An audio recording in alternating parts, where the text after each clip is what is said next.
Hello everyone, welcome back. Hello everyone, welcome back to another stream. We are kicking off the Friday stream. I'm going to be playing a little bit more Moonstone. I was brewing on a Hella build and I don't know, it wasn't very fun. And so I decided to scrap it and go ahead and go with something that I've been enjoying running, and that's a little bit of Moonstone. And this one is going to lean further into that ongoing with the ability to do like Onslaught. We have Victoria Hand, of course. We have Quinjet, Ant-Man, Mr. Fantastic, Punisher. All going to be great to be used alongside the Moonstone. So I'm going to put out a live notification.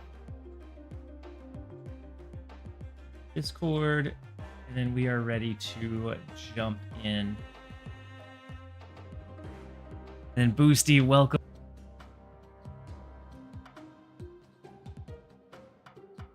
I don't know if my title changed because I was going to do over the airs, then I made a last second pivot.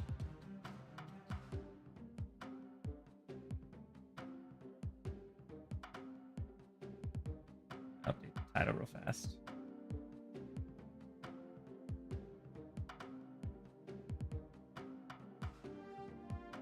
Been better. This over here has shifted the meta where I'm missing 2 or 3 cards from all the top rated decks. Oh, I haven't played a whole lot since the over there launched. What are the top meta decks that you're seeing that you're missing cards from?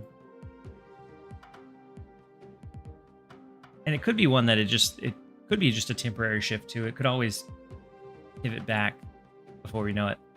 Hashiro is Hella back? I'd say probably not. She's playable, but I don't know that I don't know that it's good. I was playing around with it and I didn't really care for it. Like it still does what you want Hella to do. It still felt, I don't know, pretty rigid.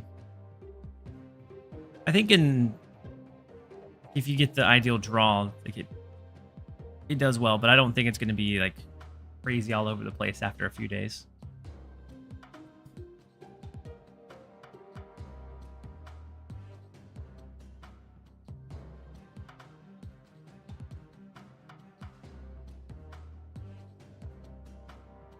Not that the meta has changed all that much, but I don't have... Oh, Wiccan. Okay. Wiccan, Frigga, Speed, Scream, or Blink. Yeah. Yeah, I think Wiccan is the one that I see the most often, which would be the biggest miss that you're missing. And then Captain Pixel, welcome in. Hopefully you're having a good week so far. Hopefully your Friday has started off on the right foot. Glad to have you here.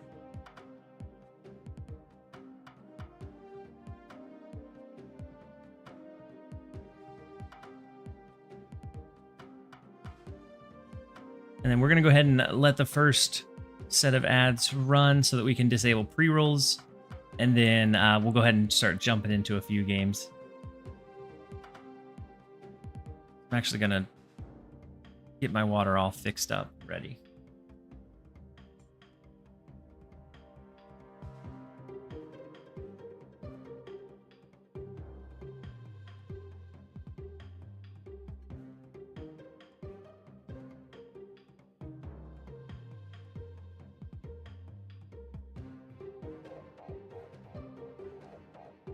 So yeah, Boosty. Wiccan has felt like probably the best card for the last couple of weeks, I feel like. What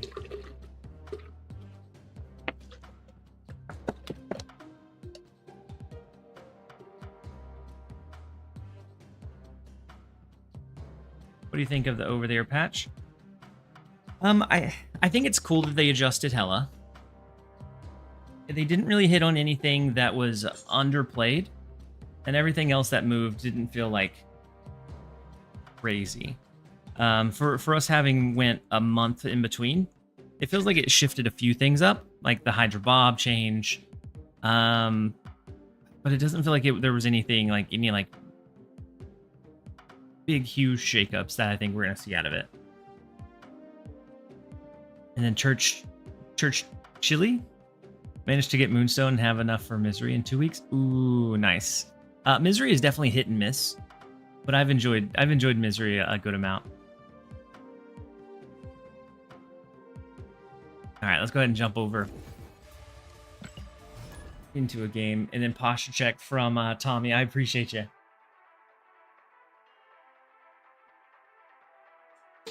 Always need a good reminder for a posture check.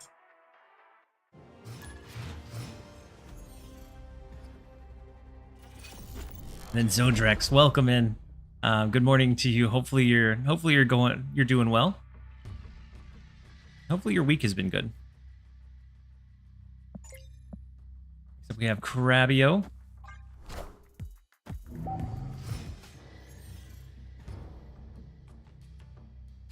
Glad we got the compensation key for the Dakin variant.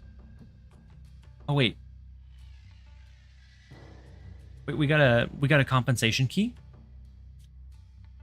When did that come through? Go ahead and go Kate Bishop. With the sandbar, it makes our generated cards a little bit less enticing, but it is what it is. If we can get Quinjet, that'll help.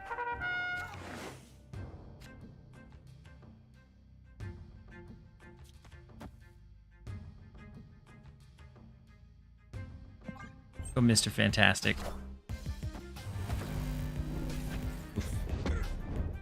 Did not want Kate Bishop there. And then Samuel, hey TLSG, would you say a key is worth spending this week? I really like Moonstone. She surprised me. She has surprised me quite a bit. And so like I have definitely enjoyed Moonstone. It really made Victoria Hand kind of feel solidified. Like last week it felt like Victoria Hand was okay, but it was kind of like lacking something somewhere. And then I think Moonstone kind of helped push it over the top. Thoughts on the new over there? And then Maddie Daddy 2291, thank you so much for the Prime sub for 3 months. Very much appreciate you. So for the new over the air,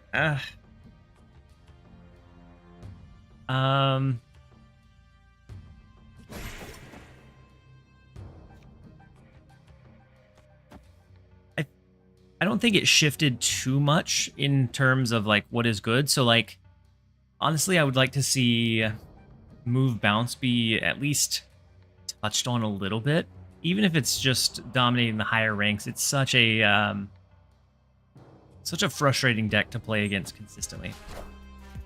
Who will the winds bring? And so, like for us having gone a month in between, it feels like we had a couple of cool changes, but nothing groundbreaking by any means.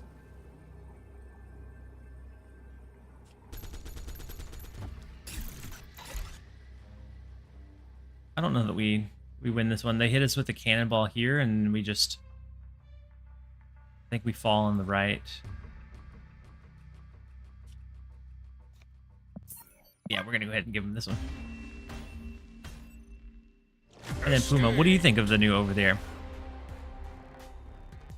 I'd like to see some underutilized cards be brought up rather than just nerfs or changes, but just something to make a deck that, or a card that was completely irrelevant, at least be playable. I would love to see more of those, like the Moon Knight change versus the Hela change, which I don't know. I think the majority of people are okay whenever Hela is not dominant.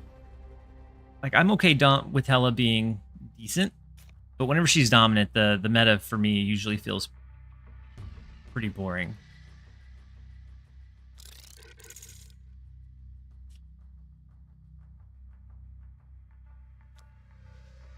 All right, let's go. I'm going to go Maria Hill to the right. Jump at any chance to play Punisher. I'll have to try this deck later. Well, at least stick around a little bit and see how it does, because I'm not sure how it's going to perform. Like the the larger sample size. Let's do Kate Bishop. We can then do 3 1-cost cards here. And then with New York, we can always shift them over later on. Bob change, I think everyone saw coming. I agree. I think the Bob change was probably necessary. I really thought they would touch on Wiccan as well, because Wiccan has been in, like, at least from what I've seen, which is a lot smaller than the data they have, I'm sure. Wiccan has been among the top decks for like the last at least couple of weeks minimum. And so, I don't know. Energy to cheat is super, super strong. So having a big body on top of It took you long enough. having that strong of an effect, I think it's probably a bit much.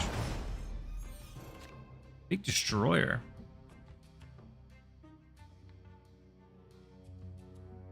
All right, let's go. Iron Patriot. We'll go Victoria. Hi, TLSG. Are you liking Mr. Fantastic buff? I do. I think, especially with this one, being able to lean into it with like Moonstone and Onslaught can give you some silly amounts of power in both left and right. And then I'm a Beast. Thank you so much for the Prime sub and support. Very much appreciate having you here. Hopefully you're having a great one so far.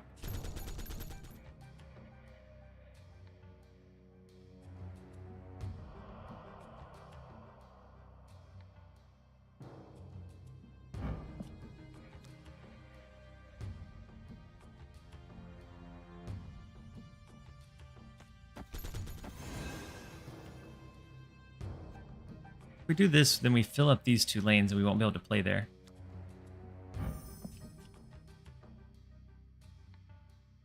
Could also just skip. Feels kind of bad. We can just skip. We do have the free Hela that we'll be able to use. That way we can guarantee that we have space to shift this over.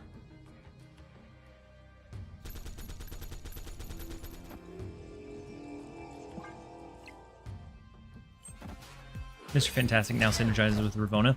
Very true. I like that change the most. The Bob change, I think, was everybody saw coming. The Spider-Man change, I think, is interesting. I don't think it really changes them all too much as far as his impact, but having a cheaper movement resource is always nice. And then the Hela change, I never would have guessed the Hela change coming down the pipeline.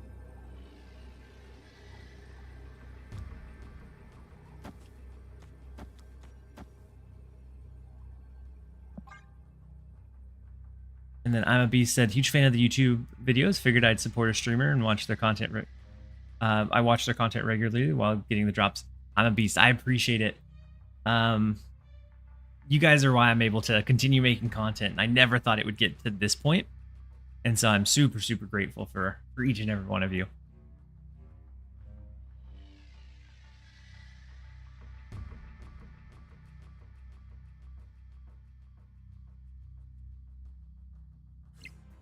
I also think with Mr. Fantastic, just like that, like it's 7 power for a 3 cost, which is much more in line with what we've been seeing. Oh, no.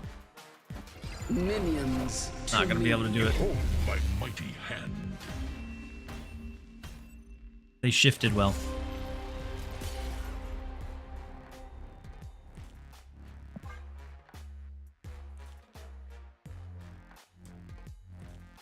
Had we put like a Hulkling over in the right along with our Hela and just left this alone, we would have been fine. They called us out. They knew exactly what we were going to be doing.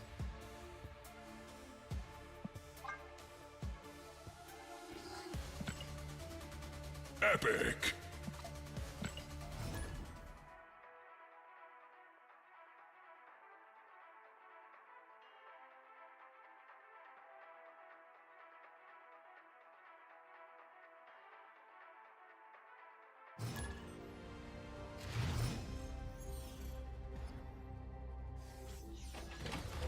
Why not Frigo on this list?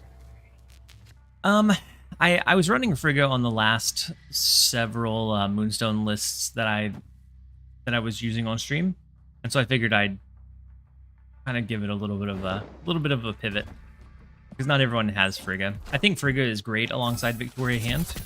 You just double up on her and then keep going. Without it, you're able to just kind of focus more on like the ongoing aspect. But I do like Frigga. I guess we probably should have used all of our energy. I forgot we had Wiccan in this deck. I haven't seen him so far. Oof. Double Demon is big.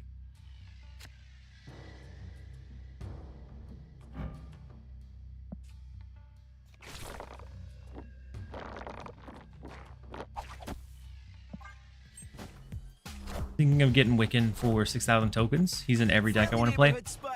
Honestly, I'm kind of surprised that he didn't get at least tuned a little bit on this last over the air. I feel like he's been just a little bit over-tuned for a while now. I feel like he's in almost, or a good majority of the top decks that we see, or that I've seen recently for the last couple of, at least, seasons.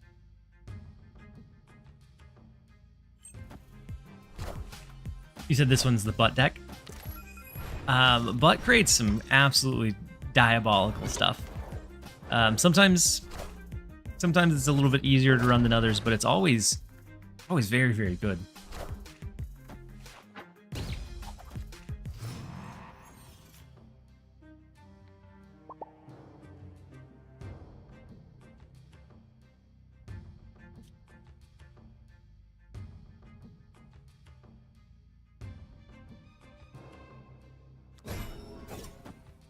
I'm gonna go ahead and drop Moonstone.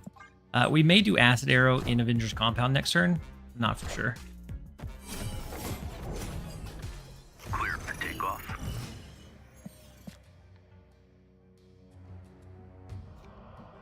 We could do Acid Arrow Proxima.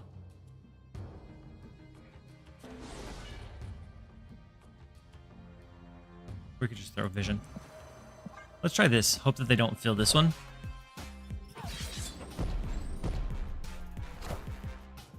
The big lady Deathstrike.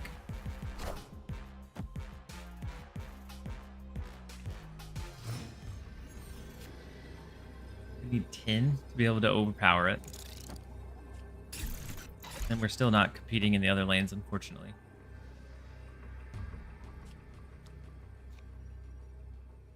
Otherwise, it's like...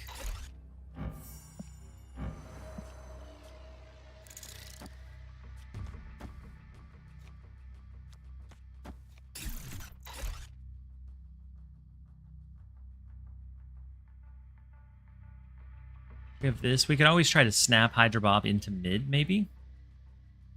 Oh, snap. Had the sub speed with Copycat since I skipped him.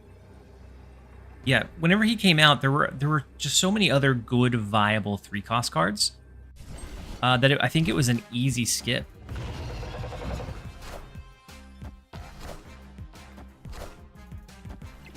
Not off to a great start, but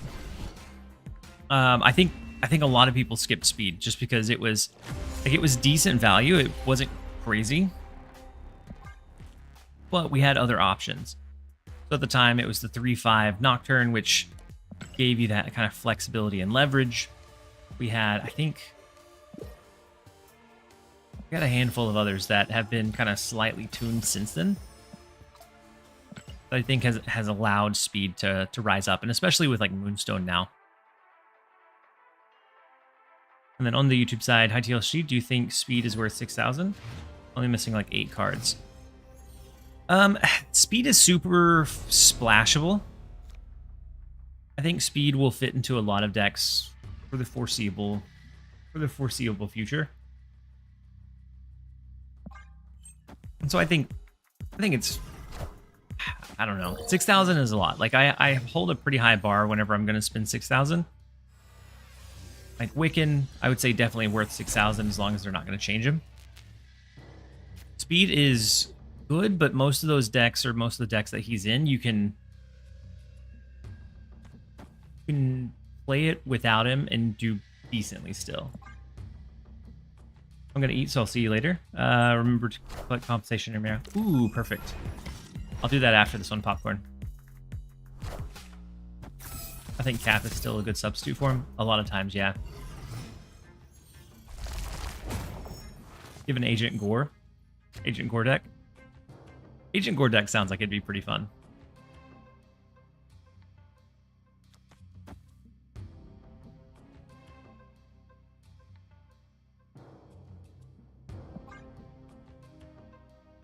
And then Corey J, thank you so much for the Prime resub. Very much appreciate you.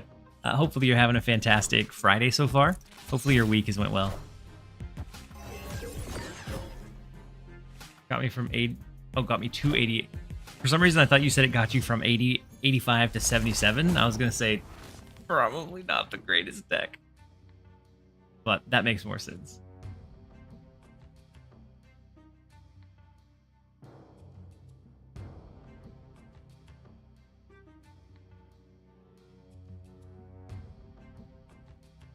Acidair was unfortunate.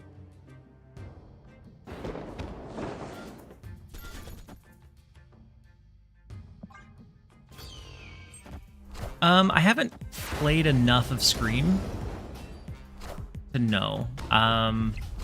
Like, I think it's probably still fine.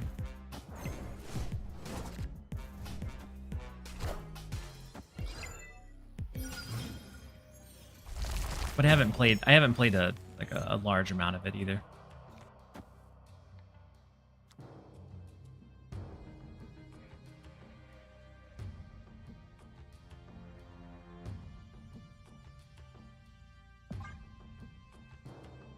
You think we can ever win by going Victoria Hand onto the Onslaught mid? That would buff these two.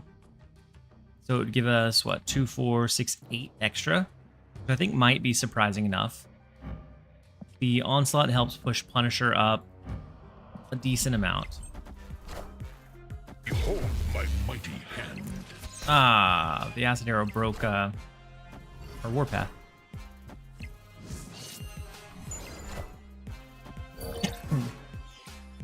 In which case,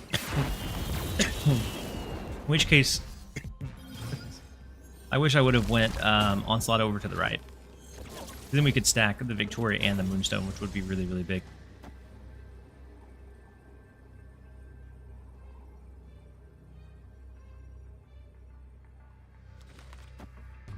And then Shadowfire, welcome in. Hopefully you're having a great one. And then Cav just showed up. Does the over there make Moonstone better? I mean, not largely. It has a few pieces. Like Mr. Fantastic is now decent with the Moonstone for sure.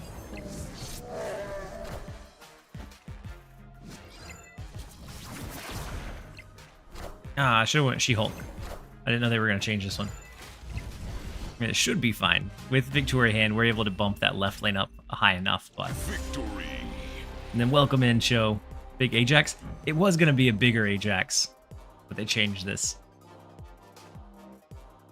So She-Hulk was actually more. Not that we had a chance of winning that right lane.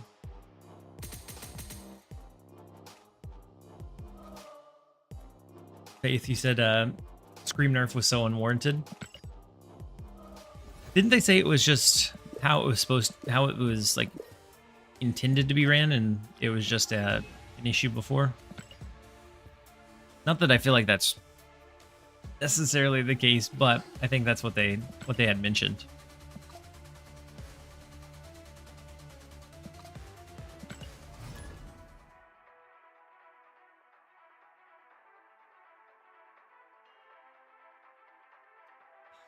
Joe, that was a mighty hand that we had. Giving us just enough kind of surprise reach to be able to get where we needed to go. All right, we have the Quinjet. We have Victoria Hand. We have Onslaught eventually. At the very least, pretty good opening curve.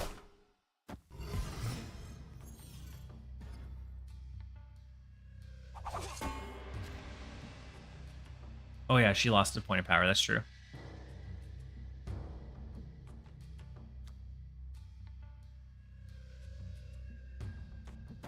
Let's go Victoria hand. We're going to leave up enough space to be able to also go like Moonstone plus Onslaught. Since negative ninjas here, it hurts this lane quite a bit.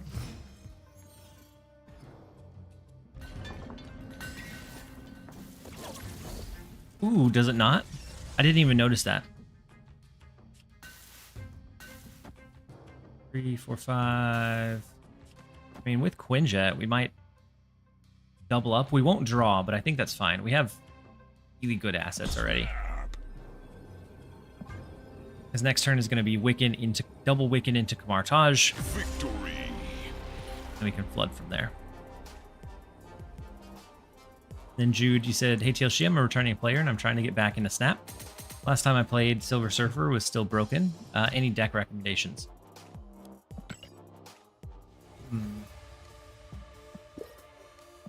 Silver Surfer is still good, but I feel like you're probably going to be missing a few pieces.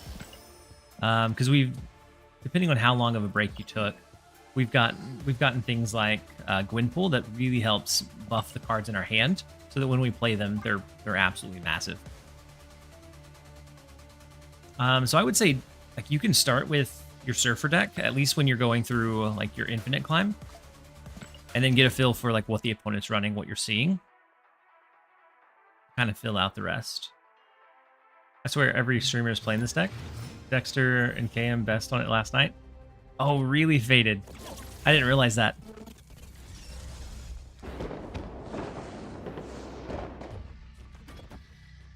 Oh, snap. Yeah, Destroy is also still very, very relevant. And you're like, if you had the pieces before, you don't really need any of the new ones. Plus Wiccan is top tier, no nonsense. Yeah. Yeah, honestly, I'm surprised that Wiccan didn't get like brought down a touch.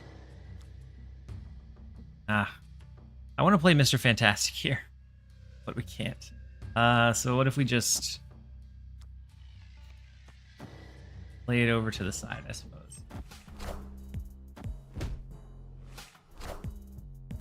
Plus Leaks have a card that's really going to help the Movers deck next month. Which one, Amen?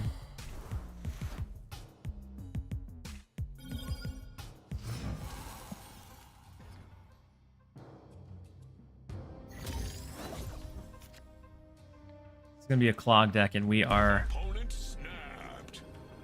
not sitting pretty.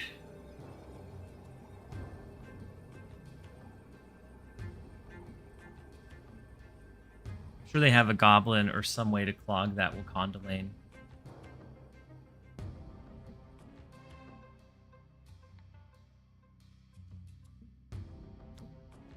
We ever Wiccan to fill it?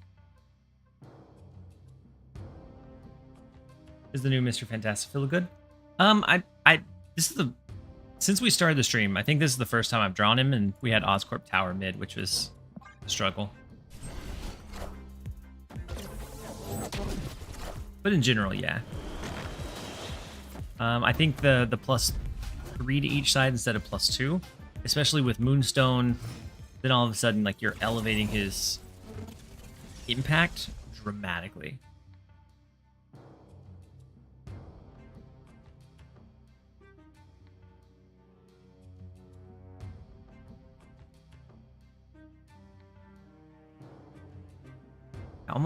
We should have retreated before for 2 instead of being here for 4. We definitely shouldn't be here for 4. Kind of just want to skip, but that feels like we're never gonna win that.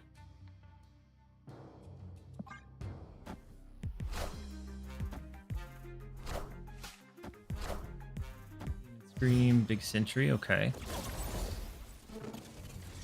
None of the cards in the right were not created in hand, so bit of an issue there.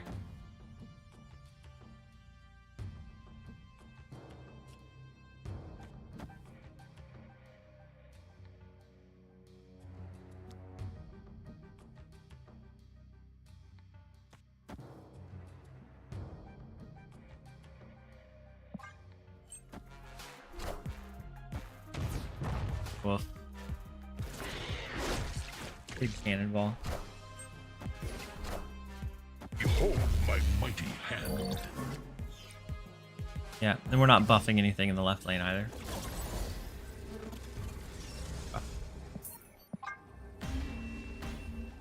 Only missing Wiccan from the deck. Escape.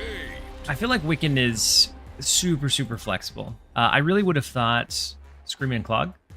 I've seen Scream float around Clog a couple of times, especially with Cannonball. Sometimes you run Polaris to like really like drag your debris rocks from one lane into the other. I've seen it a handful of times. I'm really not cooking with this list.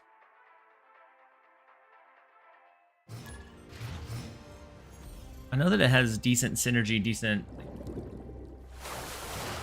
cohesion, but losing a fair amount. Could have won with Moonstone on Onslaught. How? We wouldn't have buffed the left lane, right? We wouldn't have buffed any of the cards in left or right because they weren't created in hand.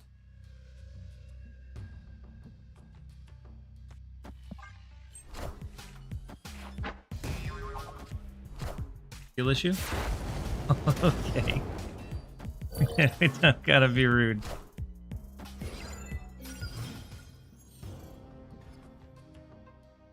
Fantastic +6.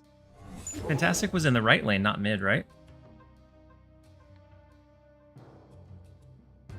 I wasn't able to do Fantastic into mid. If Fantastic was in mid, then yeah, I agree. We could have pushed for a win that way.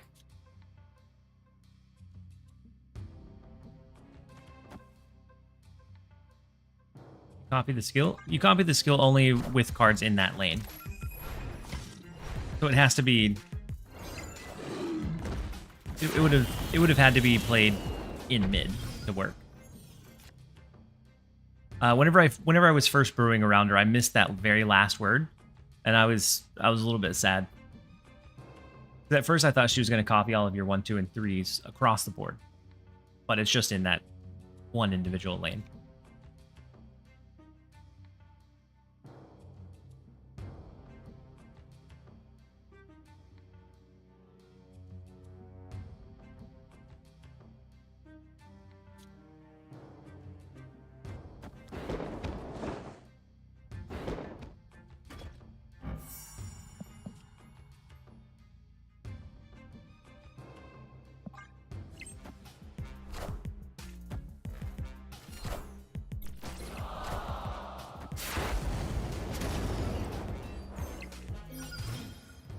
How does it work with speed then? You stack speed and Moonstone together.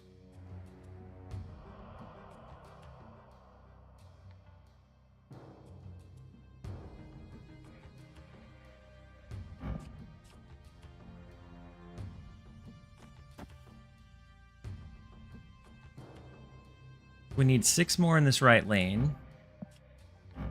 This becomes 7.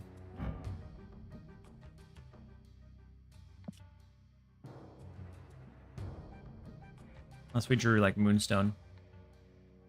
Do this. We have Ant-Man, Quinjet, Punisher. Maybe we go Scar next turn. Because Scar should be 2 cost, right?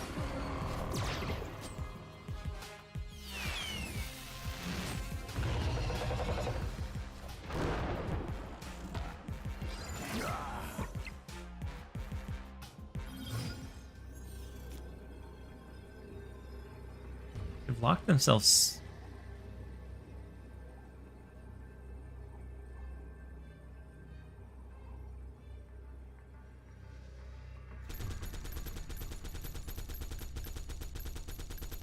Do we think they have Victoria hand? Because this one was created by Iron Patriot.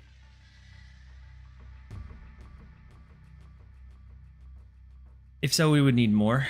We would need something like Scar here, and then we can have like an Ant-Man Punisher in mid instead.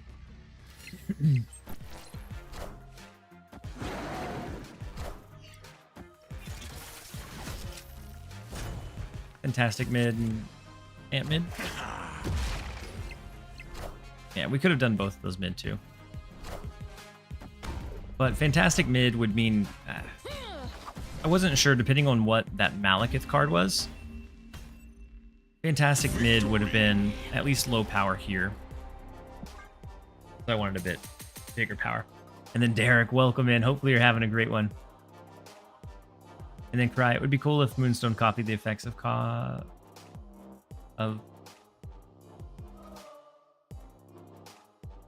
the effect of cost cards, not cost.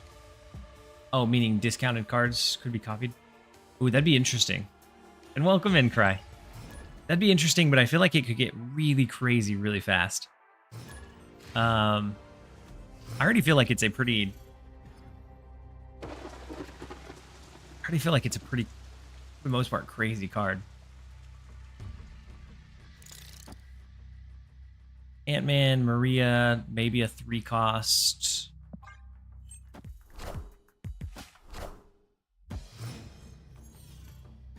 Your face came out of position? Wait, is it? I don't think so. Does it look weird?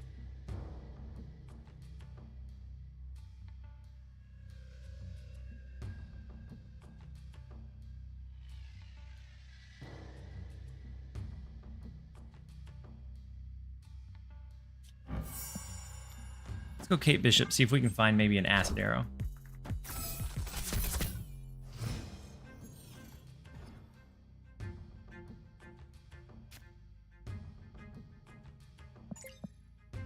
Ooh, rank number 10, Stefan.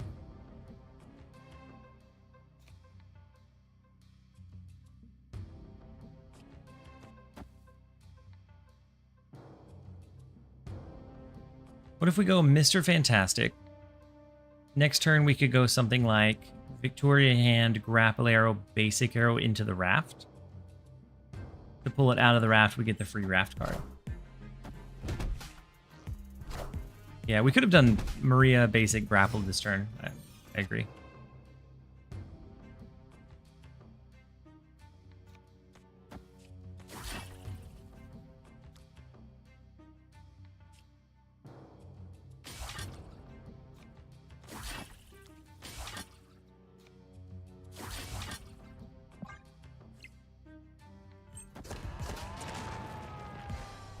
Heimdall's not bad.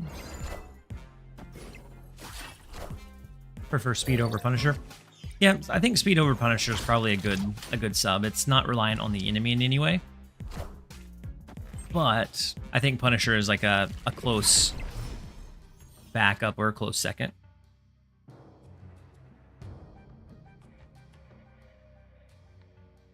Hand mid better with Moonstone. Yeah, we could have done hand mid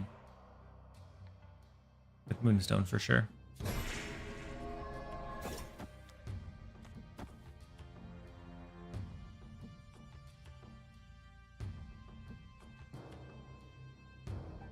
We can get... we draw Onslaught.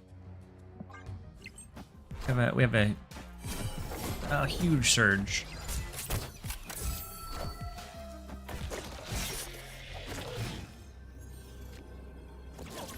No Onslaught.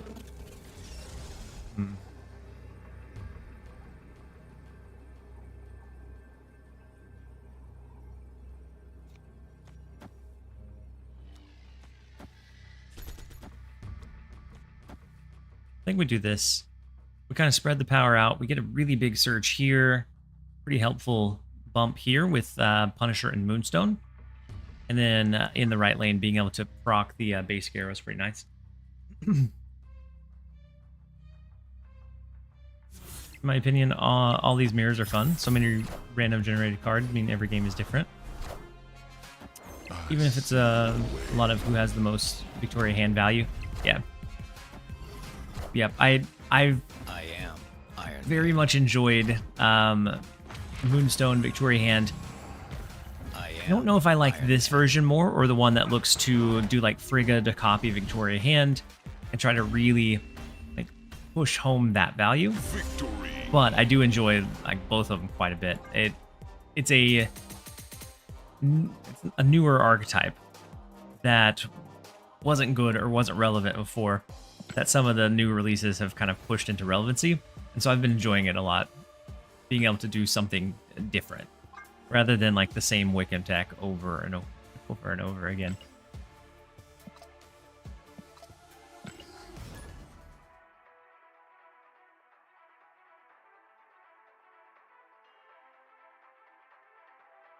And so I've been enjoying the mirrors too, especially since there's a lot of like slight variations in how it's ran.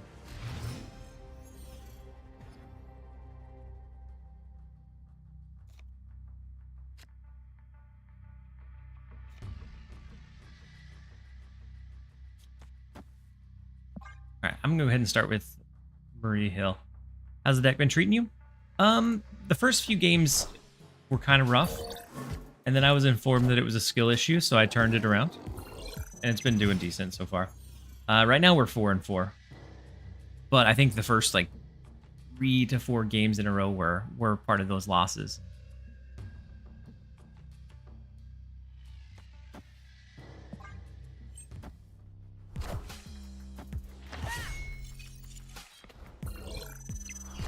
What do you think of Bob now? Was considering the purchase before? I think Bob is still decent. He's just not quite as heavy-handed. But I think he's still, for the most part, relatively good.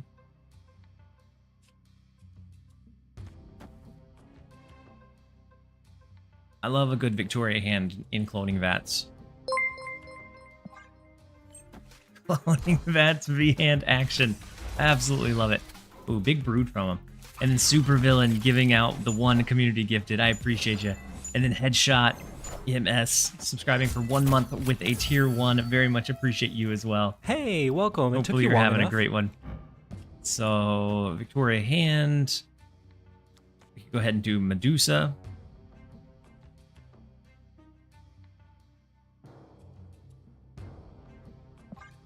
Love the stream. Thanks for always being positive and welcoming. Absolutely, Super Villain. That's definitely what I want our community to be. Is welcoming. Oof, that was pretty hefty sacrifice.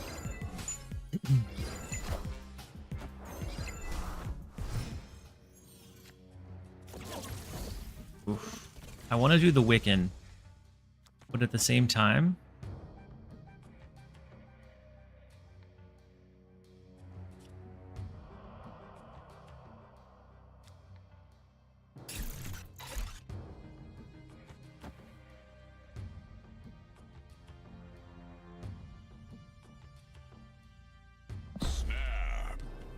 I think we do this. We'll be able to do Victoria Hand for 1.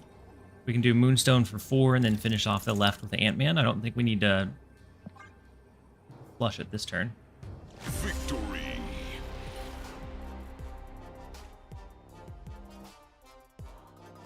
Bob paired with Iron Patriot is still nice. Yep. Yep, I think even at 1-4, like, now that we've learned how to use Bob's utility, I think even at 1-4, he's decent. Like, we've had a lot of balancing on the 1-cost cards that were just kind of running rampant before, so like Silver Sable. And I think, would I go out and buy him? Maybe not. But I do still think he's, if you have him, I think he's very usable.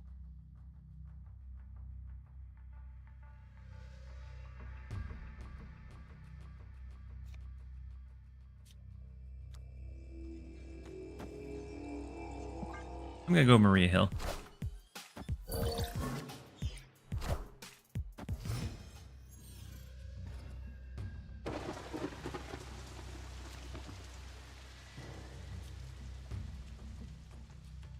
Victoria is nice to see.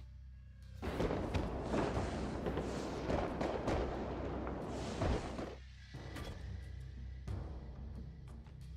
think I'm going to play Iron Patriot into Asgard because I think they'll try to stack into Muir Island. So then we have to, like, it'll either be they lose the scaling or they let us get a discounted card from Iron Patriot.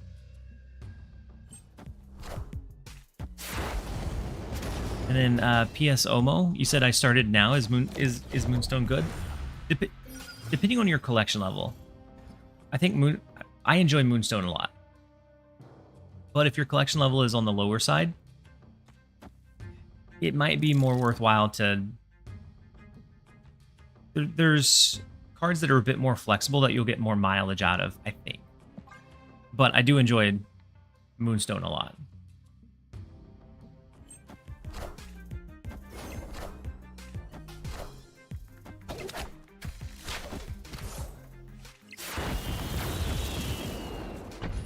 I do have the free Misery. Ooh, and Wiccan. Very nice. We could get a double proc of Wiccan if we thought we needed to.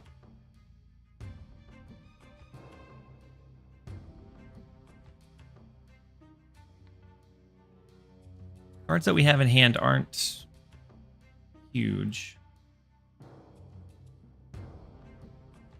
Not needed. Yeah, unless we got like Agent Coulson, I think it'd be better to do this and just fight for winning Asgard to get the draw.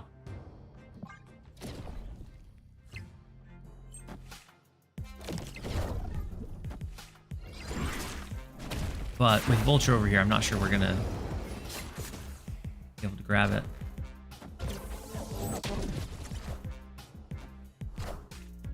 Big Dagger, Big Iron Fist.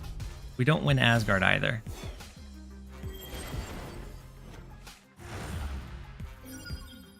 Clear for takeoff.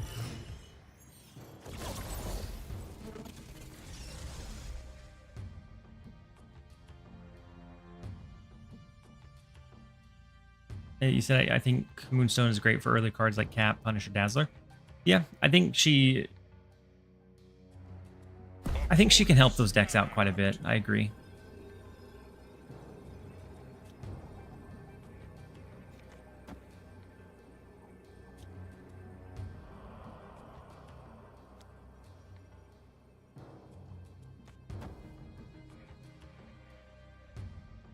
Super dead? Yeah.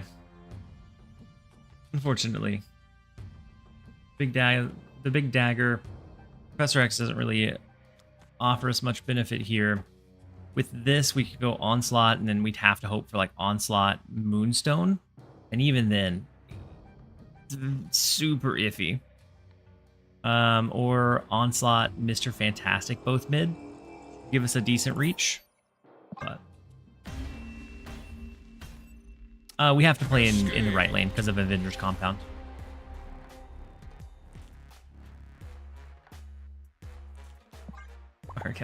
We're gonna jump out of that one.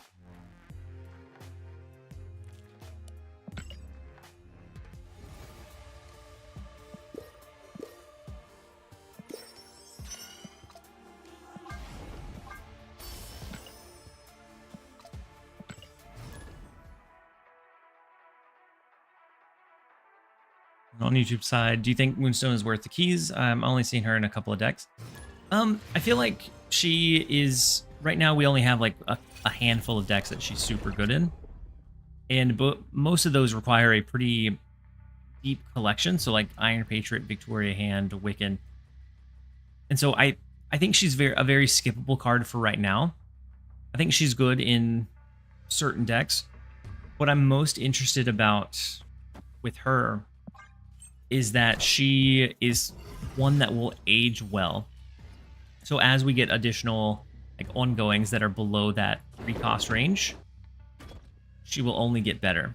And so like next month or the month after, when we have the new Captain America, I think she stands to benefit a lot in that deck, because I think between the Falcon Captain America regular one and just the Spectrum shell that seems like it'll go into well, I think Moonstone slots into that very naturally.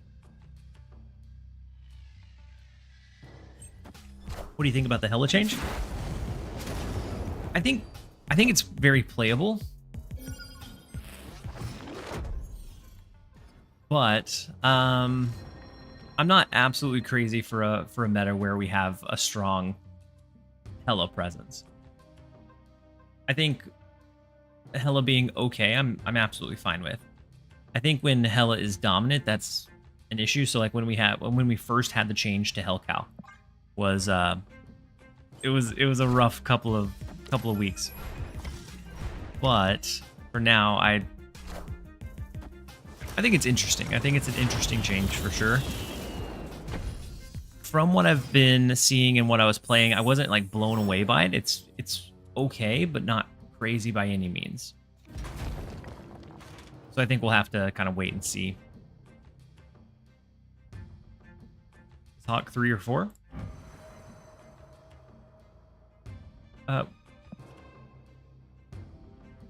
Hawk with Lechugia? Yeah. Oh, a series? I'm not sure.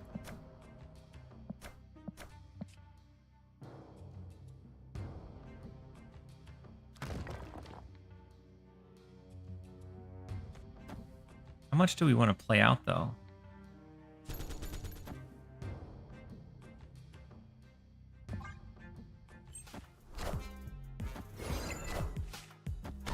And then Perry, welcome in. Thanks again for the raid the other day. How you like me over there? I think the over there is very interesting. I think it hits a lot of... I think it hit a few things that definitely needed to, but I also feel like it missed some things that are, like, fairly common. So I feel like Wiccan was completely overlooked. I feel like Wiccan should have been tuned in some way, shape, or form. But I think for the most part it was decent. But for us having went a month in between, I feel like not a whole lot in terms of like 4 decks that are good really is going to shift off of it. Move bounce not getting touched, yeah.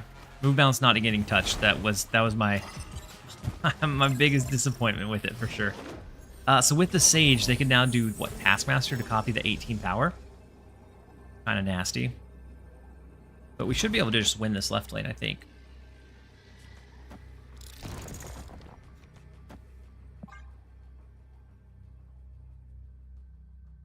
Wonder if Second Dinner is just behind on the meta.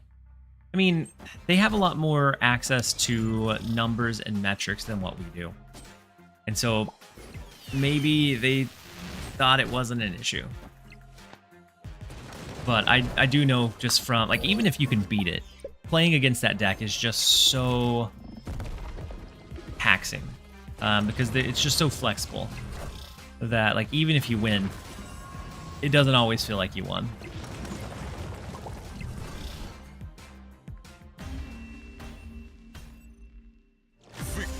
As a new player, Wiccan seems too strong. Yep, I agree. I agree, Aiko. I was honestly very surprised that it didn't get like a lower body or something. Because in the game, energy cheat has always found its way in and has always been very, very strong. Wiccan is no exception. I feel like he's been amongst the top, I would say top 4 or 5 cards for the last couple of seasons. And I thought he would definitely be on the radar, but Epic. maybe he's not performing as well as what it feels like he is. But it feels like most of the top decks that are consistently kind of rising to the top gravitate and center around having Wiccan for the extra energy. Wiccan seems very, very mediocre. Really, Derek? It gives you that extra reach on your opponent that can be so devastating. Like, it can give you access to play lines that you wouldn't be able to otherwise. I don't entirely agree on Wiccan because I tend to rarely get him on curve.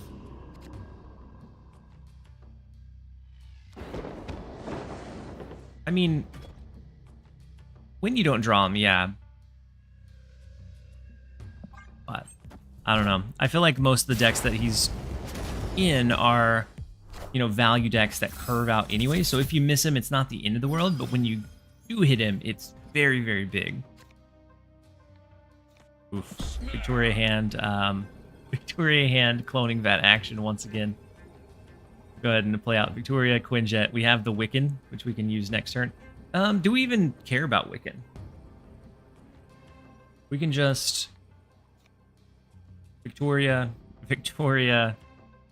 We're on 3, 4, and 5. Yeah, I think we still want the Wiccan so we can do like a Victoria Onslaught last turn. Yeah, so even if you get him off curve, like 4/7's a good body. I agree. Miss when it was just Electro and Psylocke. Me too. Me too. Hmm.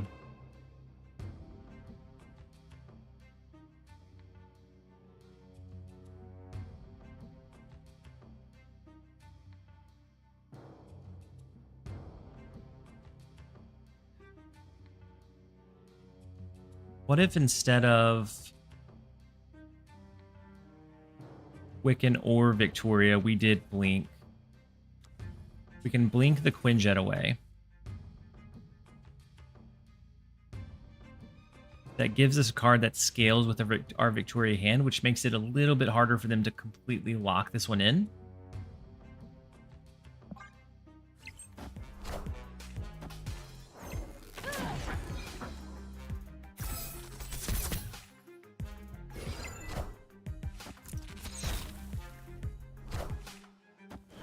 Big debris. We do get Moonstone, which we like to see. Then it's going to be 4, 5, 6. So I'm going to go ahead and do... Basic Arrow is going to be our highest value, yeah? Or do we hold off and not do the Basic Arrow? We can also do Punisher. In case they have, like, Green Goblin Titania. Yeah, we could do Punisher. I'm just worried about them having Clog. What a gentleman, not playing Acid Arrow right. Very, very, very true. Yeah, I think there's a good chance they have some kind of Clog. I'm just going to play Victoria right for the best. Ooh, already gobbed. It's true. So then in that case, it would be, what, Viper Titania? They'll also very likely have a Cannonball, which I think becomes problematic too. Are the fast drops enabled? So everyone gets the drops at the same speed.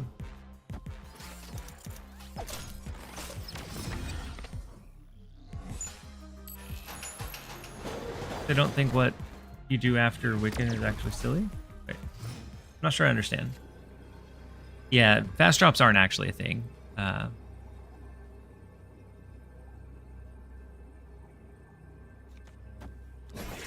So I didn't have Clog. I now wish we would have went Basic Arrow to help us fight this mid lane.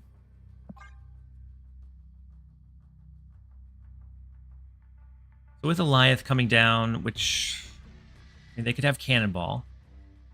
Ooh, Cannonball hurts us a lot in mid. Do they have a 1-cost card? I guess Titania. Yeah, Cannonball Titania.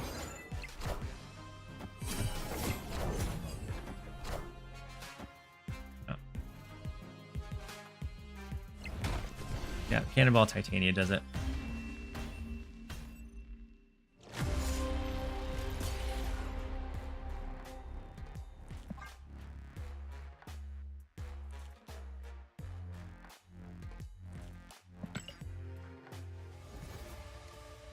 We should have left when they snapped back, but it is time for a quick set of ads. We're going to jump over into a minute and a half, and then we'll be right back, you guys.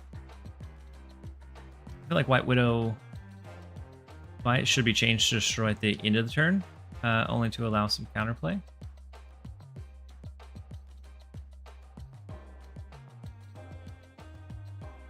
How would it differ? How would it differ destroying at the end of the turn?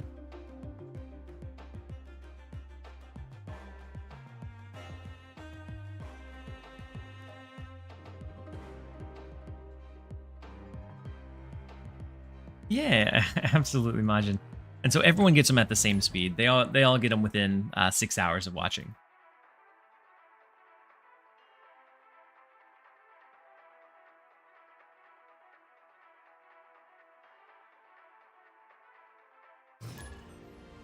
And then on the YouTube side, Greg said, is Wiccan required for this deck? I would say without Wiccan, you probably don't want the Onslaught.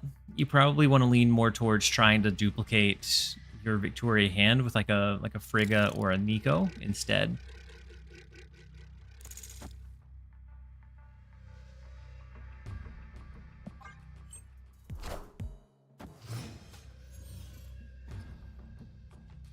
Oh, an armor drop, a Viper. Gotcha. There would be a little bit more play around potential with it. Yeah, sure.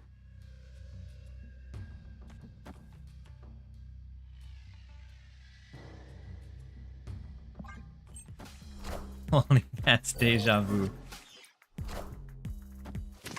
Now we just need to find Victoria hand.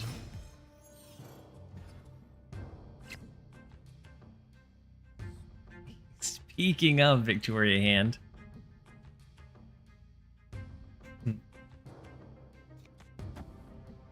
Ask him we shall receive.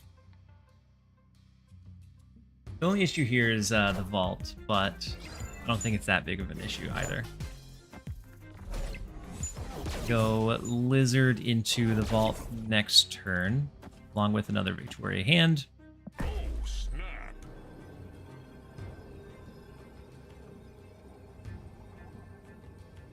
And then on 5, what? Victoria hand.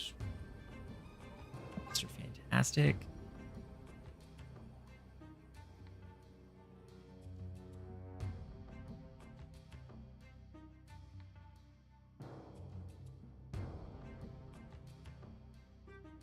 Now say everyone watching wins 8 cubes in their next game. Everybody that's watching, next game that they queue up, they're going to get the 8 cuber. Massive 8 cuber off of it.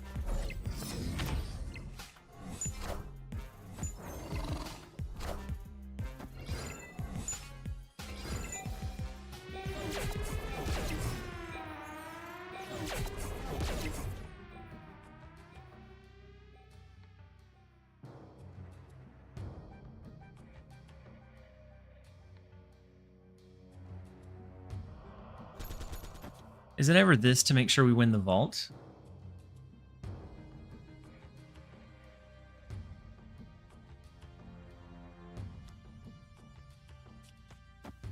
Or are we high enough that just like a Punisher into doing what? Onslaught in cloning vats, or Moonstone plus another Victoria hand into Necrotia might be our line.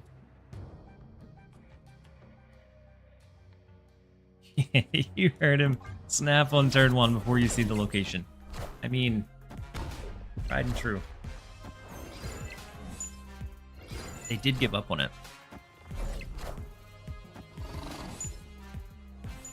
Speed is huge if they also have hand mid. Yeah, if they have Moonstone, speed goes crazy, but it also, the Lizard is rough for them now.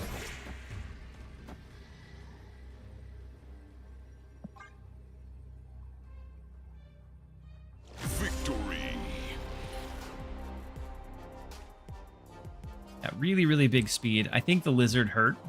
Like, maybe if they had thrown, what, speed here? And then hit it with, like, a Moonstone? This lane would be massive, but this one would be kind of lacking a little bit.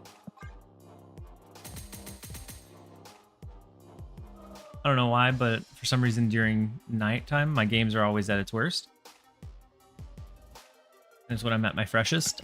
So earlier on, I haven't noticed it so much now, but the kind of player pool shifts between, you know, if I'm playing at my normal prime time versus if I'm up like super late or super early. And so I think it's just a different player base. Sometimes those like slight changes in what that meta is, I think can make a big difference.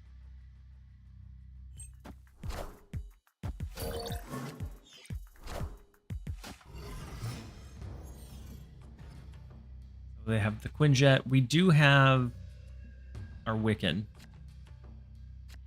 We have the curve to be able to get it out.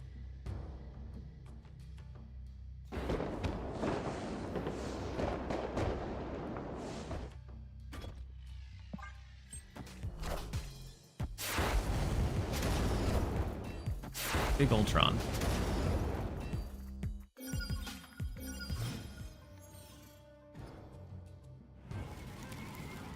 Live from the Daily Bugle.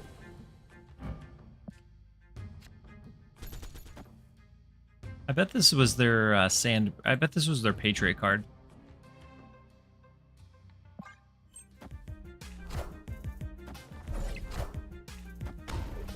In order of play, Lady Deathstrike. Actually, I don't know. Good question. Big Victoria hand.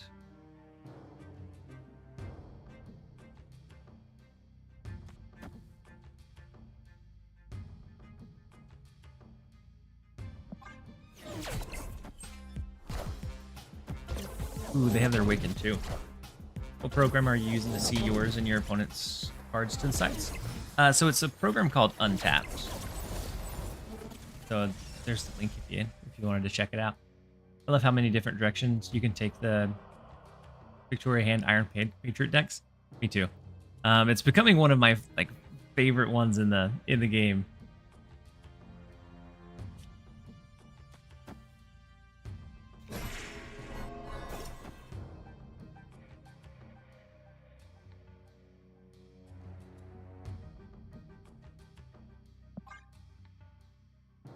I'm gonna go ahead and turn off Strange Academy so we don't cap ourselves out in the left. Yeah, Frigga plus Victoria. Whenever that pops, oh, it is so good.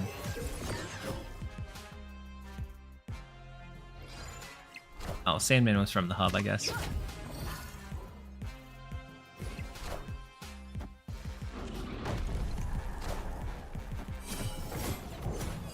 Had we not turned it off, they'd be capped out right and left.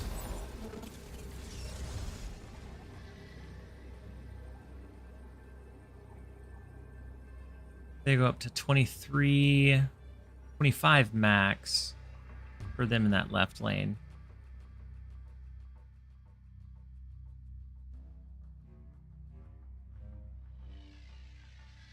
We need at least 6.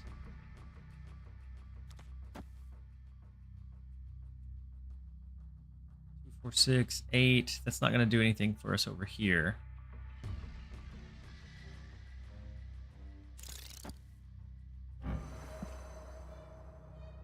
We could do Victoria Hand to push this one up by 4. 3, 4, 5, 6, 7. This one would be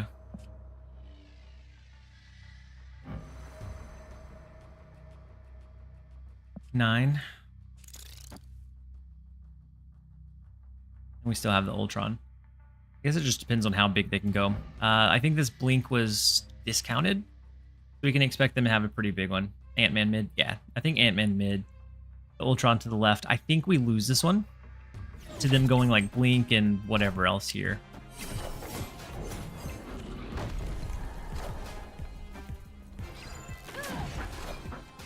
A very, very big final hand. Final turn for him. Strings on me.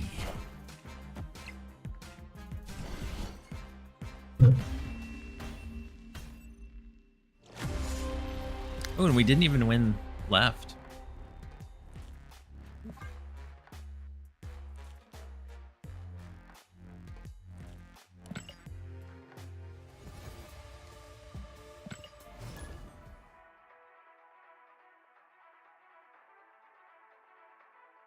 Adam set up. They just didn't take the 8 cube bait. Massive turn 6 almost called it. Do you think Moonstone is worth the 6,000? Depending on your collection level, I think she's definitely a card that is going to continue to get better and improve the longer that she's out. Because it's very much like an Onslaught. Like, as ongoing cards come out, there are things that just are absolutely kind of nutty with it. I don't know that we've been able to set up a good Mr. Fantastic mid since we started running the deck. We also drew our bottom half. We're probably going to retreat out of this one. I think Moonstone is, right now she's fun, but she only has a handful of decks that she's really performing well in. But I think over time, she will kind of get into a position where she is I feel like she might continue to rise into like relevant top meta decks as other ongoings are released. That's not how you pronounce Mooster Fantastic. Mooster Fantastic and Ant-Man. It was like a $5 bundle. It was so cheap. So nice.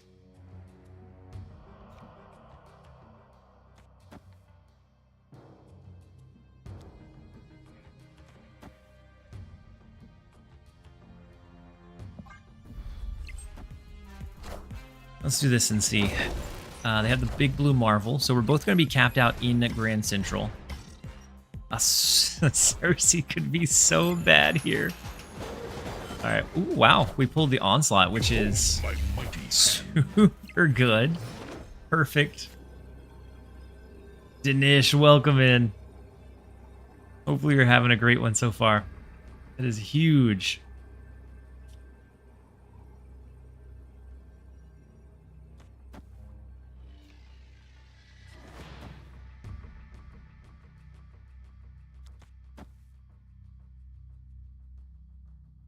We just beat him with Cersei.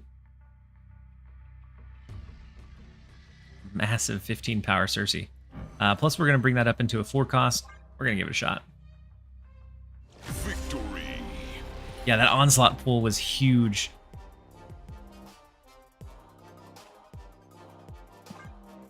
Dinesh, how are you surviving after the Hela change? As soon as I read it, you were the first person I thought of. Because everyone else I feel like had, for the most part, kind of moved off of Hela. But that's your bread and butter. Thinking of shooting my shot with my 5 keys for Kate Bishop and Moonstone. Wait, is Kate Bishop in the... Kate Bishop in it right now? I'm up 200 SP right now. Nice. Did you have to make any changes?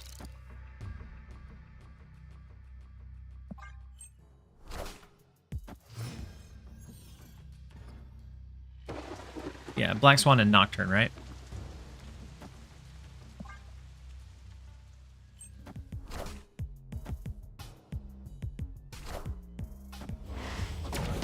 And I think Moonstone is, if you have a pretty decent collection, she can be worth pulling for. But like right now, I've really seen her paired with Victoria Hand and Iron Patriot like the most commonly. So if you don't have those, it may not be worth it to go out of the way and pull. I'm confused. My Moonstone didn't copy the Mr. Fantastic I just played. Were they stacked in the same lane? Danny, because whenever I first pulled Moonstone, I overlooked the very last word, which says here. And I didn't realize that it had to be in that lane to get the benefit. Dark Dimension makes this a bit awkward.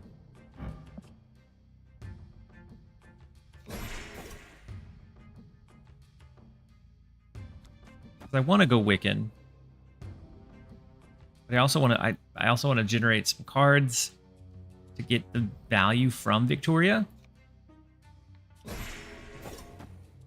Also just go Moonstone, and then maybe it's Onslaught into the Ant-Man lane.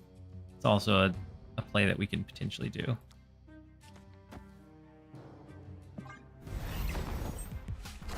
I didn't see it. Yeah, I didn't see it either, Danny. Like I had brewed about 4 decks before I realized and saw the word here, and I felt I felt a little sheepish after. And so if it makes you feel any better, you're not the only one that overlooked it.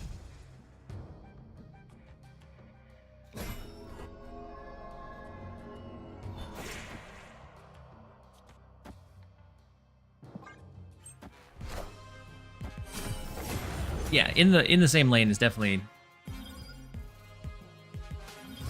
the challenge with it.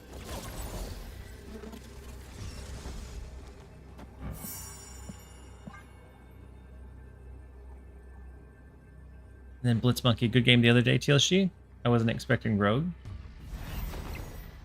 Blitz Monkey, always a good game whenever we run into each other. Black Panther incoming. Oh no, massive Gambit. Oh, rip. Rest in pieces. Oh, and it. Oh, like over to the right would have been fine too, but we needed some of our big pieces here.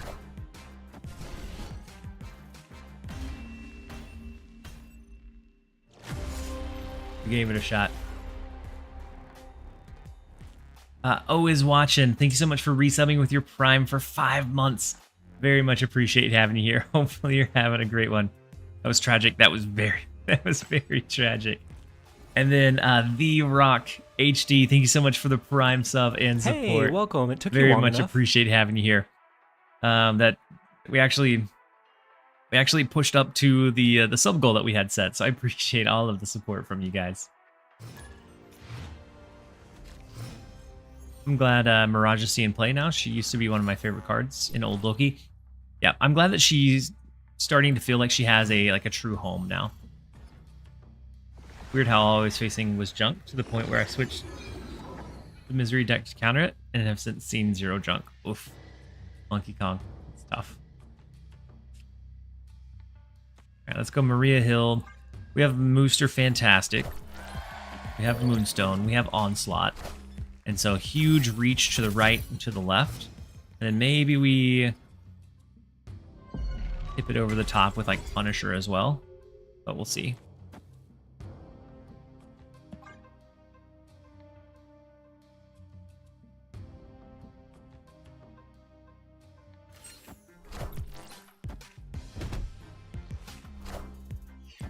Then that would have totally baited me. What, the Black Panther? Or that Gambit? Gambit was unfortunate.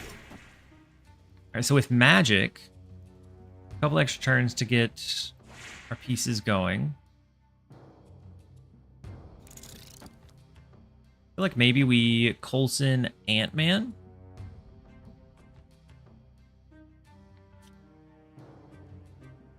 Because between Ant-Man, Moonstone, Onslaught, this is a huge lane. Mr. Fantastic. Oh, wait, I don't know why we snapped, because this could very well be Clog.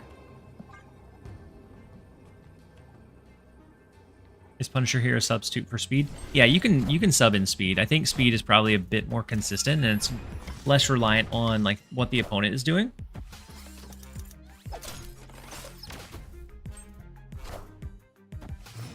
Not the card that we wanted to be pulled into the Great Portal, unfortunately.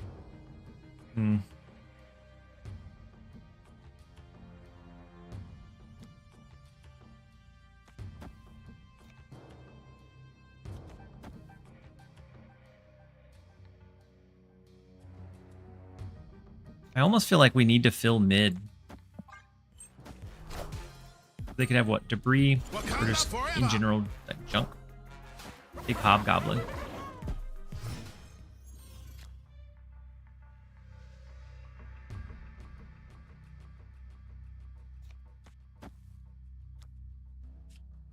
You can always symbiote Spider-Man, make that thing massive, but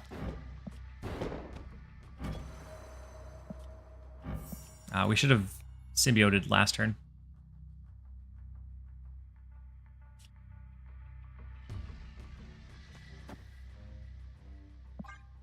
We have to worry about Cannonball, debris, of course. Yeah, Cannonball's gonna get us. Behold my mighty hand.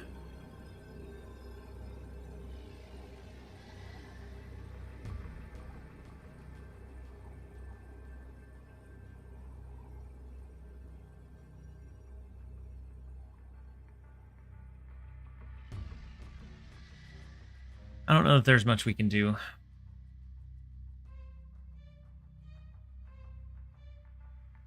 They throw Cannonball mid, they push our Ant-Man.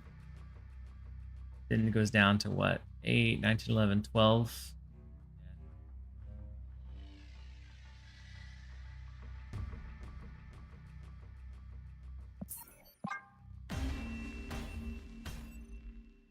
We're running into quite a bit of junk as well, so it may be that I have to like switch into like a Killmonger deck or just something that doesn't quite take up as much board space.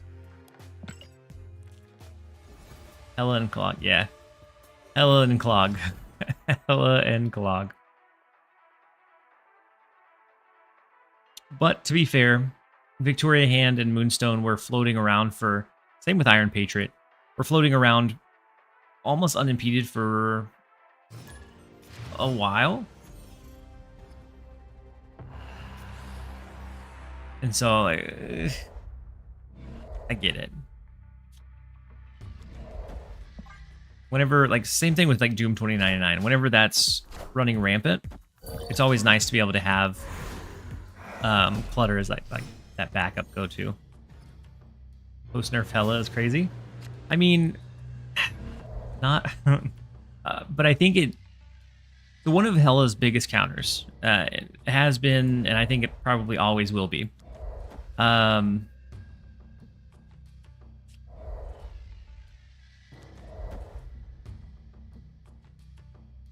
Is Clutter. And I think that's why we're seeing a lot of Clutter. It's because we had a change to Hella. Hella came back into relevancy. And so then Junk or Clutter decks rise up because of that. And so every single time I've ever seen Hella be relevant in the meta, it's not a fun meta to play in. Have you guys seen the new Dinosaur Iron Man variant? I have not, Danny.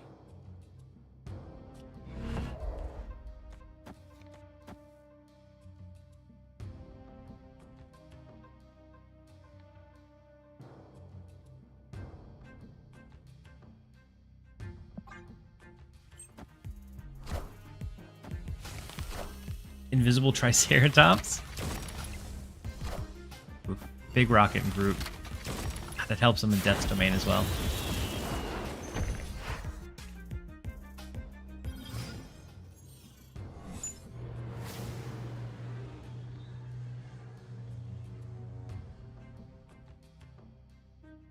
The new Hella is insane, and it's garbage that Second Dinner hasn't learned that the game suffers when she's good. Yeah.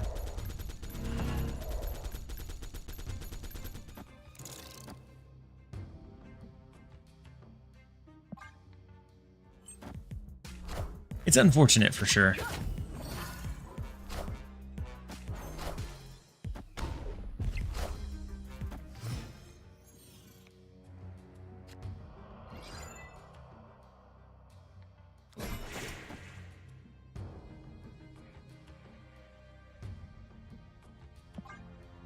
So right now they can tie the left with the Rocket and Groot.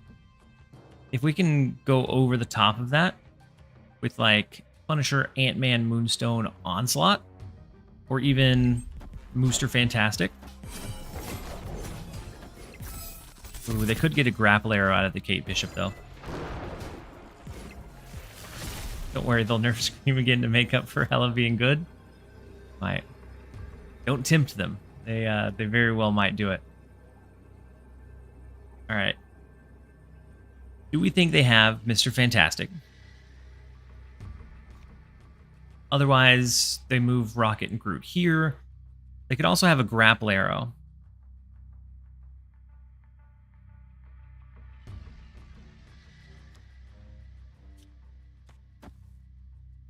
This is going to be 6 and 6. So 12 power. I think I'm going to lean into the Onslaught and hope that they don't have grapple arrow. Or Mr. Fantastic of their own. Or Eliath.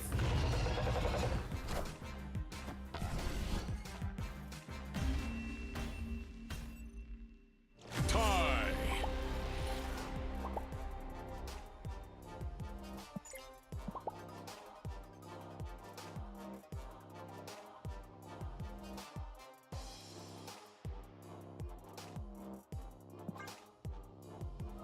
You said I don't think Scream was nerfed?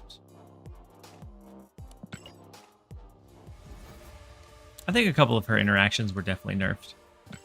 But it is time for a really quick set of ads. We're going to run over into them, and then we'll jump back. We'll jump back into a few more games right after this. Hold on. We'll be right back, you guys.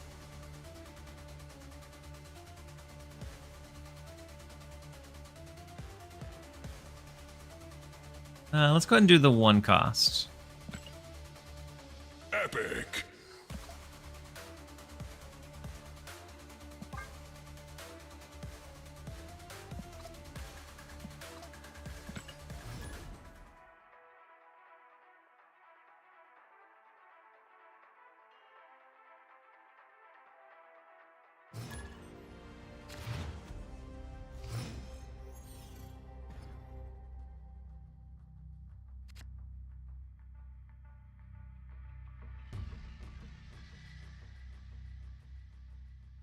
All right, next up we have Rotominator. Let's go with our Maria Hill. We have the Iron Patriot to lean into. Maybe in the Nebula lane. Mr. Fantastic can help us win Sanctum Sanctorum. You said I forgot that Alliance missions existed again, didn't I? Did they restart? Well, every Tuesday they restart. But no, they definitely still exist.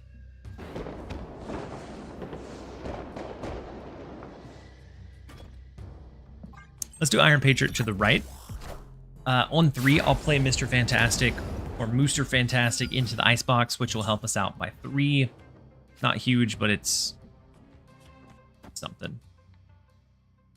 And then if we can win that one, having a 1-cost Devil Dino is very, very nice.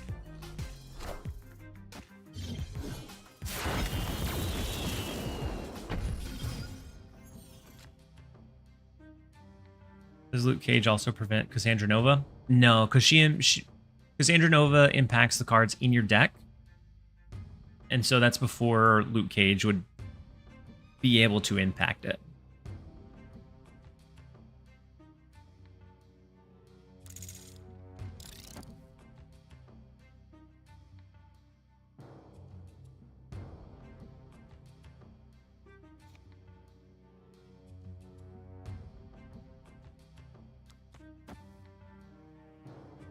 Let's do this. I'm going to save Devil Dino for a bit more of a surprise drop. Oof, okay, we're fine losing the Ant-Man. Losing the Mr. Fantastic would have been very, very rough.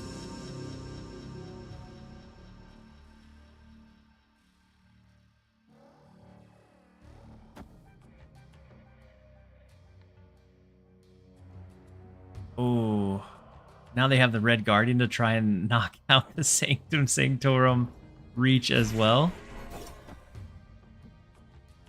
Rough. Okay. I'm going to play Moonstone and hope that that Red Guardian hits our Ant-Man. Oh, no, of course. Okay.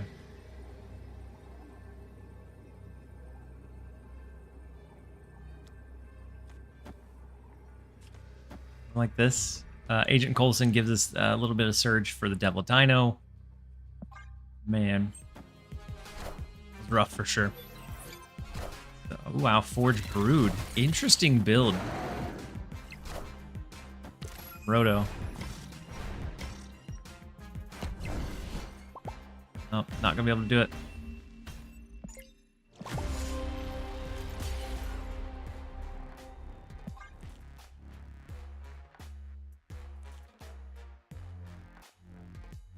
I was an Arsham maniac. I hate Cassandra with a passion. I feel like Cassandra is a very necessary evil. Punisher mid, more power with Moon. So it would have been what, 4, 8, 11? Would have been 11 power mid off of it.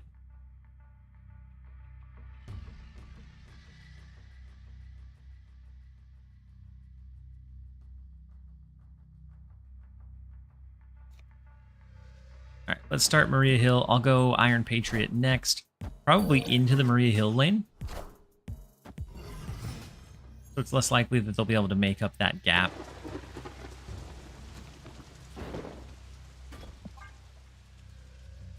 We have big Agent Coulson. Turn 2 Storm back then was crazy. Yes.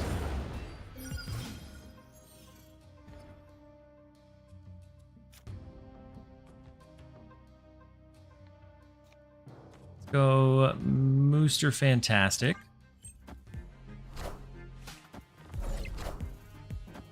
Ant-Man speed. It looks like they're probably stacking up pretty big. Maybe setting up for a Moonstone or even maybe an Onslaught. Oh, Bifrost. Rough. Well.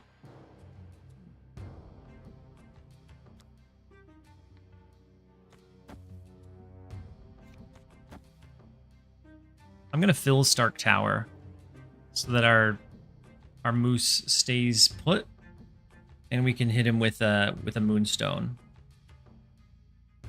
Maybe it's Moonstone Ant-Man next turn, and then we're looking to finish it off with an with an Onslaught.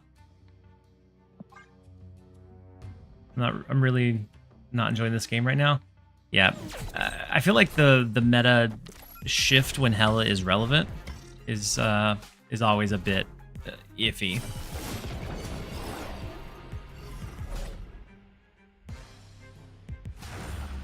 And so hang in there. If you're not enjoying it, sometimes it's just take a break for a couple of days and wait for it to shift again in a more meaningful, positive way.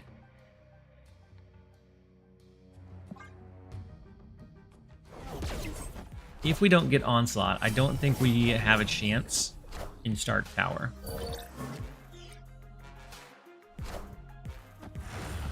All systems go.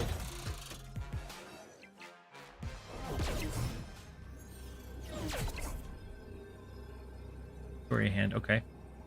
Victoria here is not awful. It helps buff this up some. This buffs a good amount. Then she's like a Punisher Quinjet.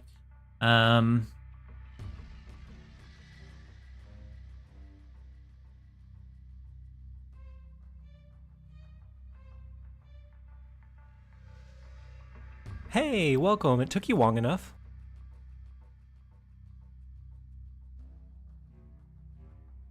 Chansome man, thank you so much for the Prime sub and support. Narco, you said Hela is both D tier on Untapped and second most played on Untapped for ladder. I don't know that Hela is great, but the change having happened and being like the most interesting change from the over there, I think it has driven people to play it, which has driven out the Hela counters, which are not fun to play against. Lockjaw is probably better left.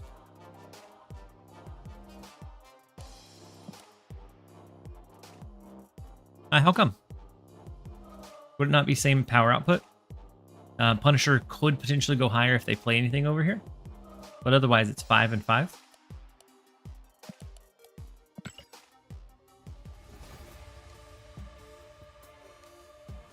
Oh, the Moonstone. True. Okay. Yeah, in that case, you're right. The Lockjaw is probably better. Hey, welcome. Lockjaw would end up enough. being, what, 5, 6, 7, 8, 9? So they'd have to play 4 cards over there for us to even match it. And then Exergy Gaming, thank you so much for the Prime sub and support. Very much appreciate having you here. Hopefully you're having a great one so far.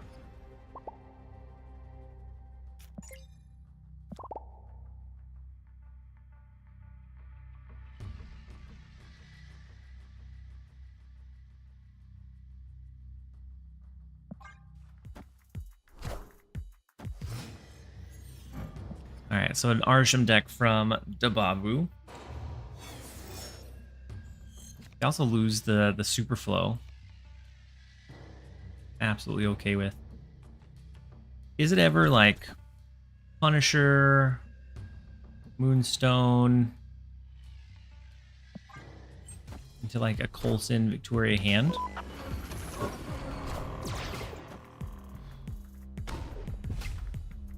You know how I miss using Silk? Yeah. Yep, Silk hasn't been all that great in a very long time, unfortunately. Alright, so Scar is going to pull something from our hand. We have a 50-50 of a good pull. That is not what we wanted to see, though.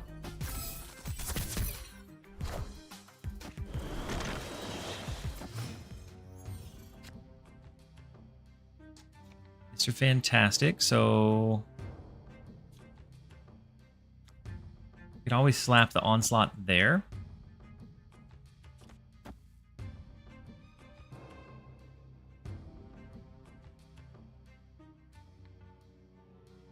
Acid mid, they never fill. That's my thoughts exactly, Mighty Mo.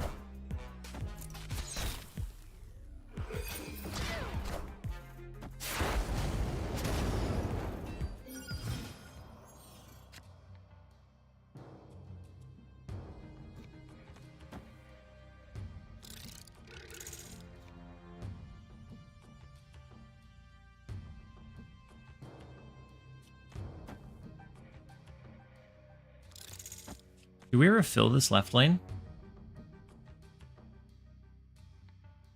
We have Onslaught that's going to help us win mid, and it gives us an extra 3 and 3. I feel like we maybe try to snap him out of here. We'll give it a shot. Victory.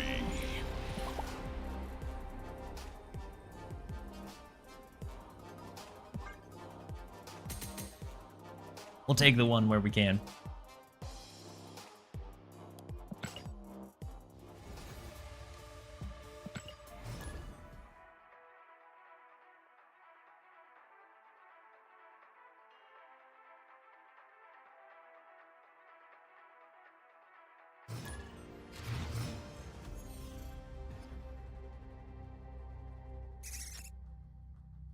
Except we have Dark.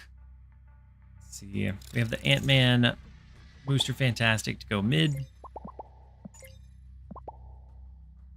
Iron Patriot as well. Let's go Ant-Man to the side.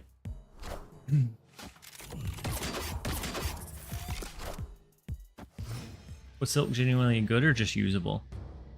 So yeah, there was a deck that I ran that was one of my favorites. It was like a control heavy like Silk movement deck. It was great. And then there was one point in time where something that was nicknamed the Schmoove deck was very, very strong.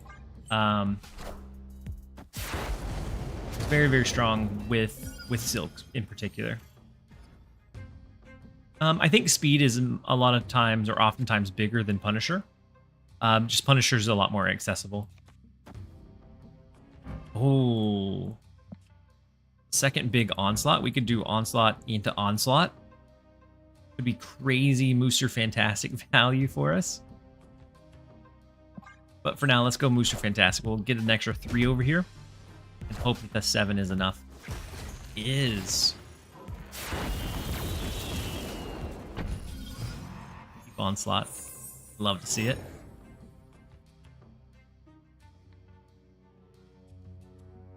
We could have 2 mighty hands. And then Andrew, hey TLSG, glad you're streaming for the drops. Me too. I'm super glad to be streaming.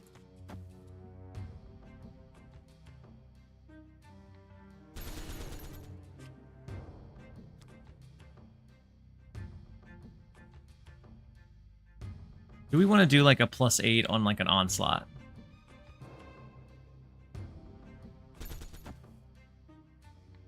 Get rid of the ice cube so that we can play here, or do we really even need it? My goodness. Lee Nuxnet, thank you so much for the 5 community gifted subs. Very much appreciate the support. If you grabbed one of the gifted subs from Lee, make sure to thank them in the comment section. Very much appreciate you.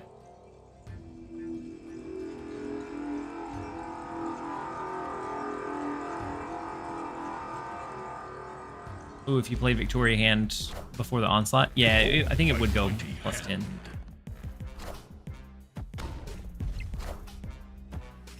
Ah, rest in peace, fantastic. Clear for takeoff. Whew. That is quite a big Wiccan. Goodness. All right, the Wiccan, Kate Bishop. Then we'll see. We can always Victoria Hand onto the Onslaught lane. That would help buff up the Onslaught a lot. Wicked big Wiccan for sure. Okay, Rocket Groot and Luke Cage.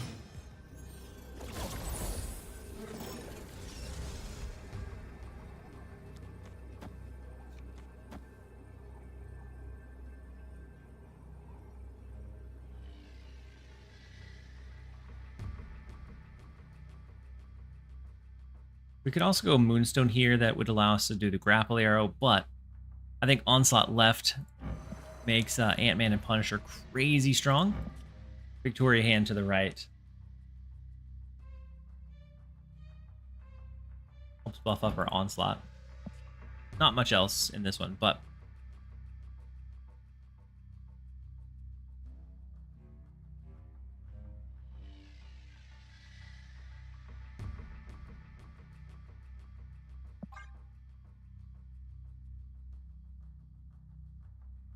and then Andrew said, by the way, you sound like the should I open it or should I keep it sealed guy on YouTube.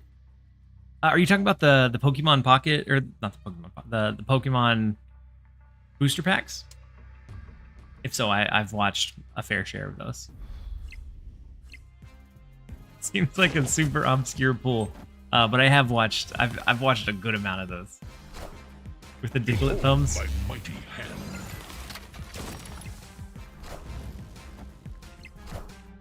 Shadow King Man-Thing is big, but not big enough. Victory.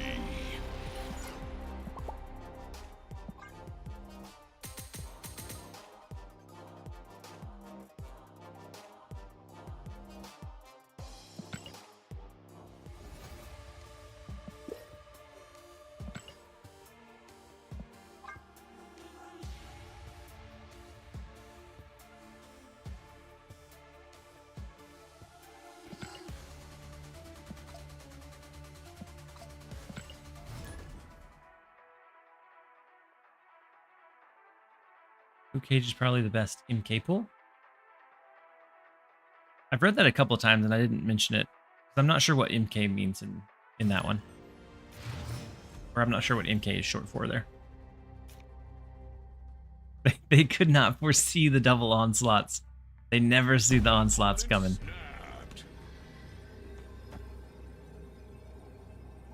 Do we think they're a move deck?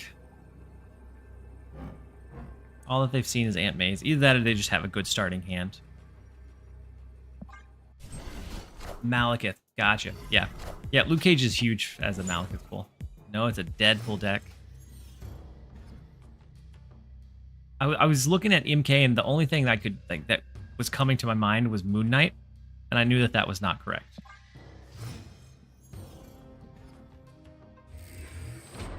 I haven't played the game in a while. Saw some videos that the current way of getting cards was not the greatest right now. Not sure if I should get back into it. I will say the good thing about the game is that you can always try it out for free. Like, if you're thinking about getting back into it, you think it might be fun, you can jump in and kind of dip your toes in. And like, if you don't find it enjoyable, you can always jump straight back out. Fantastic Moonstone Onslaught should go crazy, right?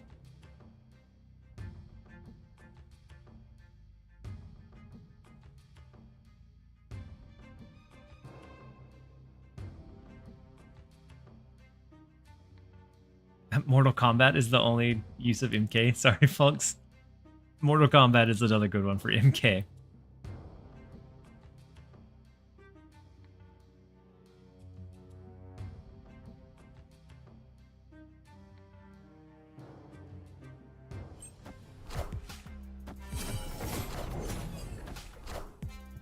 I want the throne.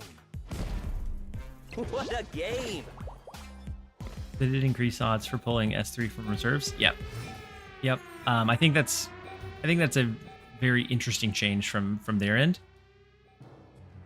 That I think is pretty good.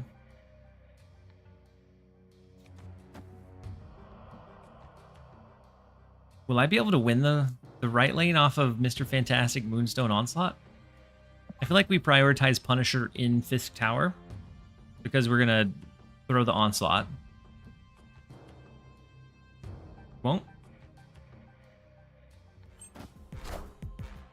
Doubling up on this would be what, 6? Oh yeah, with the Venom? Yeah, no way. Deadpool Venom huge. Yeah. Deadpool Venom huge. With Onslaught, it's 6, 12. I think it's just 12. Feels like it should be more.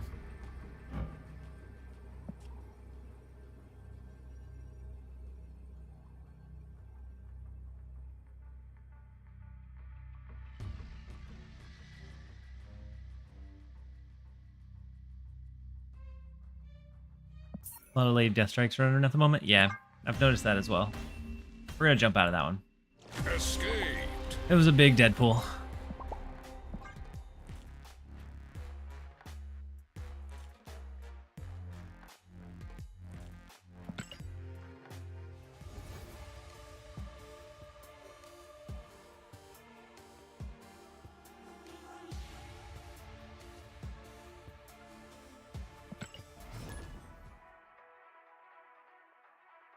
We also have a small Annihilus deck as well. If we're running into like clutter.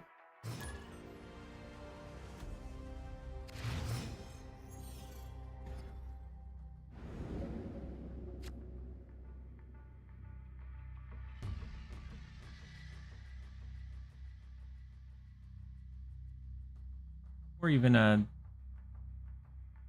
mill. I have a couple of them built out. And then hydrate. Are you kidding me? Agatha was hilarious. By the way, can we purge the peak location again? I would not mind purging it at all. I haven't seen Agatha. Or haven't watched it, I guess.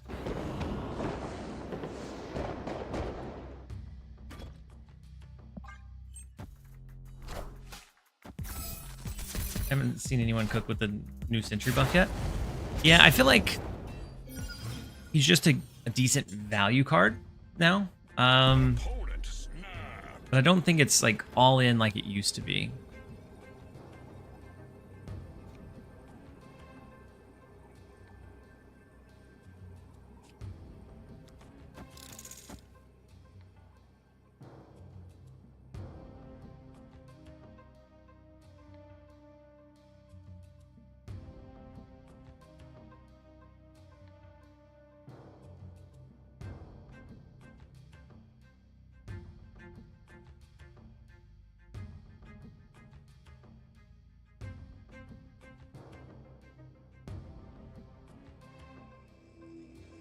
I think we're gonna lose our our Iron Patriot.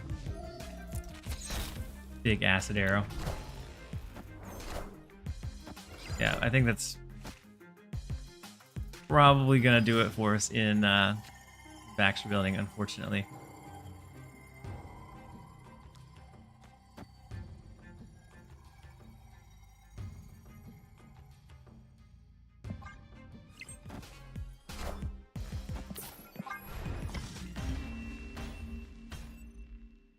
Escaped.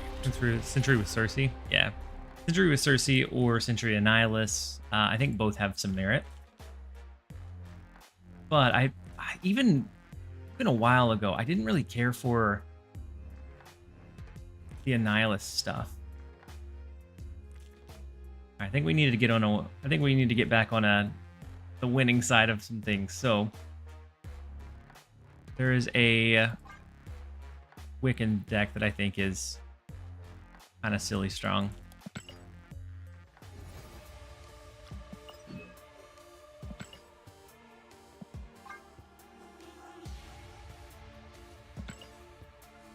Epic.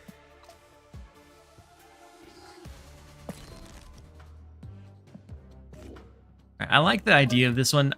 In practice, I wasn't having a lot of luck with it. I think because it's a bit more known. I feel like I know a couple people said that, like both Dexter, KM, and I'm sure a few others were running it last night.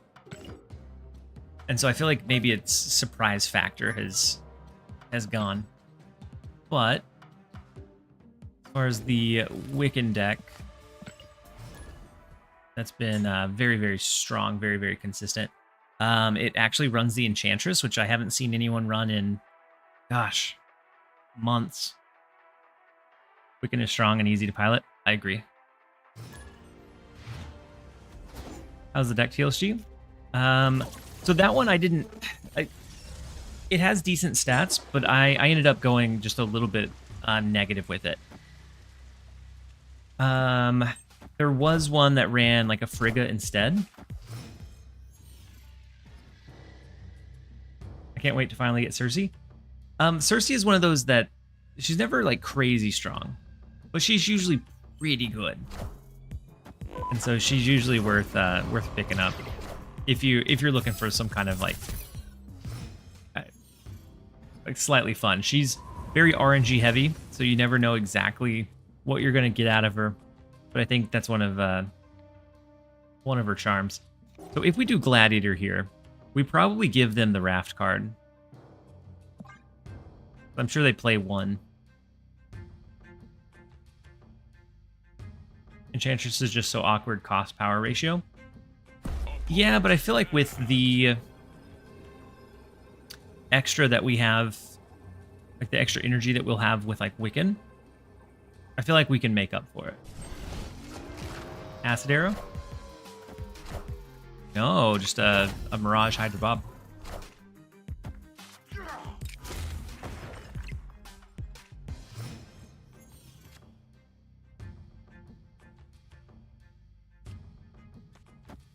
Let's go Wiccan. We have the big Red Hulk from Valentina, which is nice. We have Killmonger to take out the Hydra Bob. Maybe we take out something bigger so we get some value with Fenris.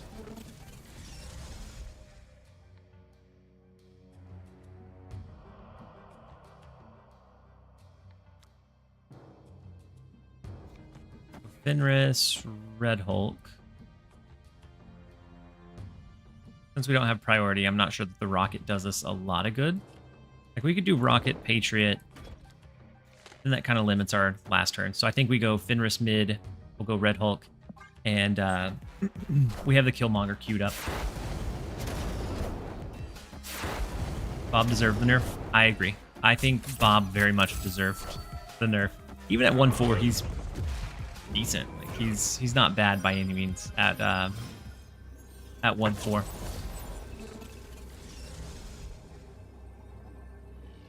Hey, welcome. It took you long enough.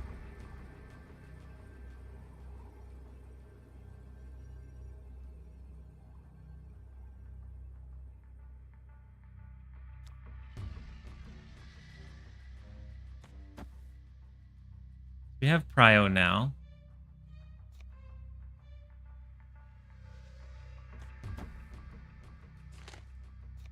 I think I'm going to do something like this. You feel Doom 29.9 needs to be nerfed? Nerfed, I would say no. The biggest drawback for Doom is that it's a very calculatable ceiling, so it can't go like crazy high. And at the same time, it's a board space hog, and only having 12 spaces to play cards, that can be absolutely devastating. Minions to me. Yeah. Super close in the left lane. We'll grab the 4. We're back on the winning side of things. Victory. I think Rocket is the best generic 3 cost. I think it's very flexible.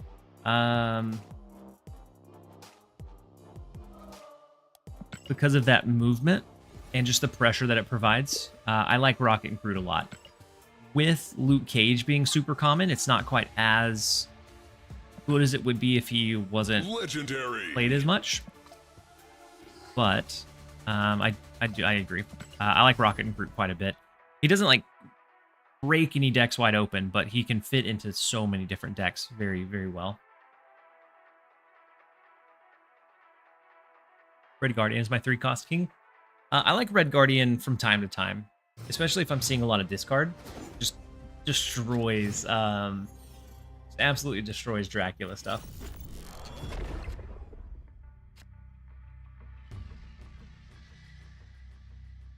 We have a 50-50 chance of drawing into one of our 2-cost cards to keep the Wiccan Dream alive. If I had to make any adjustments to Doom 29.9, I'd just reduce the power of him and his bots to 1. Let's see that. All right, let's go Iron Patriot. We do keep the Dream alive.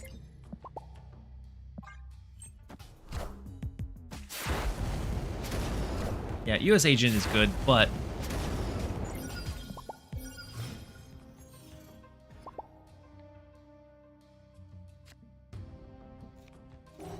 Opponent snapped.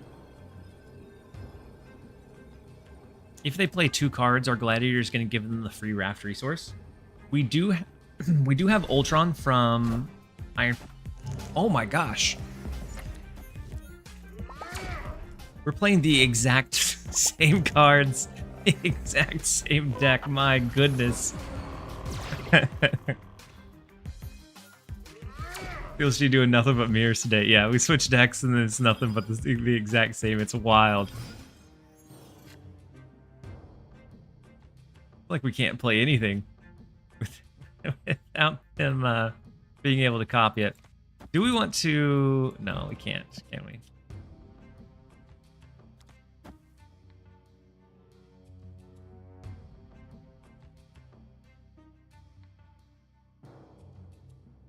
I'm just gonna throw an Enchantress. I feel like theirs is gonna be Wicked. Yeah, unfortunate.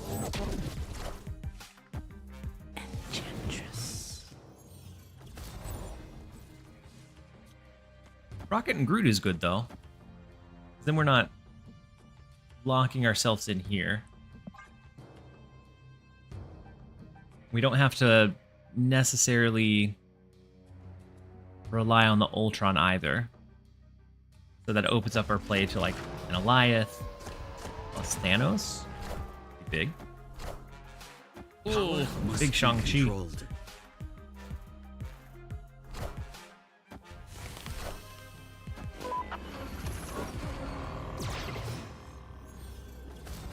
But they have a set 23 power here. We did what? 18, 19, 20, 21, 27. I think we're fine. So we can go to 4-6 or even 4-5. I think so. Energy cheat is crazy, crazy strong. I know I had mentioned it earlier, and a couple people said they didn't necessarily agree, and I get it. But for me, Wiccan is so strong. Oh, Magneto.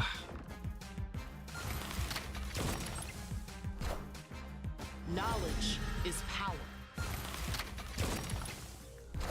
Absolutely ripped us wide open. How do we went Alioth instead of Ultron?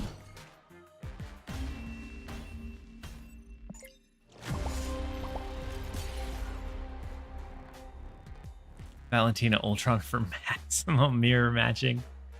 The Magneto was big, pulling over our Enchantress and Rocket, making it where we didn't quite win this one with our play. I guess if we didn't go Ultron and we went Alioth, we would lose the tiebreaker, wouldn't we? And then Titano, welcome in. Hopefully you're having a good one so far.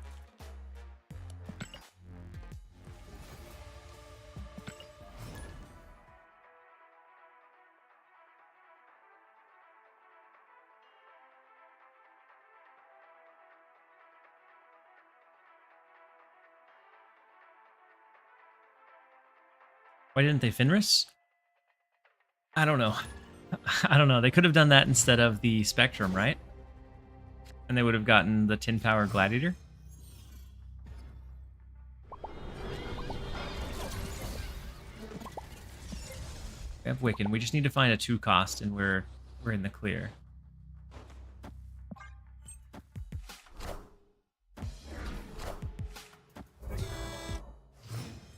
Ebony Maw. Is it a Doom deck? Not find a 2 cost. We are not clear. Could be a Doom 2099 deck.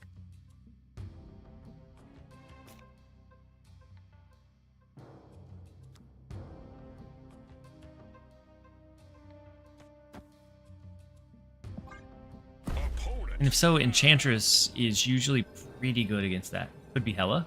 Oh, I guess it could be.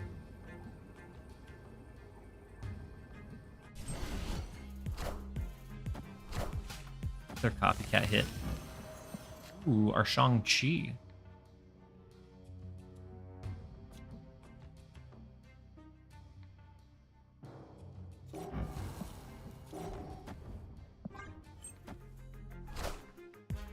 Wind, aid my hand. Oh no, they're gonna have Legion, aren't they?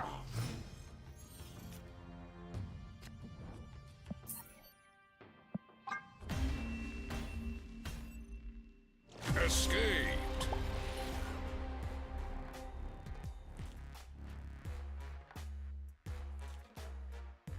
I was watching a Pokemon a Pocket tournament last night and saw J-Hugs playing. I do remember the name J-Hugs. I'm waiting on the new set to drop. I haven't really played in any of the tournaments in a couple of weeks because it all feels still very, very same. Like the mini set kind of helped add a little bit of life and variance into it, but it still feels like you run Mewtwo, you run your Charizard, you run whatever else. This land is always changing. That I lost interest pretty fast. Yeah, I'm hoping that the new set adds a lot of kind of resurges it, and that should be. Is that tomorrow?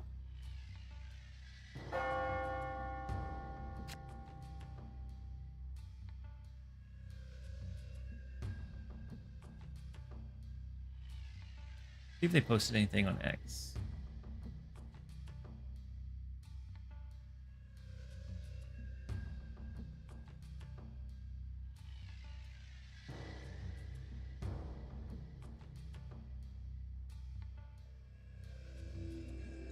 Okay, let's go Fenris. Then we have a Red Guardian as well.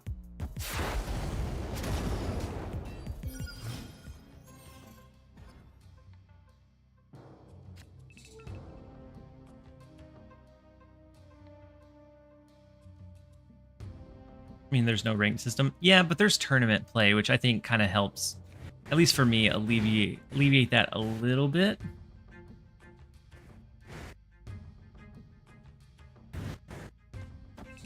But still.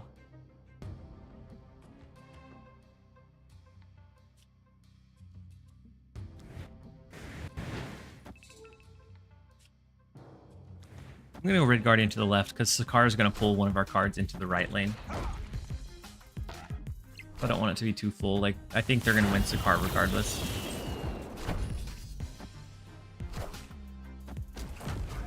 No! Fortunate. We do have Killmonger somewhere in our deck. Hopefully, there we go. I'm going to say hopefully we can find it sooner rather than later. Let's go Wiccan. Go double Valentina on turn 5.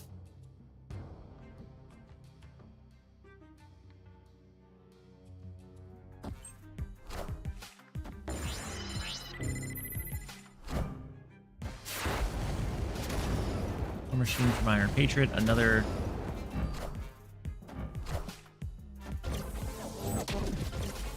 Oh, they got our Iron Patriot. I was confused as to how they had two. They got ours. Rough. Okay.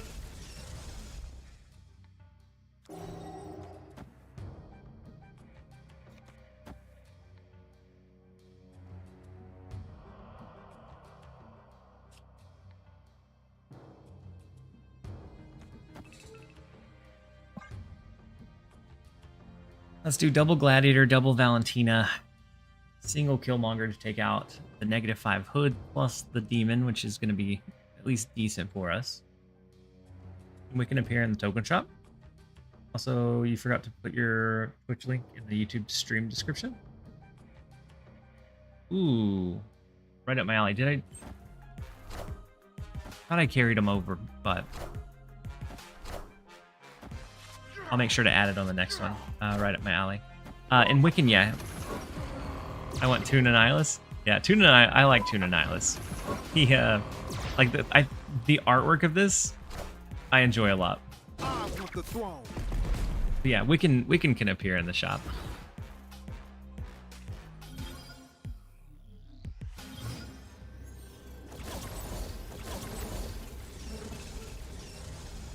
We don't have prio, and it came down to a just a 50-50 read on it, or a 50-50 chance on it.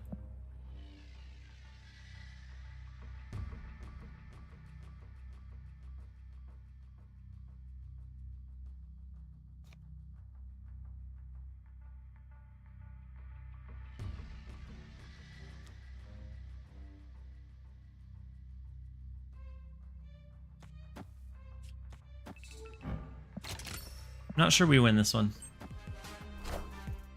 Ooh, big, huge Cersei. My goodness.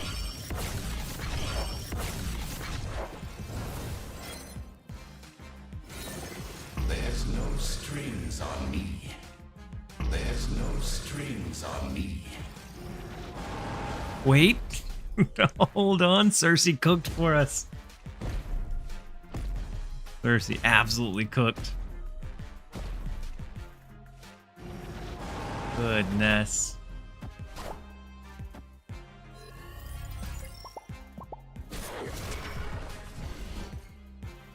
Cersei stock's plummeting. Victory. Cersei is a very much, she is very, very fickle. Goodness.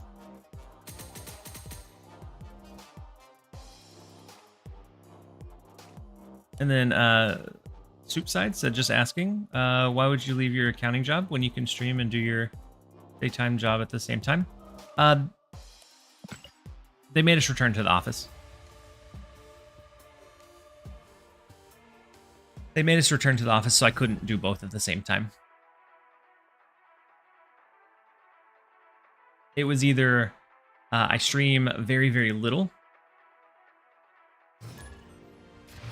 and not be able to capitalize, like whenever there's drops, like I wouldn't be able to, you know, really focus my stream time around that, which is a big piece of like the views for the game. And then like when new patches come out, new cards, I wouldn't be able to experiment with them. Whenever we were working from home, it was definitely doable, but after that. How's this deck going for you? I've been playing it today as well, and I'm climbing. It's doing pretty well. Snap. It's doing pretty well for me so far.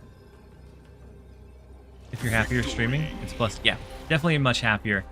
Because now I'm not trying to juggle both, and I'm able to like focus more on, you know, being there to help my wife, spend a little bit more time with my daughter. And then yeah, the culture was pretty bad. We got a new CEO, or like a new leadership from the top down, and they came in and just started making pretty radical changes without really caring about the impact. And so the overall morale was real bad.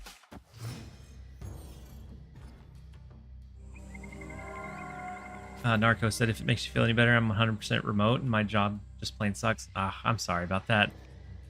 It always stinks whenever you have a job that you don't necessarily enjoy. And then Beholder Bob, I don't know if I called yours out. If not, I apologize. Thank you for the Prime sub 16 minutes ago. And then iBobiko. Thank you for the Prime sub as well for the second month. Very much appreciate having you here. All right, let's go ahead and hit the Killmonger.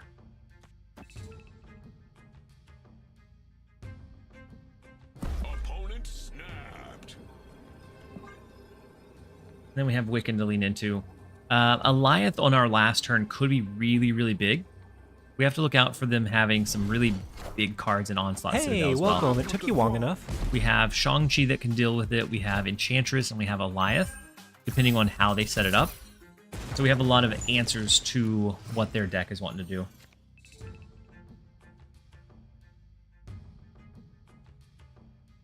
As an accountant, it might be because accounting blows.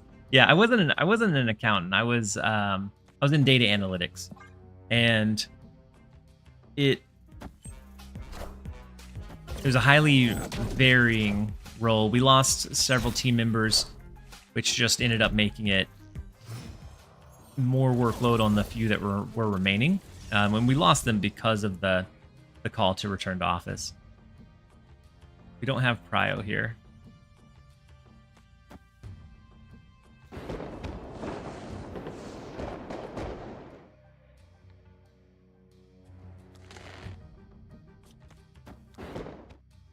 I think we go both left to see if we can maybe snatch it. If not, Enchantress is looking juicy. No, we're not going to have priority. If we can find Enchantress, beautiful. Not, we probably run. Oh, no such luck.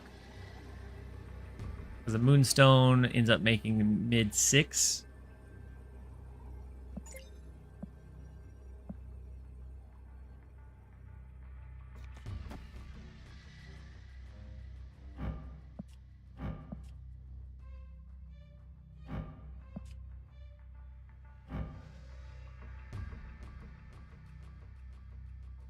We might be able to knock him out with Shang-Chi.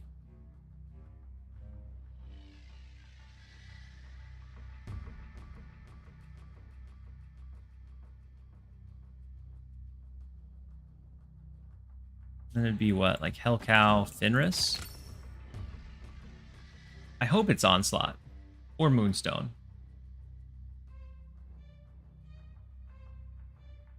I think we give it a try. Big Onslaught. Look at that Shang-Chi eating so well. Goodness. What a mighty, what a mighty hand indeed. Victory. Eesh.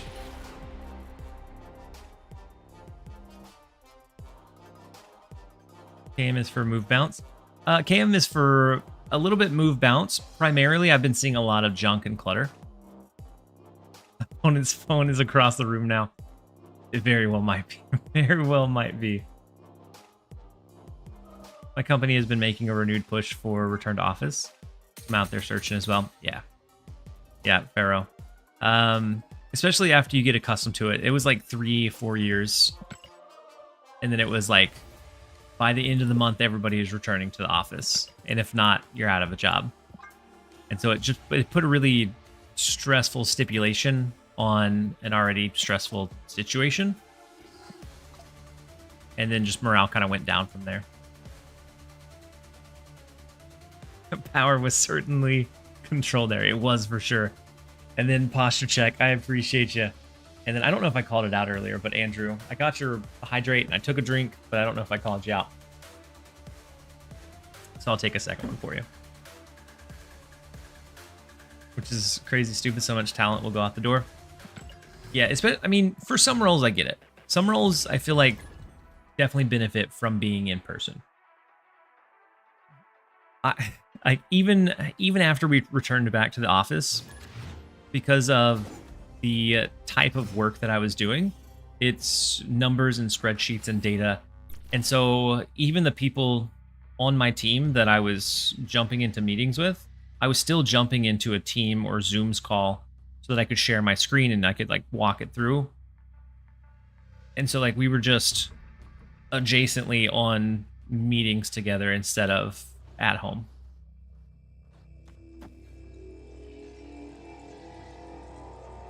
All right, let's go Quicksilver. But they have that big building they're paying for. Yeah. Yeah, and some of our roles had to stay in person. But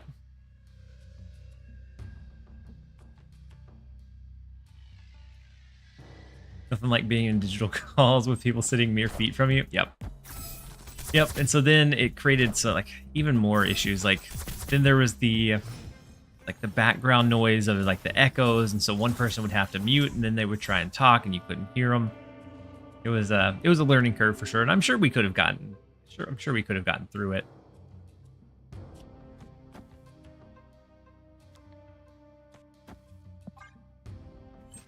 But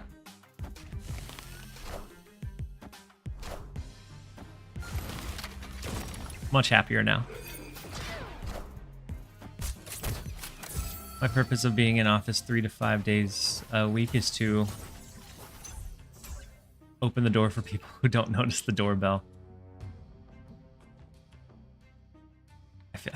I feel that one. What if we hit him with a gladiator? I'm gonna hold the Pim arrow because we're gonna throw Killmonger at some point so that we win Mojo World off of it. Yeah, I'd be okay with a hybrid so that you get that in-person time because there's some things you can't really get from virtual. But ours was fully virtual into full-time in office. It was like a couple weeks after. So there was very, very, very little prep time.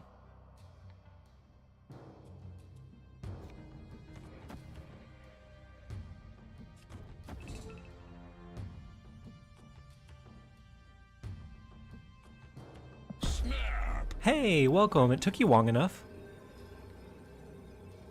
Yeah, they went full at home to full in office within, I think it was 2 to 3 week notice.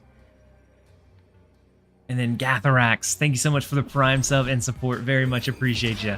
Hopefully you're having a great one so far. Don't you want an Enchantress, right?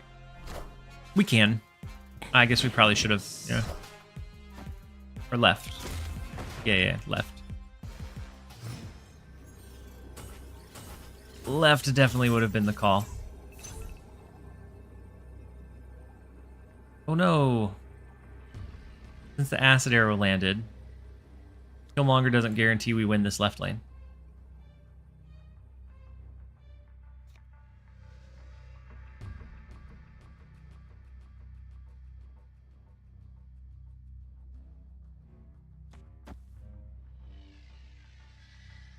Opponent snapped. Yeah, it does. Yeah, it does. We're fine.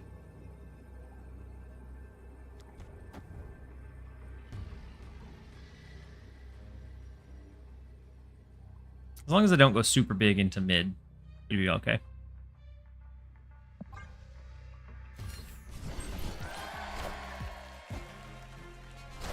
Ah, they went super big into mid. Ah, by 1. The Luke Cage stopped our Rocket and Groot from scaling, which would have given us the win here.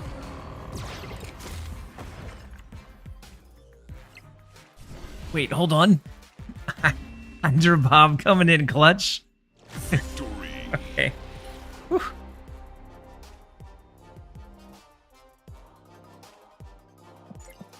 Do not think we should have won that one.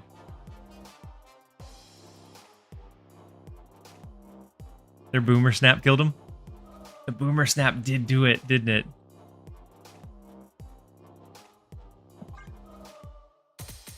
I thought we were... I forgot that Hydra Bob was potentially the one to resummon. I thought we were dead in the water.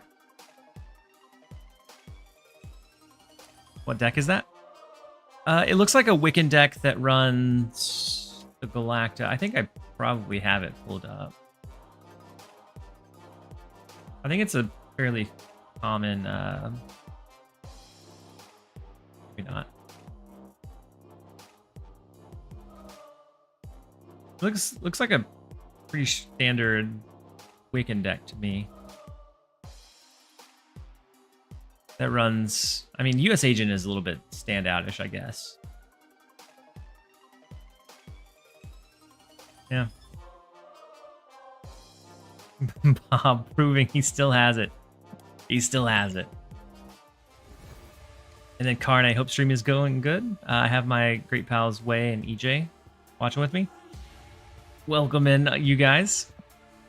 Hopefully you're all having a fantastic time. The stream is going well so far.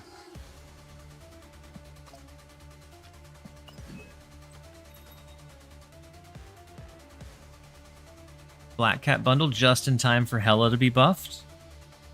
Coincidence? This is such a good Annihilus. I would never be able to bring myself to spend $50 on it. But it's such a good Annihilus.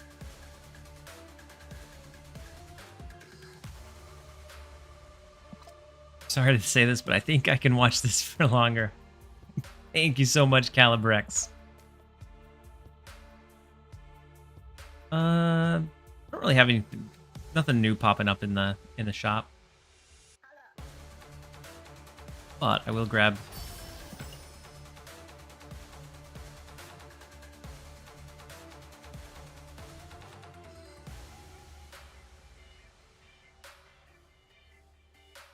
the Black Cat and Mantis.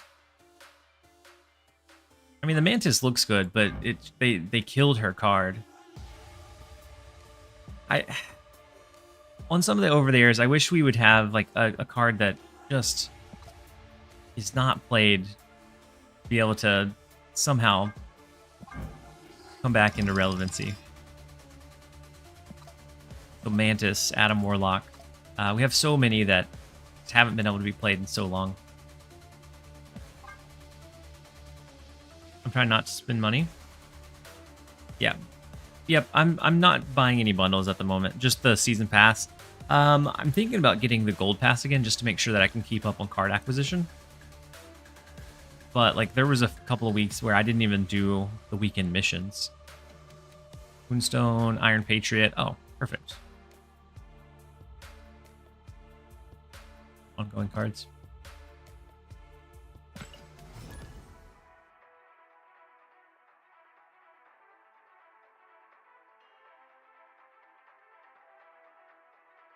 Yeah, Adam Warlock, unfortunately. These prices in the store insult my intelligence. Yeah. I feel like it's slowly but surely crept that way. Like, for a while, we had some decent, like, $5 ones. And we had the one-off, like, $100 ones.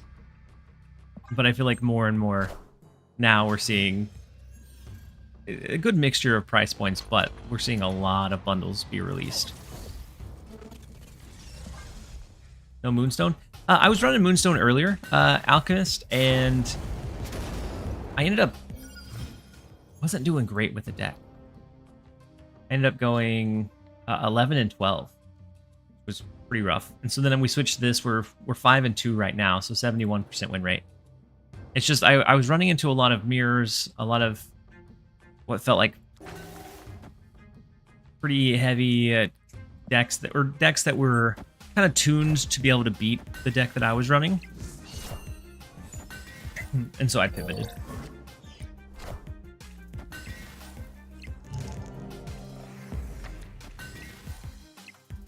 So the prices in the Snap seem cheaper than other games. STFC. Star Trek?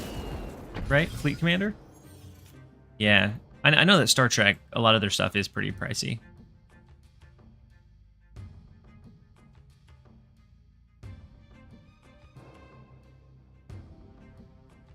Was working on a complicated move, bounce turn, and the game crashed. Oof. Yeah, sometimes Madam Web, I've heard, sometimes Madam Web makes the game crash.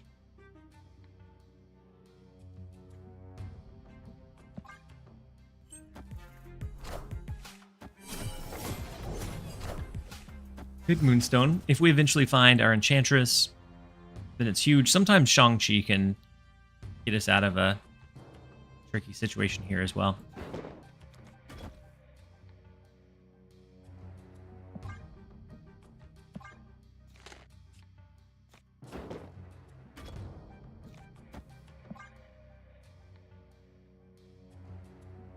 Has been cheaper for me to stay current compared to other games. Yeah.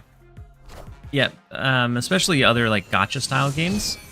Like yes, it costs quite a bit in general.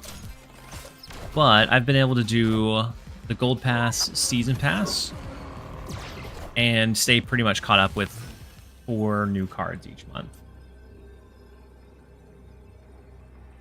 I should stop the sick Preston so much that such trends don't occur in the future.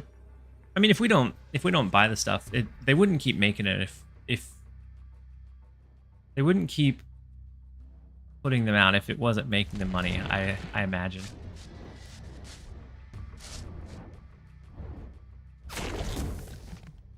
I don't think we win this one.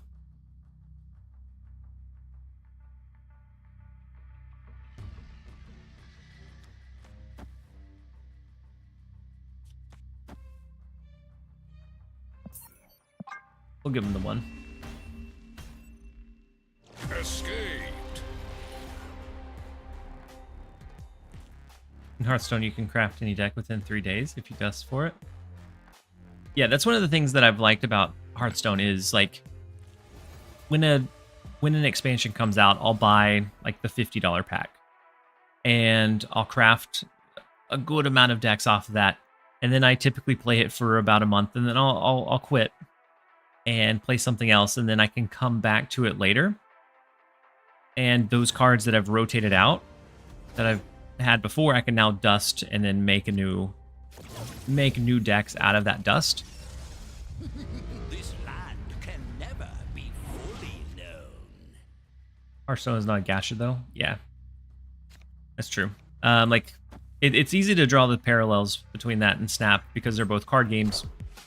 But Snap definitely designed itself as a mobile-first card game, versus Hearthstone, the mobile came later, just to be able to expand that like player base.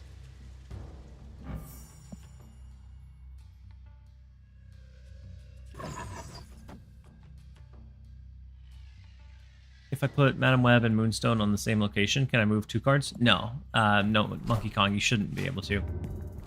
Even if you had multiple Madam Webs, you can still only move 1 card.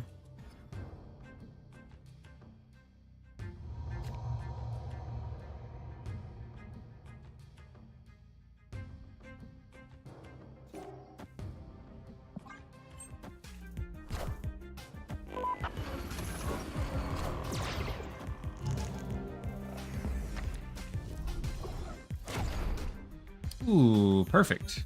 I don't think that's what they wanted. They also lost their Dracula and Malekith. Love to see it. Great 3 value. Yes, that was a huge value. Got the Gambit out of the way, got the Dracula out of the way, and cleared up this lane for us.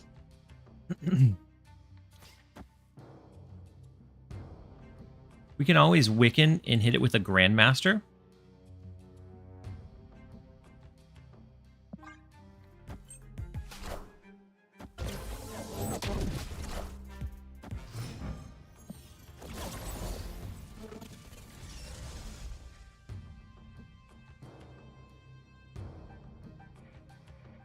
Shang-Chi would be a nice pull.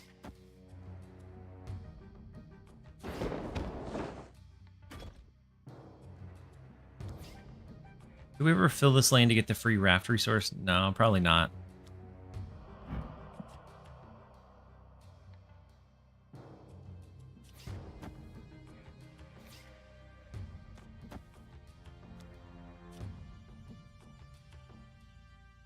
I have 6 cards in hand. I don't have anything that scales anymore, so I don't know that we force it.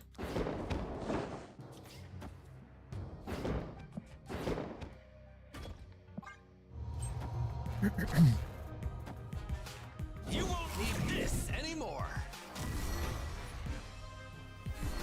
Okay, so we had our Killmonger and Valentina. We have a 50-50 to hit Rocket here.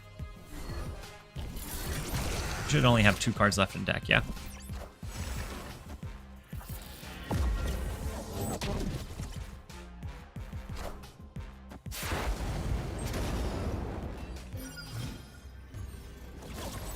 Yeah, Snap's definitely not cheap, but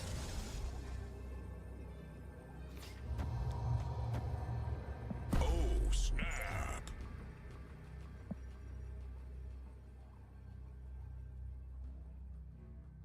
so we hold down the right with Arrow, swing left with Shang-Chi.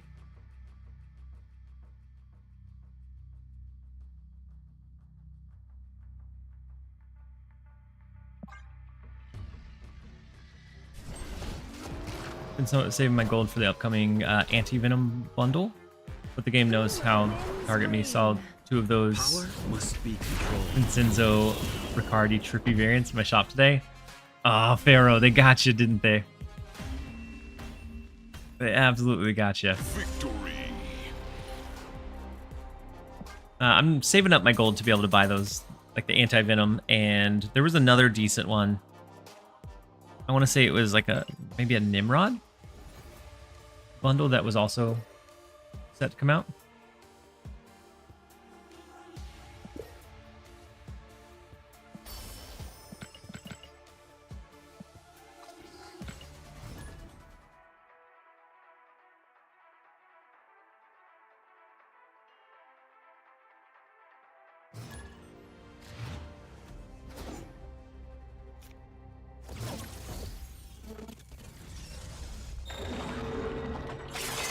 No Iron Lad. Aw, we lost Quicksilver.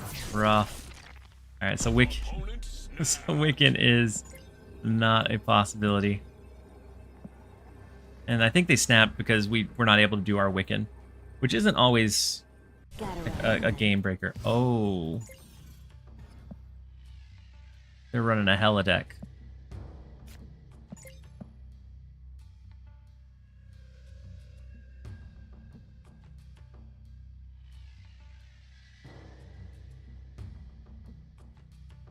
And then Cold Grits. I'll catch you around. Thank you for hanging out for a while. Hopefully you have a good rest of your Friday, and hopefully your weekend is good too.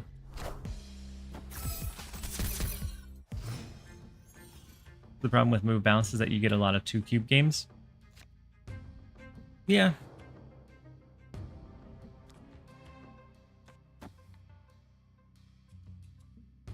Yeah, you'll definitely get a lot of 2-cubers, but my biggest issue with it is just that you have to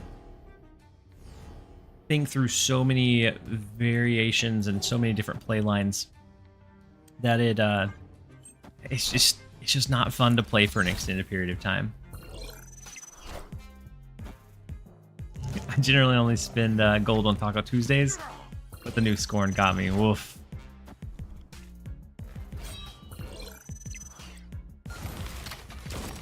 Oh no! Our Rocket and Groot hurt us here. We could have taken out the Lady Sif.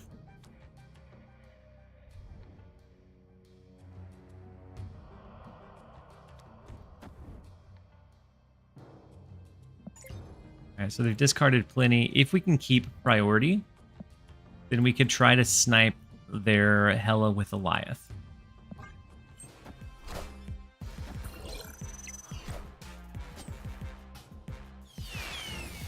Jubilee into Blade, getting rid of Magneto.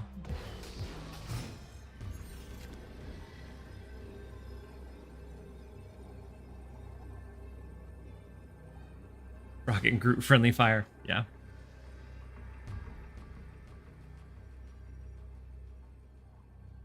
I mean, Hela is a big 9 power body now, and so it's a little bit easier to play her in like whatever lane.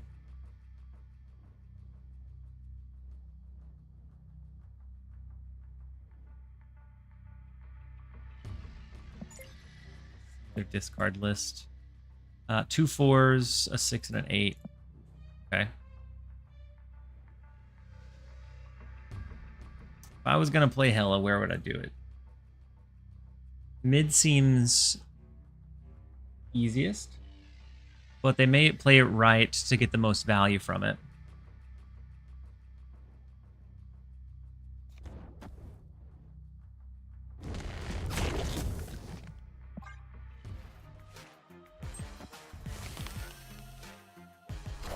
Right, for sure.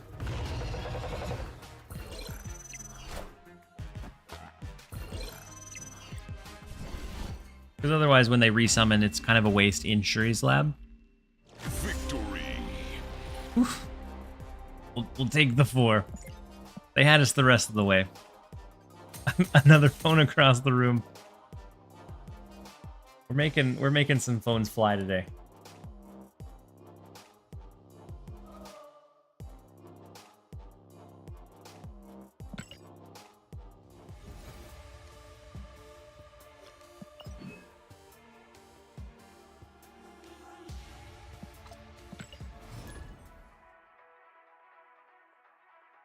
Titano got this. Time for the Raptors.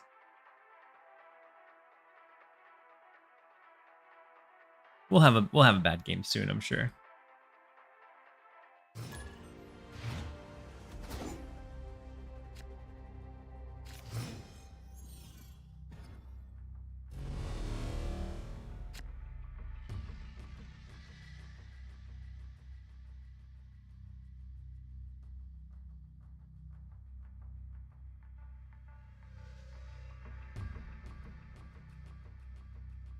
All right, next up we have Froska. First location, Castle Blackstone. Let's go ahead and play Quicksilver over there. Ooh, we lost our Enchantress.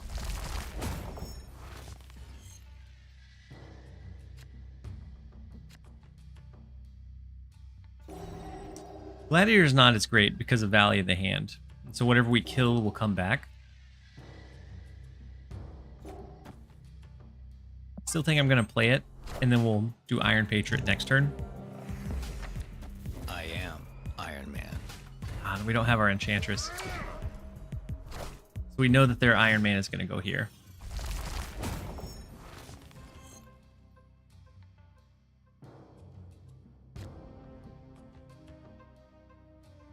Wait, why throw it? So that we can do an Iron Patriot.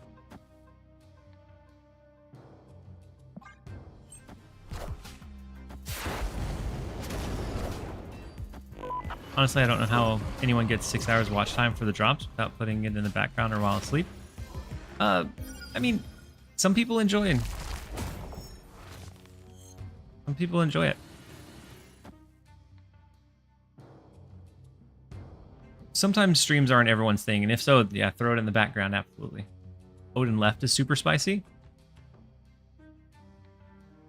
We could hit him with an Odin left. I like Red Skull to be able to get another an extra 14 power on whatever it is. Radio, you said I stream 2 hours each day? Like you watch it or you stream it? Oh, that way you get the rewards? Not a bad way to do it. Moonstone, Iron Man. Mid lane is tricky.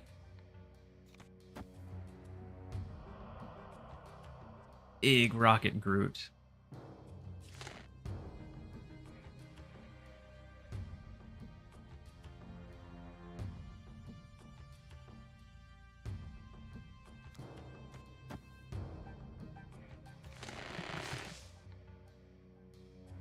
As long as we have Prio going into the final turn, we have Eliath.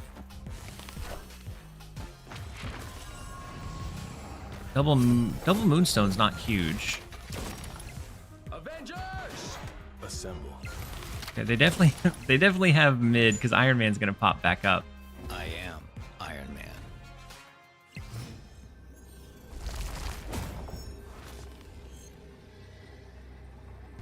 We can always Shang-Chi and take out Moonstone.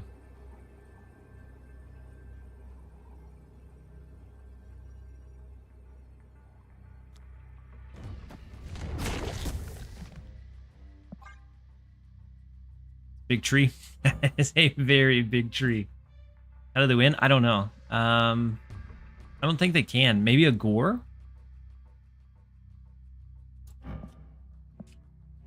But Gore wouldn't be all that big, honestly.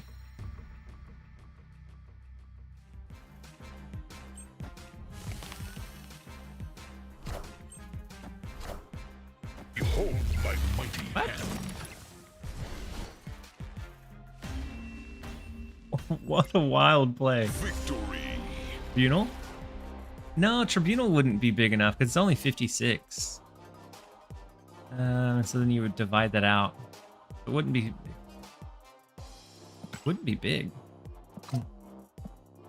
What a wild stay.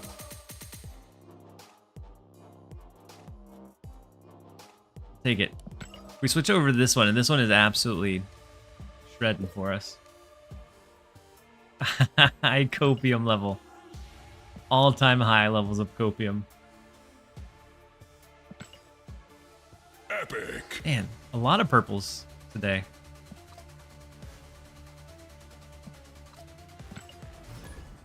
Scotta, welcome in. Hopefully you're having a good one so far. Oh, actually. Oh. I'll snooze it. It's time for an ad break, and I'm gonna run to the restroom, but I'll wait until after this one.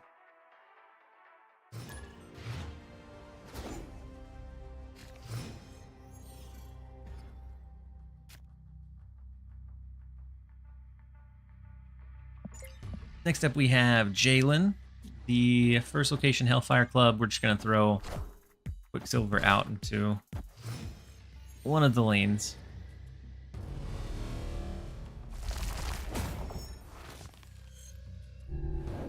Either do Fenris or Valentina. We also have Kate Bishop, which is going to be kind of nice. Do that. Forgot Rocket and Groot moves, I bet. Possibly. Why are you running the most infuriating tech card to lose to? What, Enchantress? Or Eliath? Enchantress?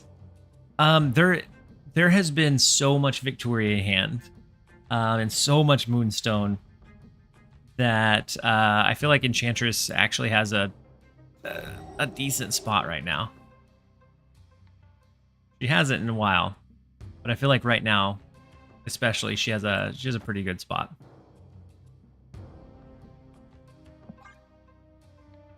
Goliath is infinitely more infuriating. Yeah, ongoing is dominating. Yeah. Of course, when I switched over to the Enchantress, we haven't seen a lot of the heavy ongoing, but I think Enchantress is probably needed right now with how high or how much Moonstone has like slungshot the ongoings into the meta.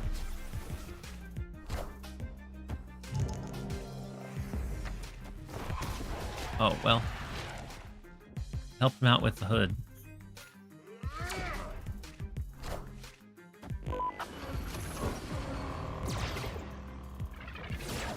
Spectrum's not awful.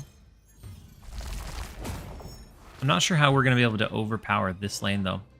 I think this lane will be an issue.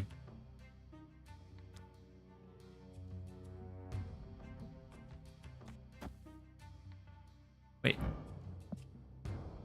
After this turn, it goes to... Oh, no, we can Shang-Chi the Havoc, can't we? As long as we draw it? Havoc on 3 is bold. It's... I mean, we have Elysium, so we have the deep discount there.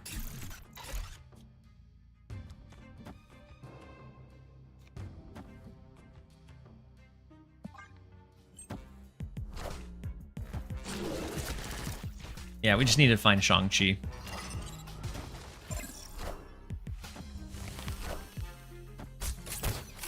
It'll be 10, 17.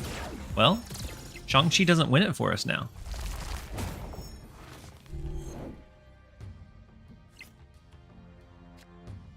There's the Shang-Chi.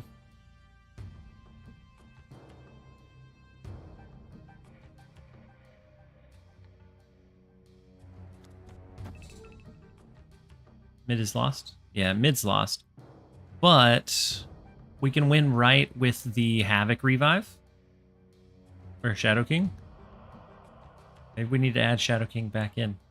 Where's Shadow King when we need it?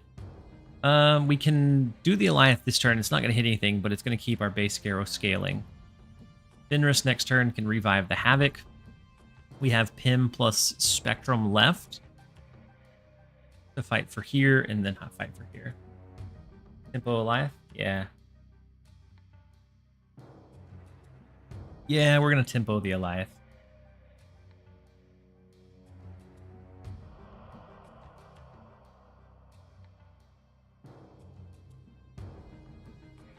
Tempo Eliath is the best. I mean, it's the best when you have priority, I guess. Very humble. Yeah, we're getting humbled by the 9 power Eliath.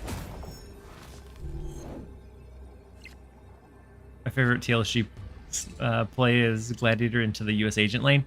I love Gladiator in the US Agent lane. One of my by far favorite plays to do.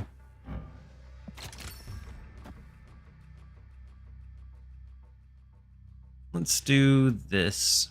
I think Rocket and Groot here can potentially help stop them from scaling. We're going to have the 12, 16 power Havoc. I thought about moving the Rocket and Groot to the left too.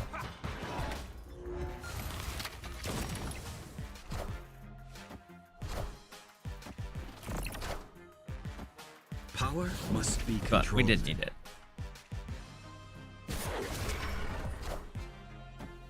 Knowledge is power.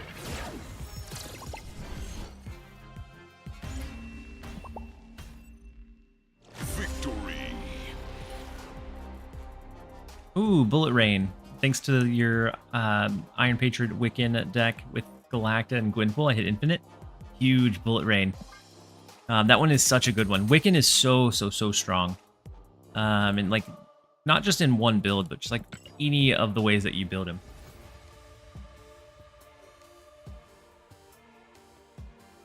Hope Summer's into Galactus is best. If you can get it to go off regularly, I could see that one being fun.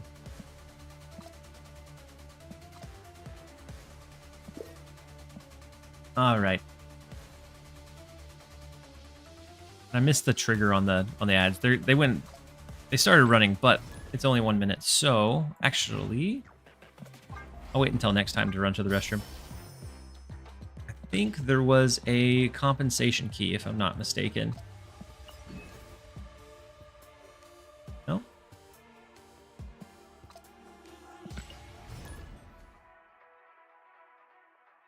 you have any Moonstone cooks to share for the weekend?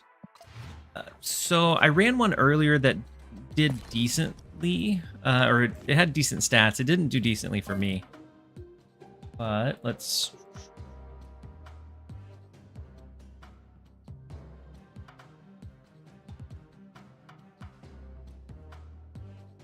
And so this one, where you can do the Victoria hand, you have Mr. Fantastic Moonstone Onslaught, which puts about 12 in left and right. If you have Ant-Man or Punisher, a lot of times that Onslaught can win that mid lane. And then you're heavily competing for the other two. I was running into a lot of like Lady Deathstrike and things that were countering this pretty heavily. The one that I was running before that I was enjoying a lot, I ran this one probably the most, was this one. And so it is a Victoria Hand, Iron Patriot, Wiccan build. It uses the Mirage to copy all of the kind of low, high power things that the opponents are generating right around now. We have Juggernaut as a way to follow up the Iron Patriot, Rogue to steal those key ongoings. We have Frigga to copy Victoria Hand. Being able to do Victoria Hand on 2, Frigga on 3, and then eventually have 2 Victorias plus Moonstone makes any cards that you generate absolutely insane value.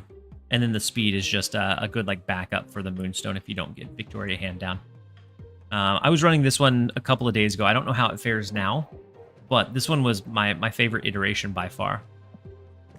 And I think when I was running it, my stats were pretty good. I ran it for almost 100 games. It was around a 56-57% win rate with the one that I just went over.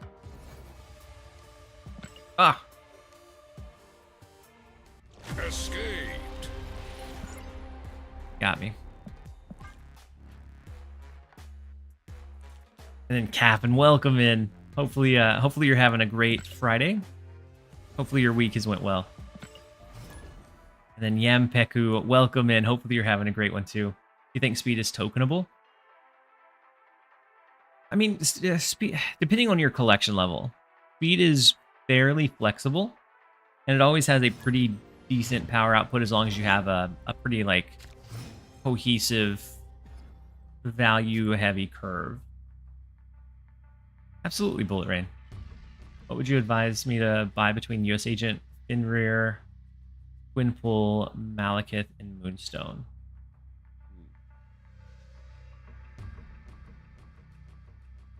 4K with a recent Wiccan purchase. Ooh, you're still at 4,000 tokens. You're almost to another one. I would almost say, as far as value builds go, I would almost say either US Agent or Gwynpool. My only hesitation with US Agent right now is that Luke Cage is pretty common. And so it might be more likely that that US agent didn't end up doing anything. And then all of the other ones are nice to have, but they're not core necessarily. Like Malekith, great in like a loot cage, affliction, or in sometimes in like discard, but most decks you can do without. Fenrir, I really like in like counter heavy stuff, but also one that you can kind of, it's hit and miss. Like you can pass up on it and it's okay.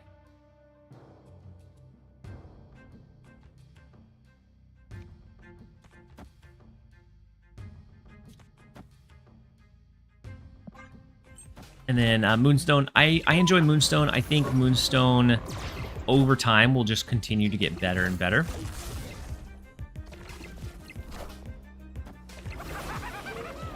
Big green goblin.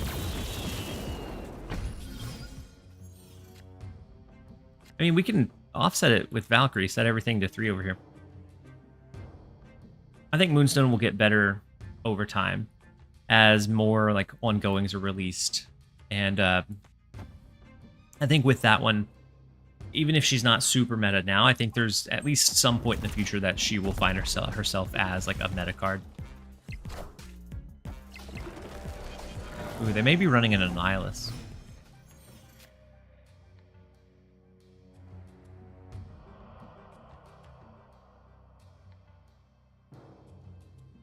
Malekith, yeah, Malekith is efficient, but not always necessarily like super fun. So they could go Cersei. They could go Annihilus. If so,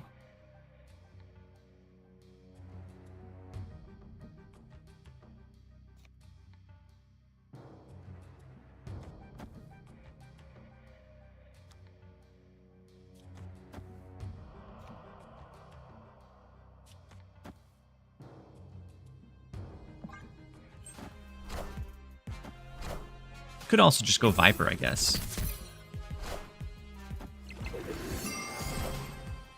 Malekith only hits Zabu for you. Kill that. Well, I think we did them a favor, upsizing their void. Do we think they're going to play in the right lane?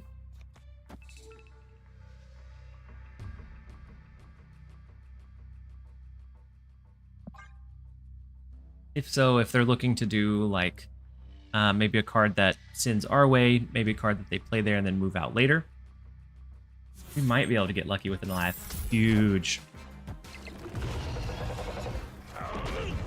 Oh, not as huge. Never mind. Never mind, we lose that lane. Not as huge as I thought it would be. Rough.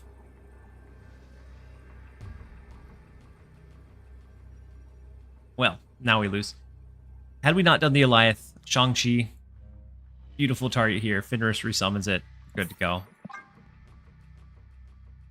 Someone say too huge. Way too huge.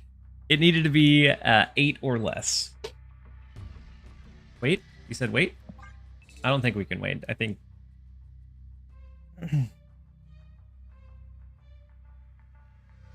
Oh, if they can't fill mid, we could win.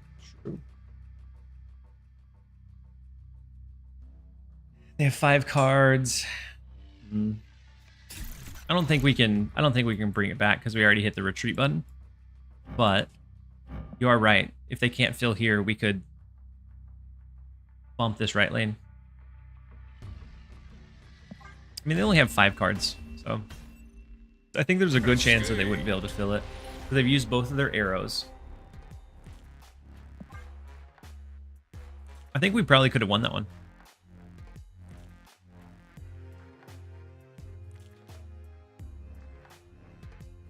The Valkyrie is going to come out of nowhere if they send it.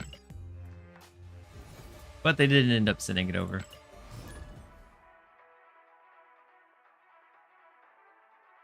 Scene? Ooh, thank you.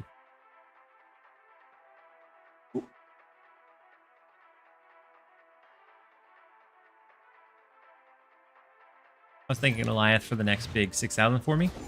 I feel like I use Eliath almost exclusively in like Wiccan decks. And outside of that, I don't think I've either. I guess Wiccan and Arisham, but I don't play Arisham, so Hey, welcome. It I took feel like you those long are the enough. two like, deck archetypes that he slots into. And then maybe like an Electro Ramp if that was ever, for some reason, relevant. And then Slam and Jay, thank you so much for the Prime sub and support. Very much appreciate having you here. Replacement for Iron Patriot in the deck. You could probably go Shadow King if you're just looking for another like. Actually, I really don't like Shadow King with Wiccan because it forces you to have to either use him super inoptimally or not get your Wiccan sometimes.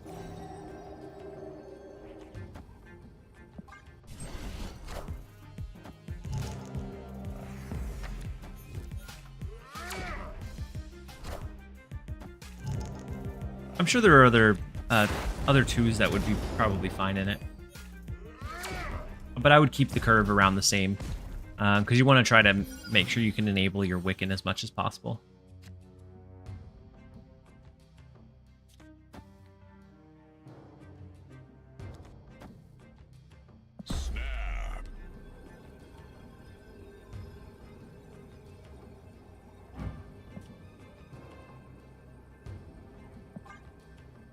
I don't think they fill mid.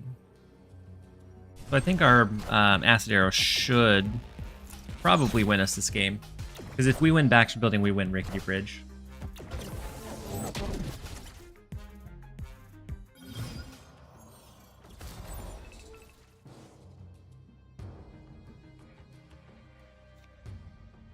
Our Wiccan came a touch too late, but that's fine.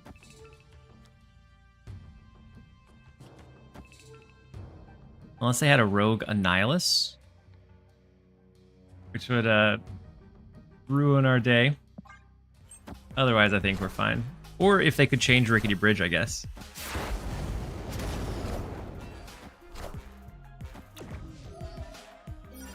Oh, or a Magneto. Ooh.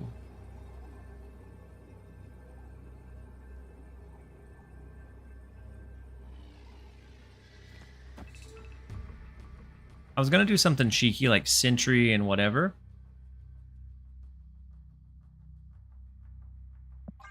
But I'm afraid of the Magneto now. Victory.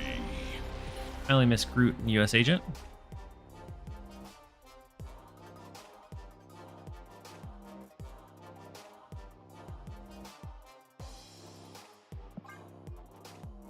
Those are the only two cards you don't have? If so, like, both of them are decent, but they're not meta breakers by themselves either. Oh, you were answering. Gotcha. I gotcha.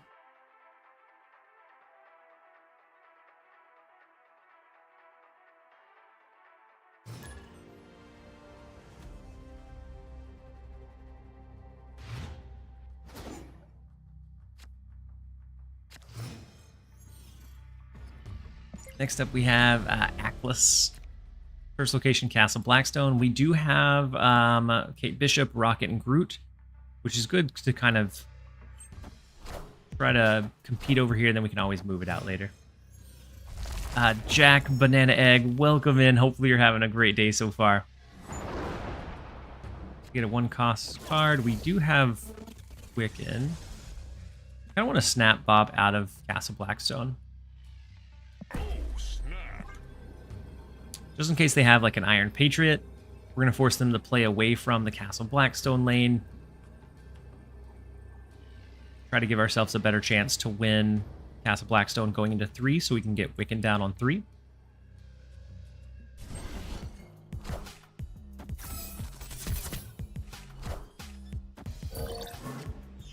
Kate Bishop and Maria Hill. We're not going to have the win in Castle Blackstone, but that's fine.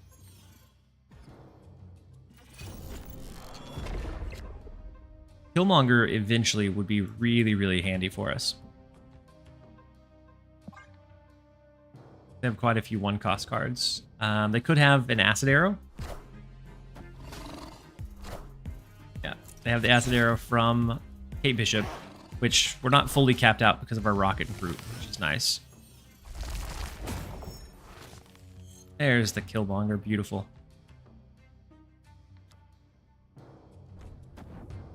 Do Wiccan, I'm gonna hold these arrows for now. I don't see many people running speed in their Wiccan deck. Why is that? They seem to synergize so well. I really like speed in Wiccan. They synergize, you're right, they synergize incredibly well together. The reason I'm not running it in this one is because we're wanting to be able to throw down the Enchantress in whatever lane we need to. But I think in general, they synergize incredibly well together.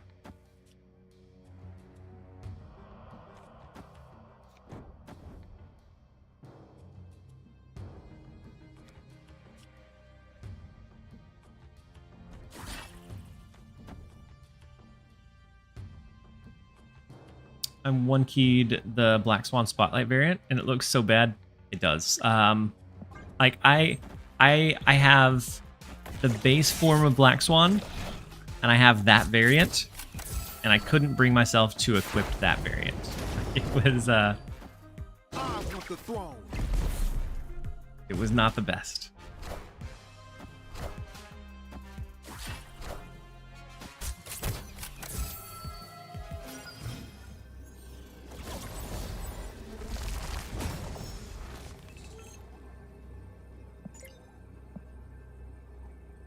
Get Hydra Bob from Fenris. Could do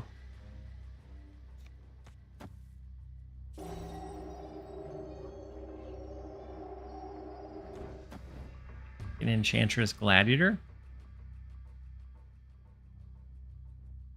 If that's the case, Rocket and Brute over here would be better than Hydra Bob. We're not throwing anything additional here. Or we could go with this. Fenris? Yeah, we activated Fenris for the Hydra Bob. Feels like Skillmonger's in every deck. I haven't ran Killmonger in a deck in a long, long time. But I logged on today and got just bombarded with like junk decks and a lot of Kate Bishop hitting me with like acid arrows and just a lot of clutter.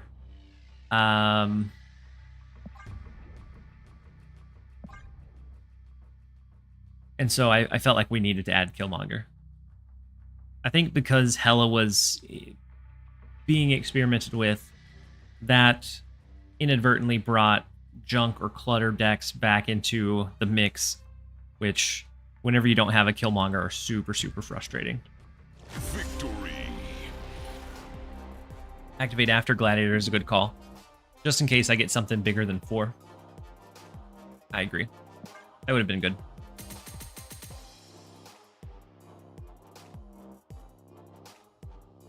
But it's time to take a really quick ad break. I'm gonna run to the restroom real fast as our ads roll, and then we'll be right back, you guys.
All right, we're back.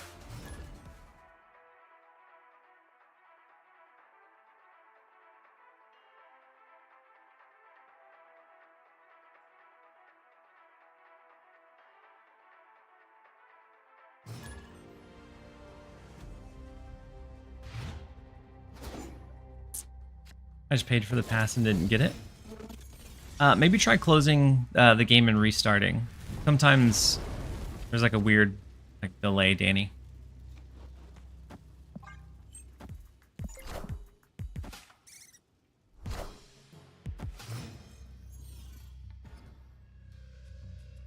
He said, wait, people are playing Clutter and you aren't one of them?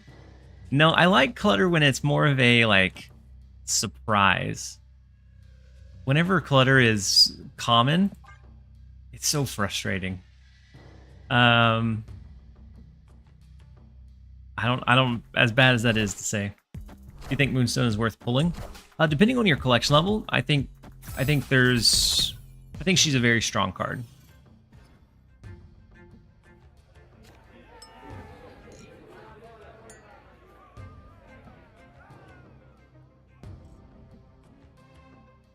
Opponent snapped.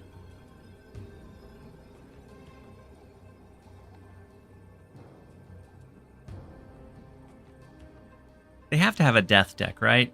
I'm sure that they have Killmonger. That's the only thing that makes sense to me.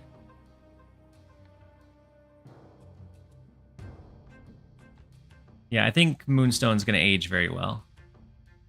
Yeah, I think it's probably Deathbird. You're probably right. I want to keep Wiccan alive, so I'm going to do Fenris Grapple Arrow, knowing that I have the Killmonger eventually. Mysterio is weird. Yeah, Mysterio for the Sasquatch.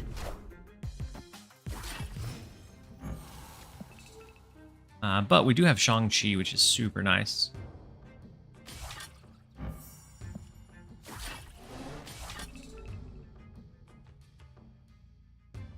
Snap. Shang-Chi into the Fenris Revive, the Sasquatch. How worth it is Moonstone if you really dread landing that Black Swan variant? Well, I mean, you can always wait and save and use I guess tokens. But that Black Swan variant is something else for sure.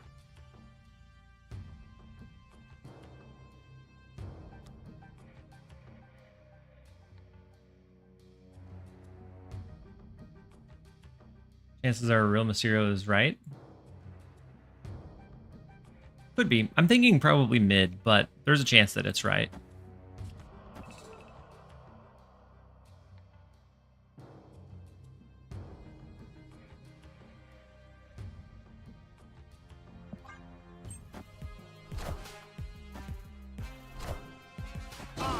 Ah, they dropped Killmonger too.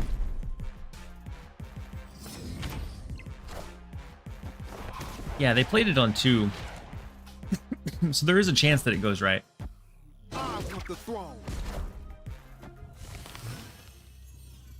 They don't get the free win in Bar with No Name now because of our Killmonger.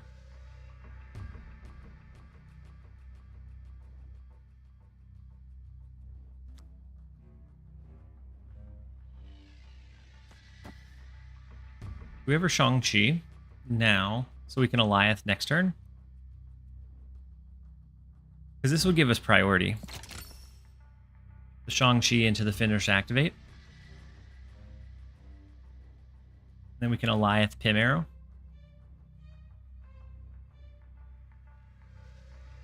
Mid. I think the real Mysterio is mid. And I think that's why they threw the hood over into the right to try to win that one.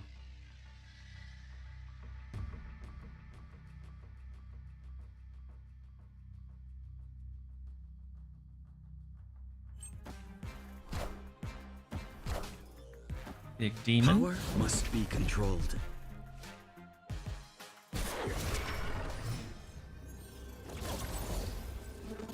So with Cryo, I think it's just Eliath left in case they do anything cheeky. Then call it a day. This deck's last play is just pure power. The Mysterio deck. Victoria Hand and Moonstone cost me 7 keys. Oh, my name is junk. That is tough.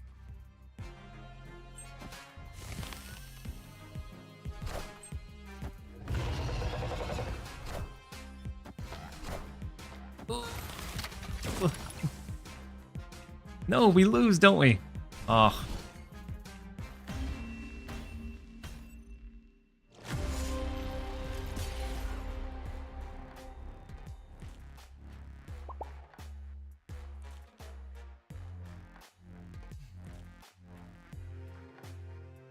It was mid, yeah. Yeah, it was definitely mid.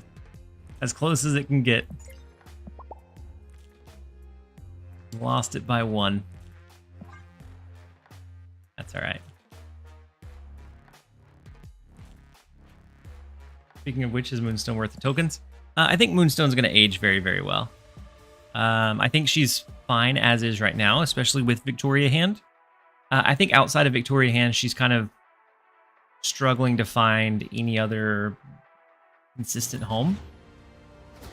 But as additional cards are released, I think she has an effect that is super, super strong that can take some of those cards to the next level. So the one that I'm immediately comes to mind I'm looking out for is the new Captain America that has the shield that starts on the board, and then you have regular Captain America. I think that fits very well into like a Spectrum home.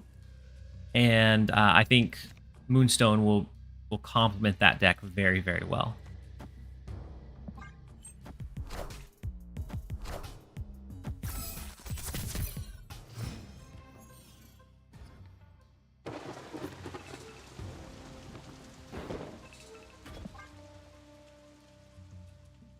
We have the Iron Patriot. And we can do what? Gladiator into the raft? Dexter was also crushing it last night with the new Mr. Fantastic. Yeah. Yeah, Mr. Fantastic is... I ran... I think it was the same deck. I ran that deck a bit earlier today. And wasn't doing as well as what Dexter was. But it could be... I was running into a lot of junk counters, so I wasn't able to like set it up how I would need to. And I was also running into a lot of like Lady Deathstrike and just kind of bad counterplay to it.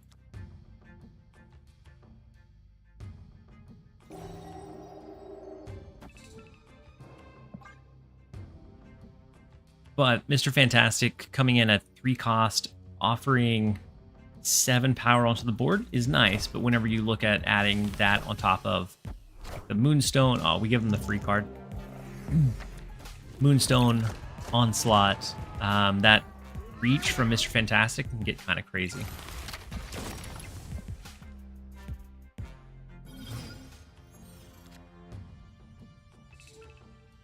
Opponent snapped.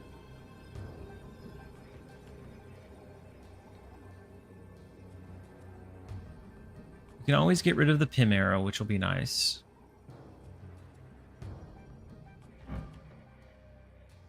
We can Fenris activate to get their Fenris.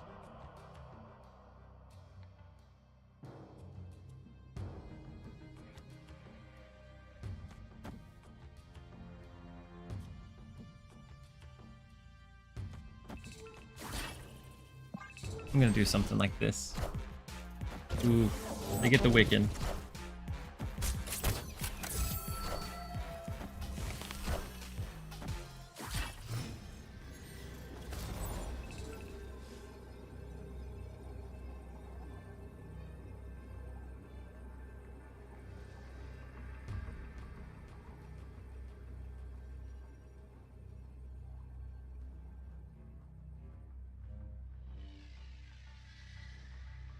Do I try for a Shang-Chi somewhere?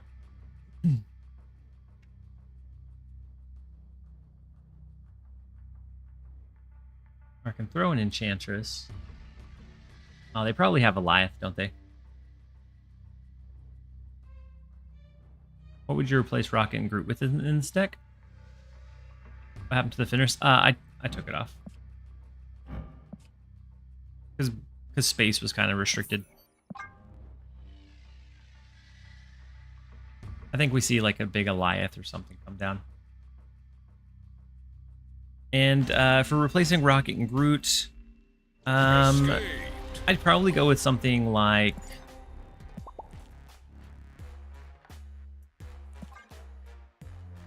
Red Guardian or Speed.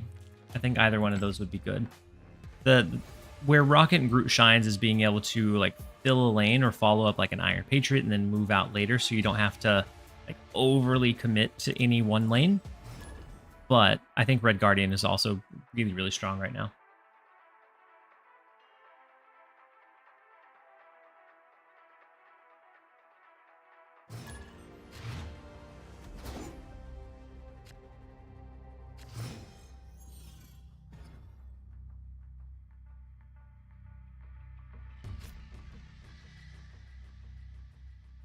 Yeah, you could do Nocturne too. That way you still have that movement.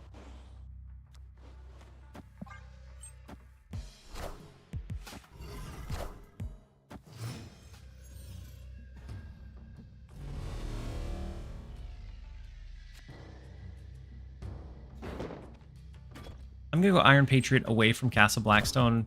I thought because they would be playing there, but they play their Iron Patriot as well. Cheap Storm could be interesting.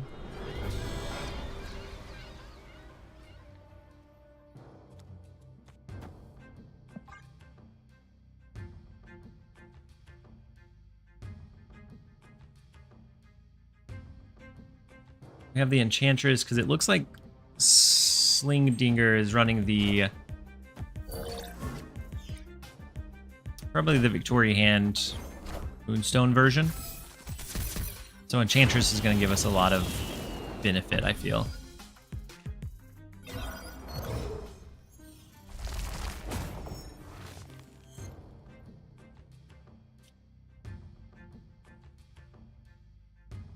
Oh wait, we didn't win this lane.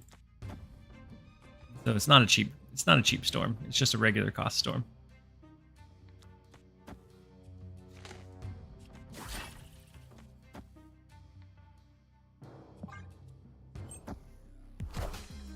And then Punisher, hope your day is going well.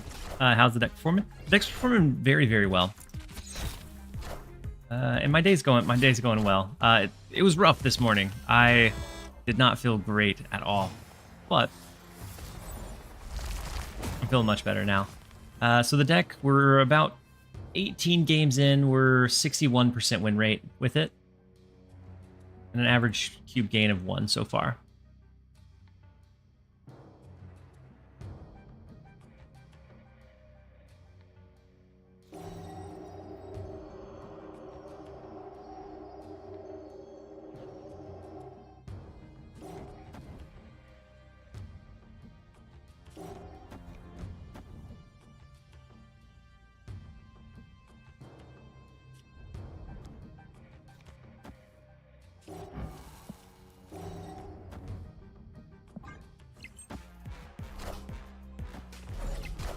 Big speed. We should be able to win the right off of an Enchantress eventually. Big lockjaw, Mr. Fantastic rotation.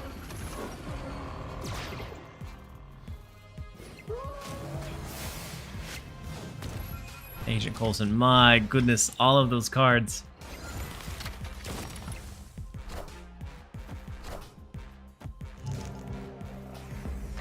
Behold my mighty hand.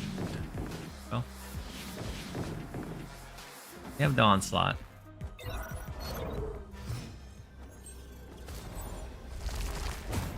So in mid, they only have an extra +2.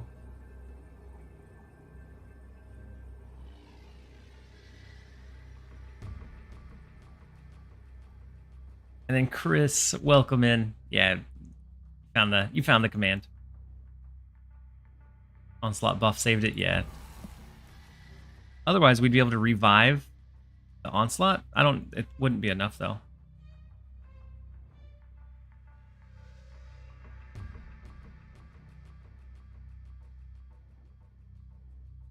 We don't have a... No, you're okay, Chris. We don't have a good way to win this one. Unless we were able to hit something big with Shang-Chi, revive it.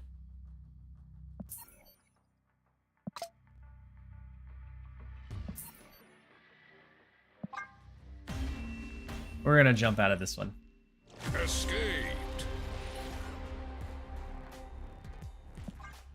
And before we jump into our next one, we do have this stream is sponsored today. It's sponsored by HelloFresh. I've done their sponsorships a handful of times.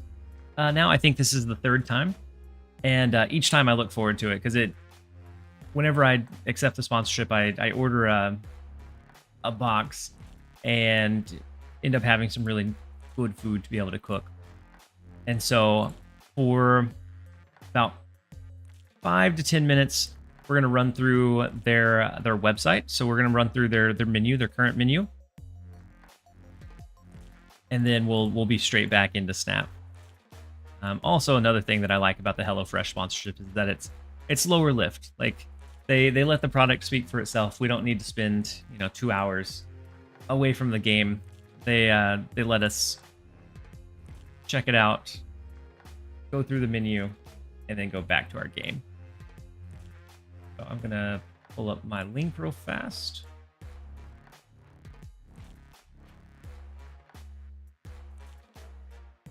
Then we'll pull it up on screen.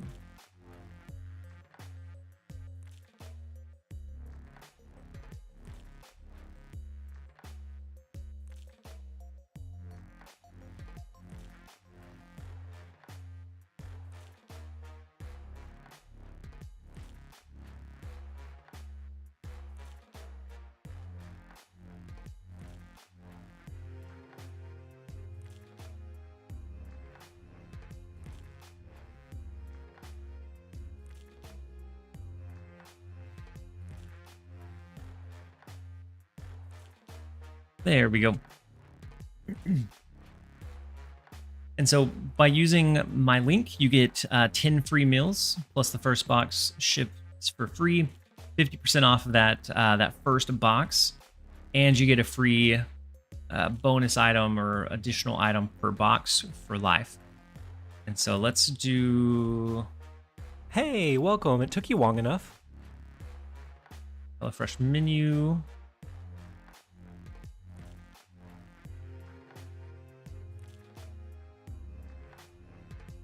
Go through the menu so that I don't have to log on.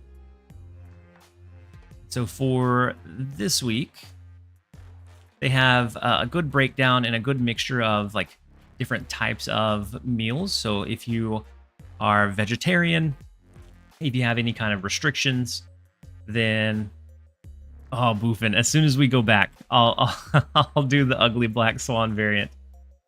And then Lloyd Crasher, thank you so much for the Prime sub and support. And so they have a good mixture. If you have any kind of dietary restrictions, on the pages themselves, they'll have all of the ingredients listed, and they have a really good breakdown on like what's included. So if it's allergens, you have the wheat and milk and a couple of like tags. So if you're looking for a higher protein, so if the start of the year you're doing New Year, New Me, it is a great way to kind of get involved with that. And so I really like the chicken. That's what I kind of stick to most of the time, is a lot of the chicken recipes have all been absolutely fantastic. And so looking through these, like the crispy buffalo chicken sandwiches are pretty quick to throw together, but I don't know. I'm a sucker for breaded chicken. And so that's one of my go-tos. They have different like cauliflower meals. So if you aren't necessarily a meat person, or if you're vegetarian, if you have certain restrictions, they have something for everybody. I've even found stuff that my daughter likes, that my son likes, and they are very, very picky eaters. And so we've been able to use this to make it a little bit easier to make meals a couple of times a week.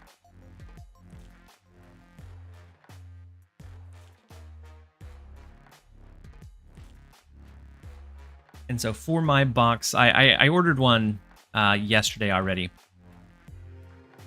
And I did a spicy maple chicken that comes with the sweet potato, mashed potatoes, and green beans. I like that it's all fresh, and it gives me a full, well-rounded meal that I don't really have to think about.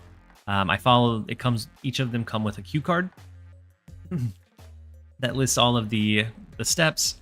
You can follow it, even if you don't really know how to cook, or you haven't cooked well, or you haven't cooked in a while. It's very easy to follow. Very, very good food. And especially for like the first box, when it's 50% off, I definitely think it's worth it to give it a shot. But we are gonna go ahead and jump back over into a little bit of gameplay.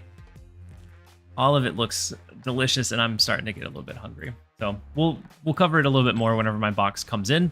I'll make one of them, and then I'll be able to bring it onto the stream. But for now, we can go ahead and return to a little bit of gameplay.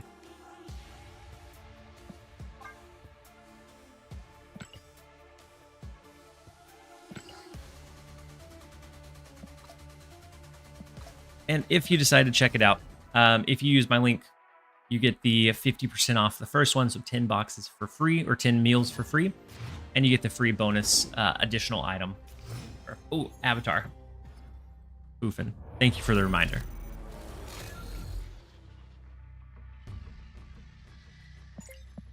We have rank 116 Rockman. You know what? I'm gonna go Quinjet instead of Quicksilver.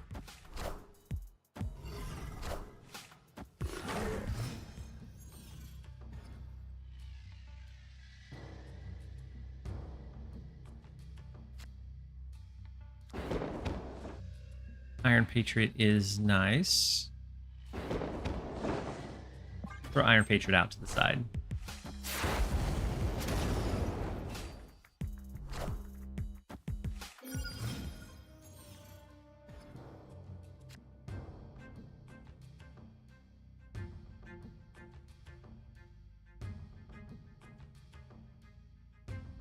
All right, we'll follow it up with Gladiator Gilgamesh's, especially a one-cost Gilgamesh.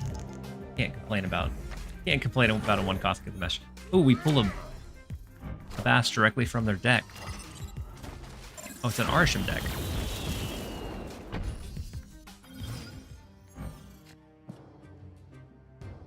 Oh, snap.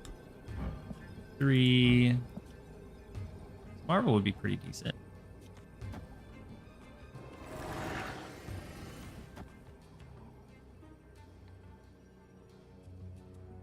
Do you think we ever skip here? Into an Infinite? I am Iron Man. Hello, hello. Co3 redeemed a snaps. Oh wait, did I already snap it? I'll snap it next time. Yeah, dagger could be useful if Strange Academy stays, but then we wouldn't be able to do the onslaught or the Infinite. Hello. Hellfire Club might be out of luck over there.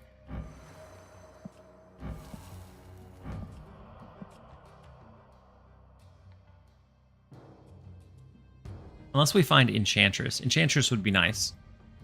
Would be a big pull. Hello. So happy. Big gore. Not Enchantress. Okay.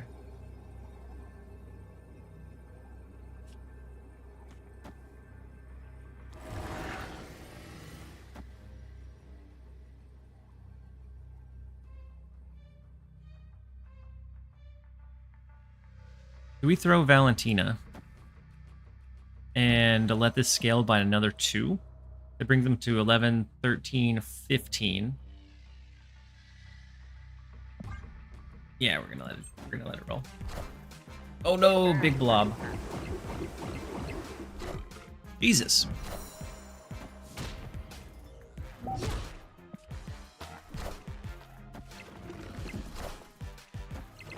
Oh, it's the last turn, Boofin. But we probably should have played dagger on like 4 to apply some pressure. Goodness. That pulled 3, 3, 3, 3, 3, big 12. What are the odds of a 26 power blob these days? Not very, it's not a very likely outcome.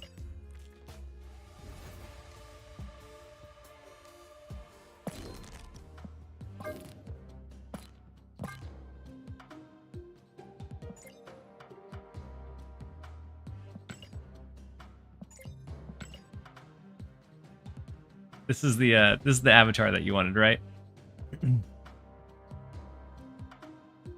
Haven't played in months. I don't know what many of the newer cards even do. Never asked the odds against Arsham. It's true. Never asked me the odds.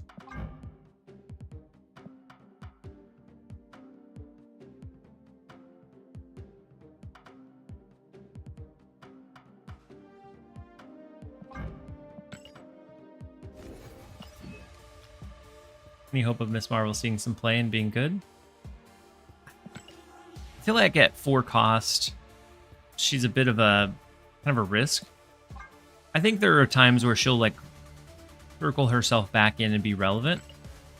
It's just a lot of times she doesn't get a big enough payoff to kind of hold her own now. I feel like she's been power crept out a little bit. Was she hit with a shovel? She's vibing. Black Swan is absolutely vibing.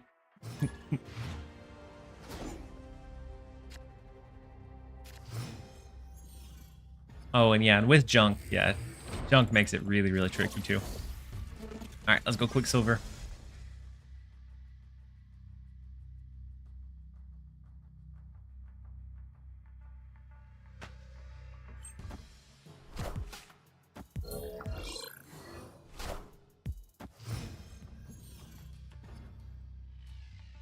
Swan that gives our 1 cost card +1 energy.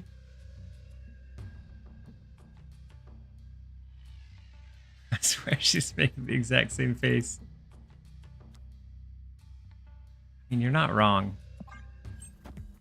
I used to love Goose Storm, Miss Marvel Wave, Havoc Doom deck.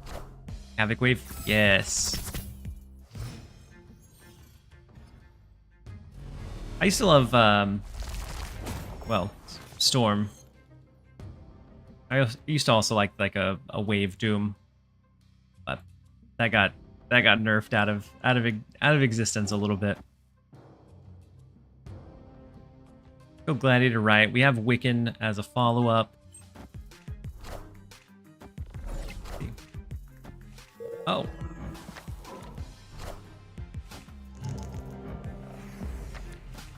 I feel like they have to be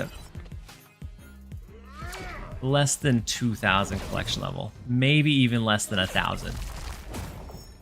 To be running naturally a Mantis.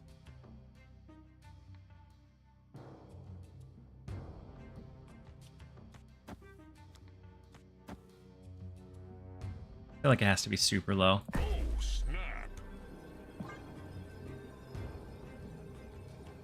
Black Swan's ability is to give 1 cost cards nightmares.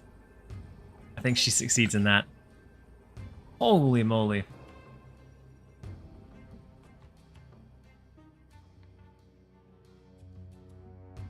Victory. Why? Why would the game do that?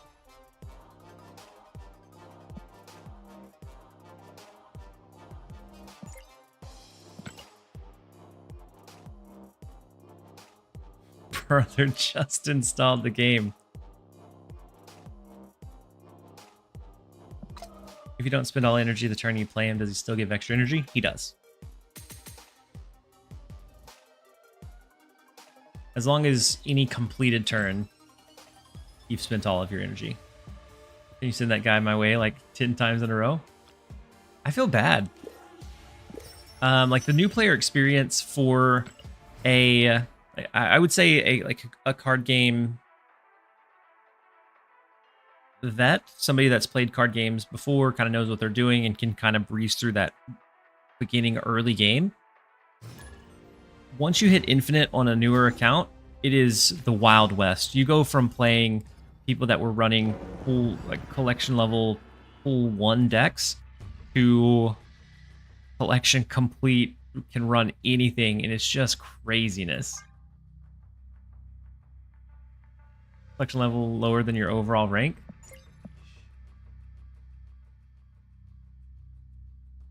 It's true.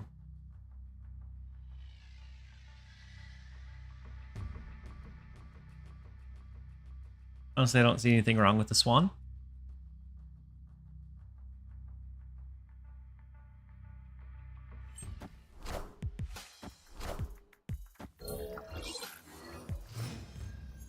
That was a big learning experience. Yes. Yeah, it's like from one game to the next. You hit infinite, everything, you're like, man, I'm the best snap player in the world. And then you go into people that have actually been playing and aren't bots. And it is... Oof. It is an alarming experience.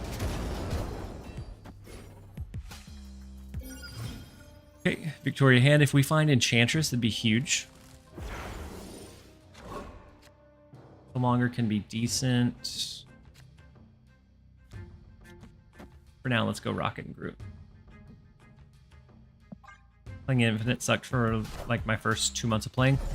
Yeah, Co. Whenever I was playing, I actually refused to play ladder past Infinite. I went to Conquest instead.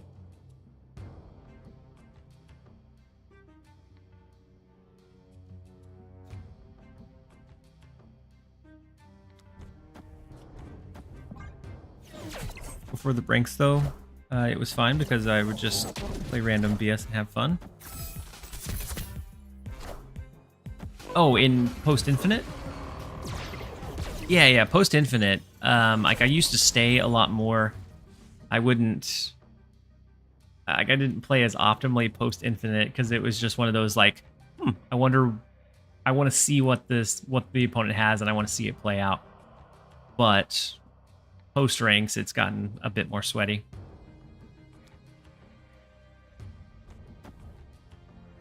I feel like we're in trouble here.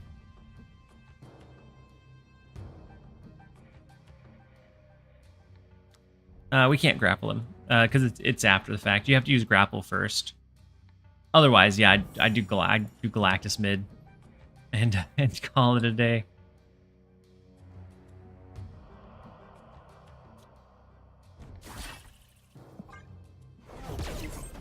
What do you think about Hellas Change? Is it a buff or a nerfer? I think overall it's probably a bit of a buff.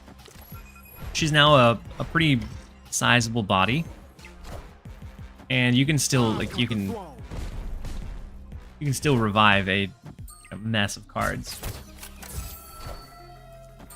in exactly 1 cage. To be fair, I haven't seen very many loot cages today.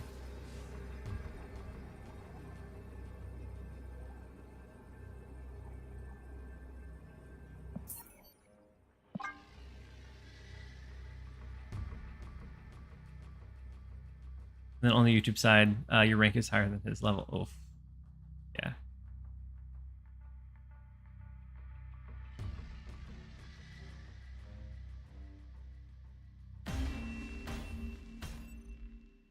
Escaped.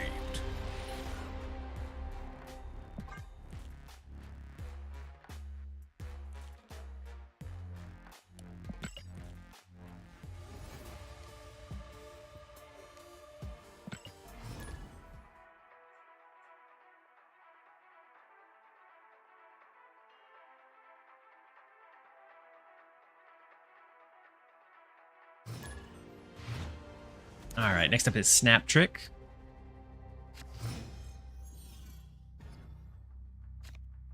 First location, Necrotia. Let's go ahead and throw out Quicksilver, probably followed up in the same lane with Iron Patriot next.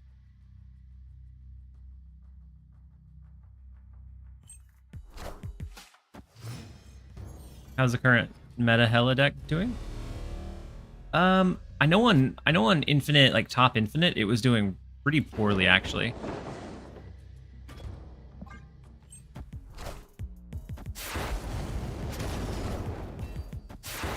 In all of Infinite, I think it was around 55, but let me take a look.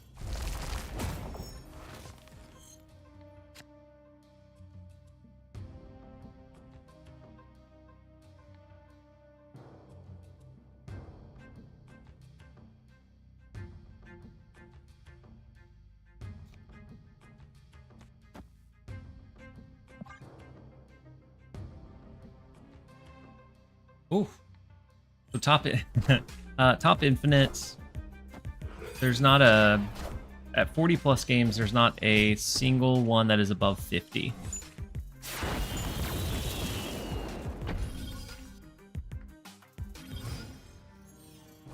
I guess we should have invested the Fenris over into the cloning vats. Oh well.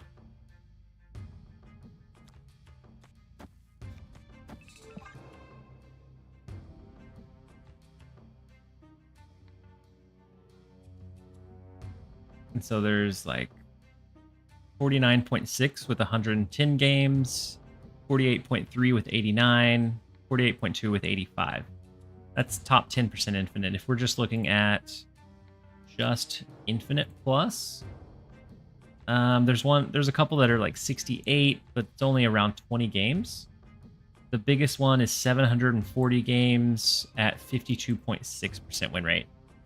And so it's a deck that I think as you get higher in the Infinite ranks is more consistently and more easily countered, is what that tells me.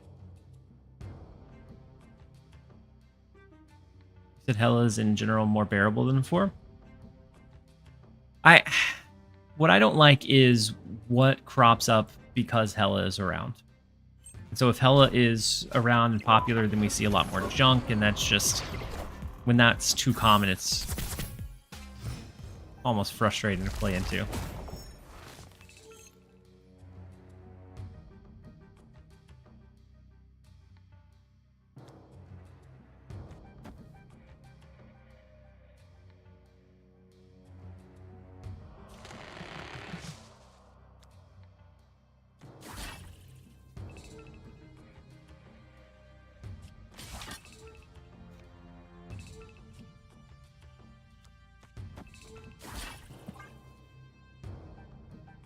I don't think we win this one. I think they've just gotten a much better hand. Like, they have the deep discount on their Iron Patriot card, the big Electra coming in with the Galacta bonus.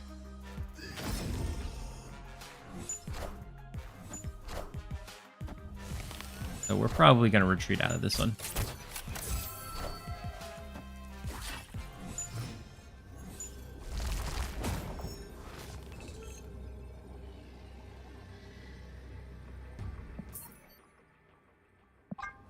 Yeah, we'll give him that one.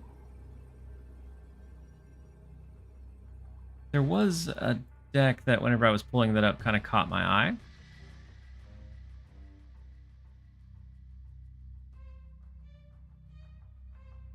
Victoria Hand, Iron Patriot, not Moonstone.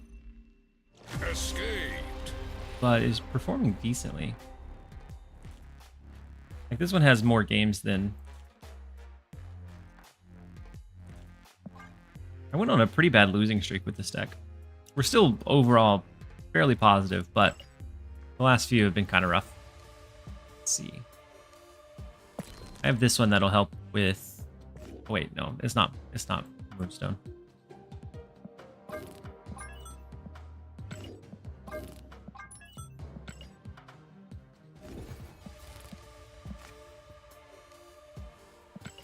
So it's a non-Wiccan. It still runs Enchantress, which I think is a pretty impactful and important card right now. We run the Hydra Bob, we run Victoria Hand with the Frigga to try to copy the Victoria Hand, which is always potentially really, really big, or the Iron Patriot card. I think both options are phenomenal in this build. Can you show it on the screen? Which one? This one? I was switching over to it. If that's what you were asking about, Ko. What does Fenris do in this list? I guess the last one now. So Fenris, I don't know if you know what the card like does or why it was in that list. I'm not sure which one you were asking. So the card itself will revive the highest power opponent card that's been destroyed or discarded. And so we can use Shang-Chi to destroy like their Hulk or their Red Hulk or whatever, and then resummon it back on our side. It's also, even if you don't hit that, you have Killmonger, which takes out like at least a mid-range card from them. And then another way that we destroy cards with that deck is Gladiator. We're able to destroy one and then resummon it with our Fenris. And then do you have, by chance, have the Pixel Hulk avatar? I'll take a look.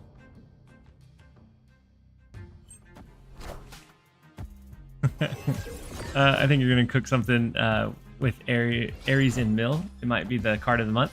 Ooh, I hope so.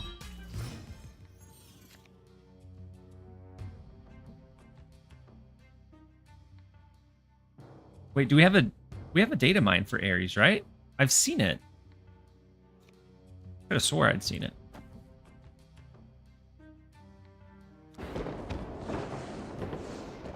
Okay, what did they discard? Ooh, big gore. That might be problematic. I think this is a possibly all-out Hela, and we don't have the direct way to deal. Yeah, this is a Hela deck. Iron Man.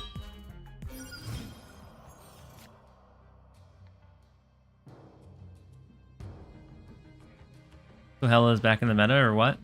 Yeah. So they changed Hela. They changed it yesterday with the over-the-air, where now she is 9 power on her 6 cost, just like body, and she revives 1 of each cost of card. So if you have a 6 cost, if you have 3 6 cost cards that were discarded, it picks 1 of those 3 at random. Yeah.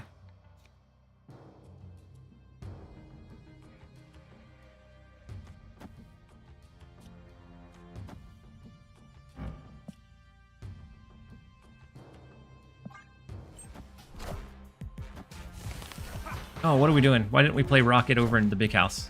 Rough. Rocket right? Yeah, I got distracted. Ares is a 4/6 that goes +6 if the top card of your deck has more power than their top card. Ooh, something like that. Yeah.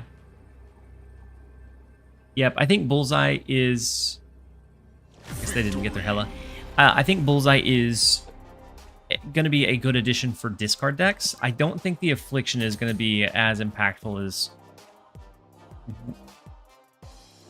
On average, I don't think it's going to be as impactful as we would necessarily want. Because if they have Luke Cage, then all of a sudden it's just a discard tool at that point. Ooh, Zol. Hopefully the Premium Mystery variant is a super rare or whatever your favorite card in the game is. I'm torn between buying Ravonna right now or saving 3,000 for Alioth. I would say I use Alioth more than Ravonna. Ooh, okay. So if you have Gore, yeah, I guess that's where you're torn, huh? Is that you have Ravonna plus Gore. If you like negative decks, then definitely Ravonna. I would say that the negative deck right now isn't all over the place. We see like Alioth, Wiccan more. But I think they're both viable and playable, so it just comes down to which one you have the most fun with. Does Hela still reduce their power? Nope. just brings them back as is. But it's limited to 1 per cost, so you can't discard 5, 6 costs and revive them all.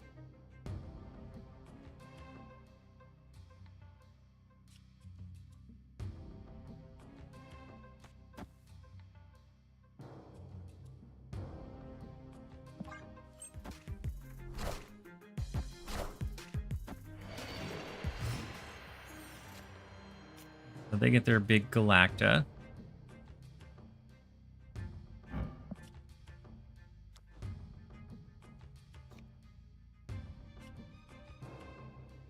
Oh, we can't play it here. Woof.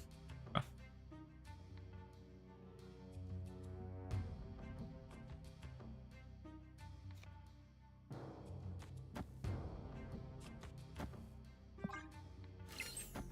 I haven't tried new Hela, but I hate the change on paper.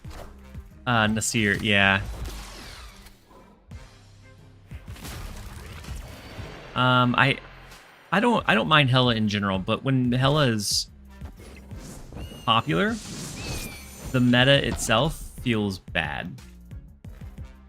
Because then we have like things that are designed to directly counter or try to counter the Hela build and all of that fun stuff.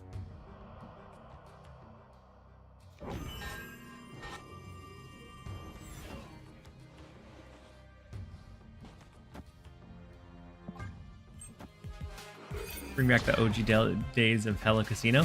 Hela Casino was fun. I will give you that. The OG days of Hela, where are you talking about your version that ran like Sandman and Leader? It was super different than what a lot of people were running, but it was super cool at the same time. Sandman Leader, yeah. Sandman Leader was something else. I very much enjoyed that deck.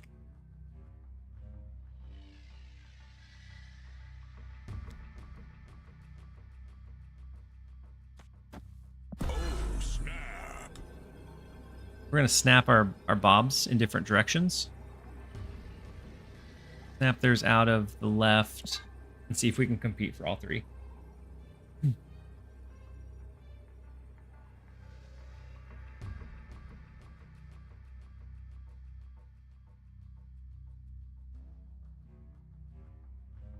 Yeah, Hela Casino ended up going away for like some super consistent versions.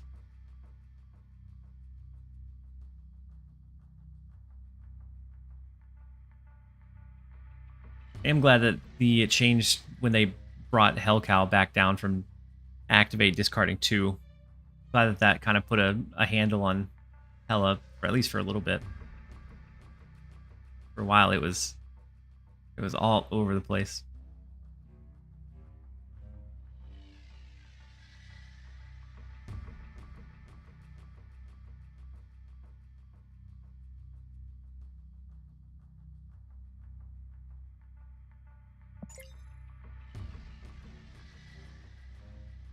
Get the 1 cube from Hyper Time.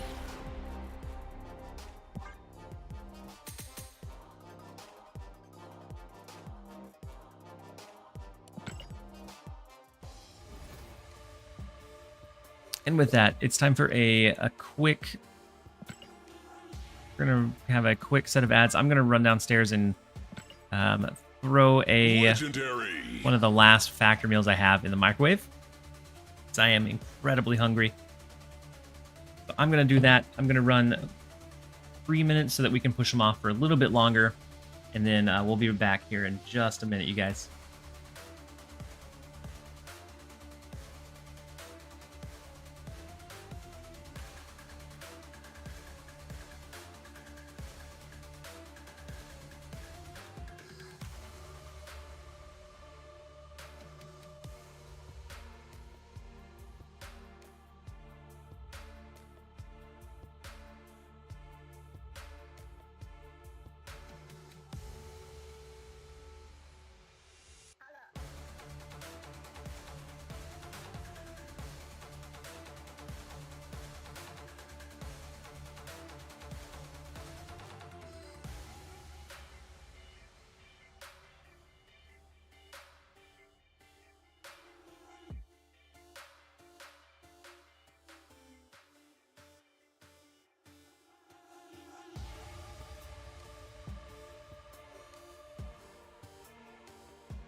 All right, we're back.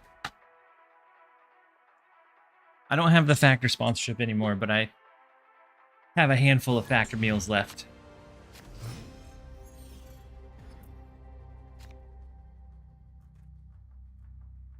And they're quick and convenient. You got the Cyclops Tony Momoy variant. Oh no, I'm so sorry. I'm so sorry. That's not the premium mystery variant we wanted.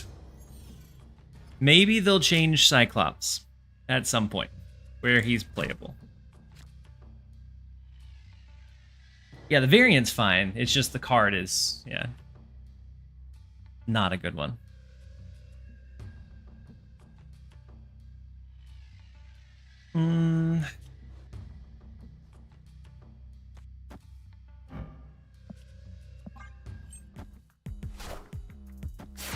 Cyclops is the best move card? How so?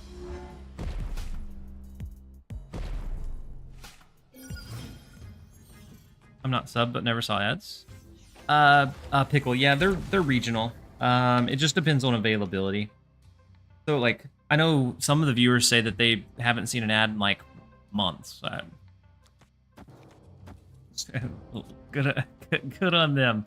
And then others, like, it plays periodically, so it just kind of depends.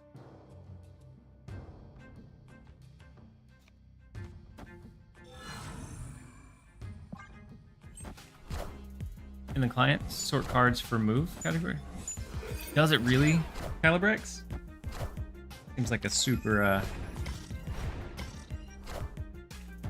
like an oversight.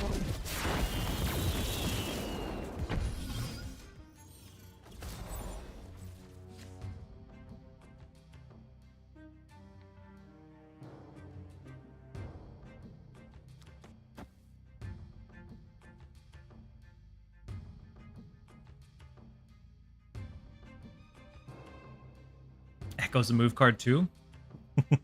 I guess I've never filtered them that way.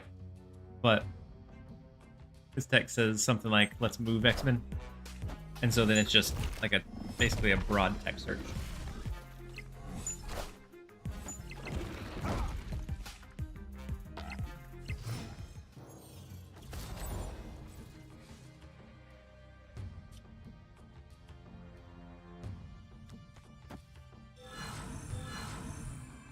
Let's do Galacta, and then we'll follow it up with like an Enchantress plus Penny Parker. Hence why he's the best move card.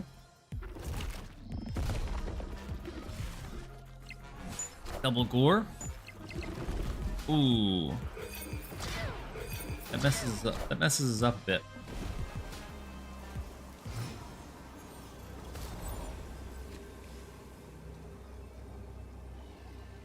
I think we have to sacrifice 7 power here.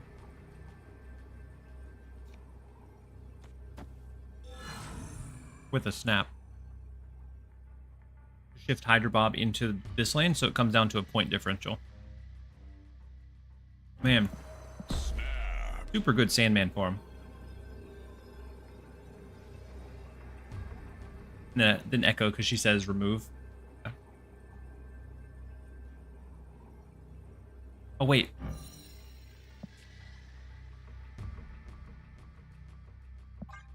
I don't know if Hydra Bob just solos and wins Rickety Bridge because he moves after the turn, or if he'll lead to them being destroyed.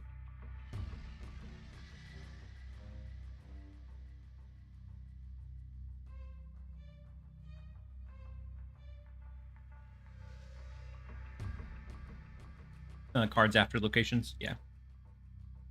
So we should be able to win Rickety Bridge off of that.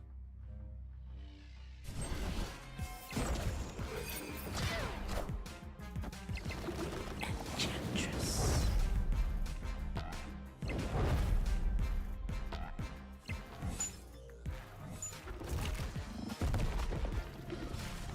Big Gore and then a 1 cost. Ooh, Victoria Hand. Almost brought it into clutch. Victory. Ooh. Tantra saved us. Had it either way. Yeah, either way, but it's still nice to kind of cheese Hydra Bob into Rickety Bridge. 3 gores is crazy. Might say it's gorgeous.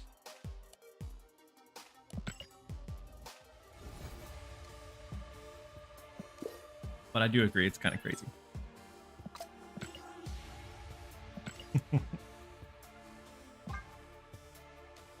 All locations, probably not with this deck, huh? I don't have any more drops.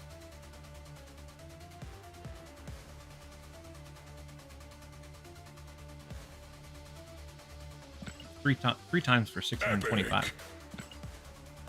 Legendary.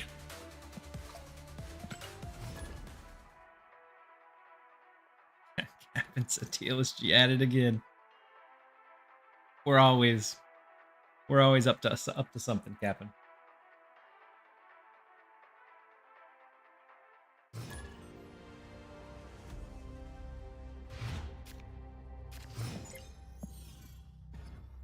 This enjoyer is ahead of the curve. Or an Agamotto enjoyer.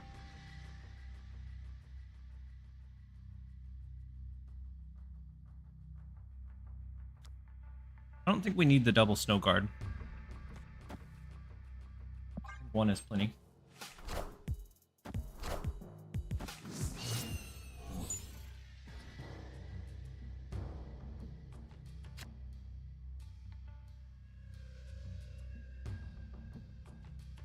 Mirage, however.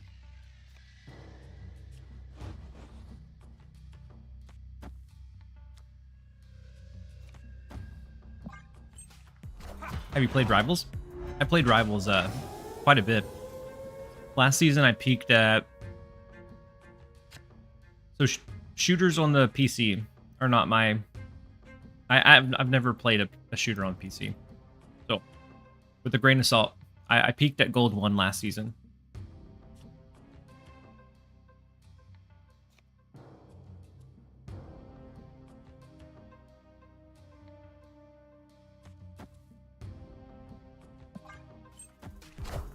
I've played a lot of Vanguard and Strategist. Very, very little DPS because I typically just fill whatever's left over.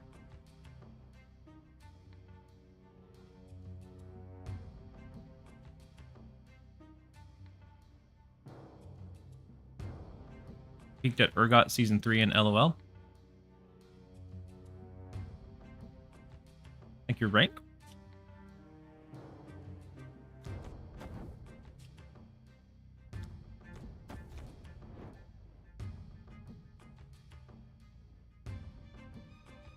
Missed the curve. Oh, he did. Snap. And then if not, if he does win the Sacred Timeline, I can play Mirage to copy his Patriot discounted card. Unless he plays it next turn, of course. Victory. In League of Legends, I peaked at... I want to say it was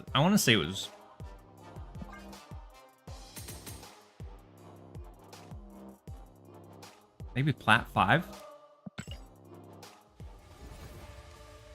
I one-tricked Ivern all the way up. Back on his release season. I'm sure he's probably not as busted now. Peaked at Gold 3 on PS5.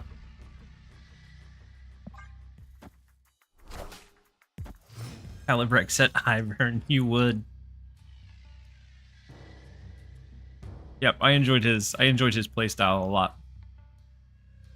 And on WoW, I was a shaman healer was like my favorite character to play. I leveled them all up, but the one I played in game in most expansions was a shaman healer.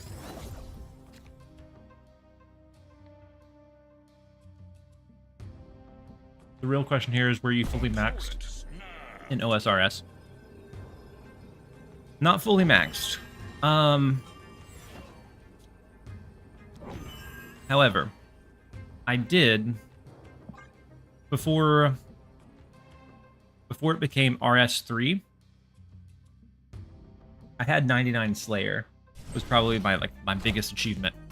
That was back when it was like maybe 15 to 20,000 XP an hour if you were like really focusing on it.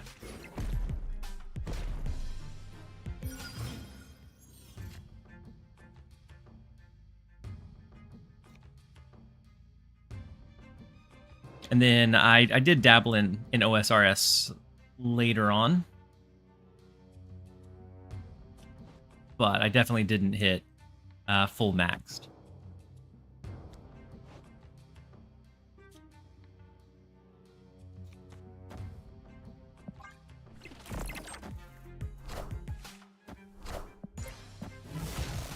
Second real question is if the opponent's name is a scam. Or is correct. I don't know. Is flossing a scam? I'm going to save our snap for the Hydra Bob on the last turn. To shift him over into the Rickety Bridge.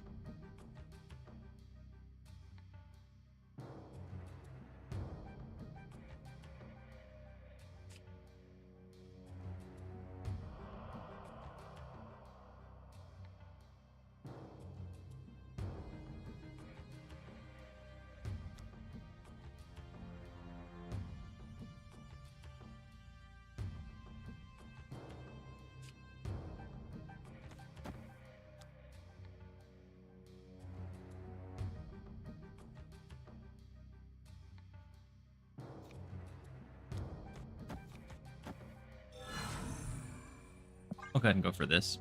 And then I'll snap it into mid next turn, so I have to fill left regardless. Behold my mighty hand. Oh no! Rest in peace, Galacta. They are locked into how much power they have here, though.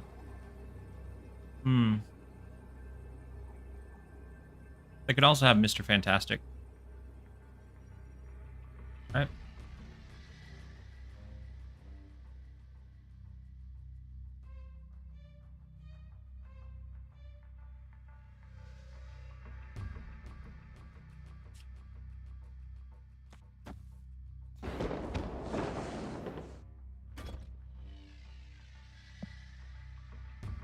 Oh, we're gonna give it a shot.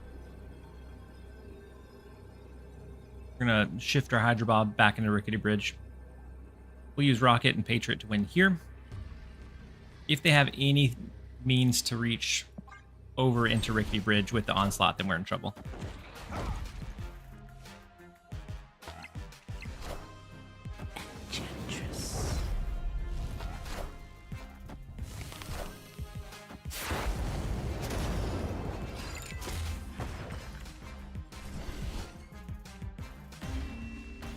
That's my new favorite tech. Is the Hydra Bob hop into Rickety Bridge.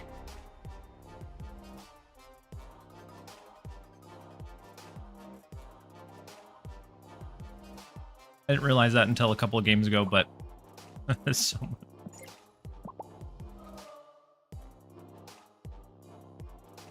Yep, so Bob lives.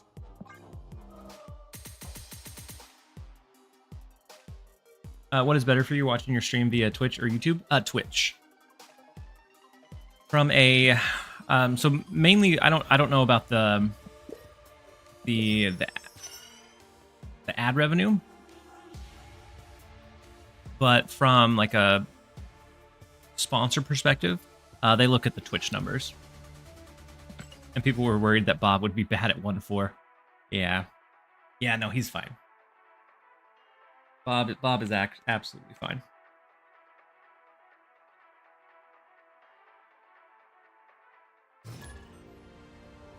Gonna leave the YouTube one and stay here. I appreciate it. Gladiatus.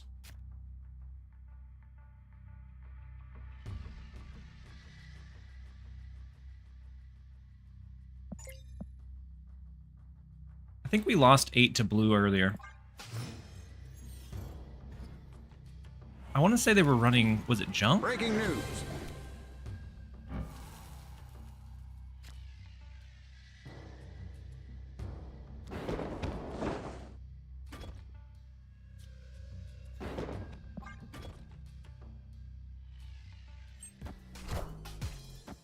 Listen to you play while doing Excel formulas.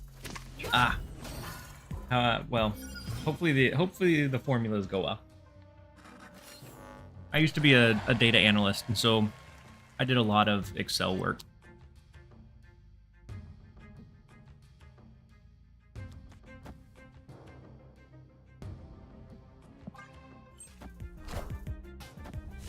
So if you want to throw out don't do that randomly, I think we can do that.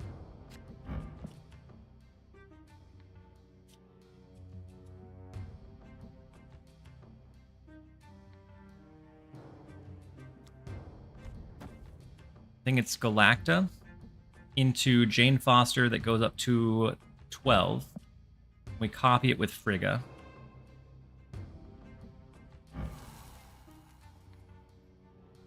Oh, it's with 3 or less power. Oh, this Lady Deathstrike is going to be monstrous if they throw it into the right lane.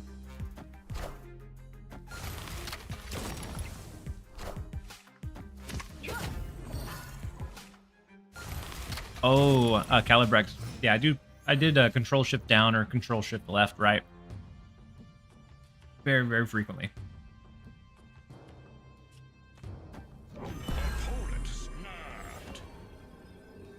And then boofing with the snap as well. Oof.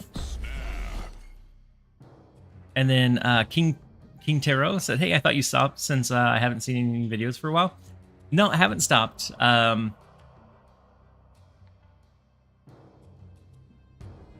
Definitely haven't stopped. The videos I haven't been focusing on as heavily, but we're still playing. We're still streaming. We're still creating content.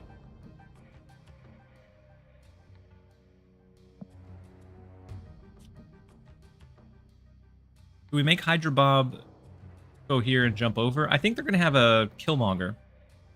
Maybe. I also need to eventually get rid of this Mirage so that they can't just continue copying Mirages.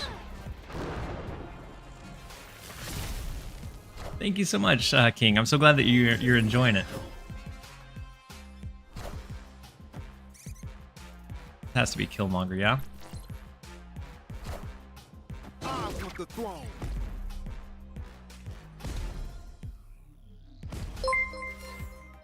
Then King Tarot giving out a 1-month community gifted subs over to Monolita. Thank you so much for the gifted sub, King. You are truly the king. Very much appreciate the support and appreciate having you here. If it's Rocket and Groot, we do a big Jane Foster. If they do their Lady Deathstrike here, it clears this one.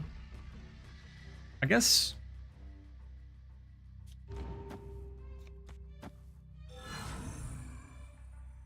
not awful.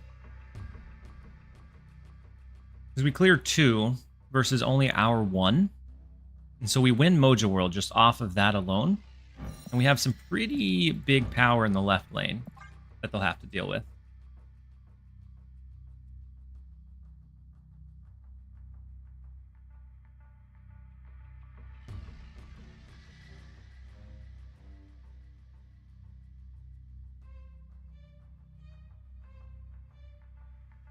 Victory. We do end up getting the 4-cube retreat. Good snap, Boofin. Very good snap. And I meant to look for the... it was a Pixel Hulk that you were asking for, right? Have you found any good decks with Moonstone? They're hit and miss. So I ran one for about 100 games the other day because I was enjoying it quite a bit. It was this one.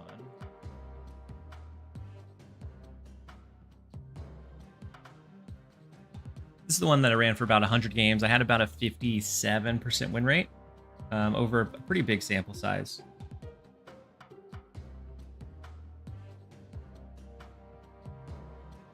Mainly with Moonstone, you're looking to like stack onto your Victoria hand.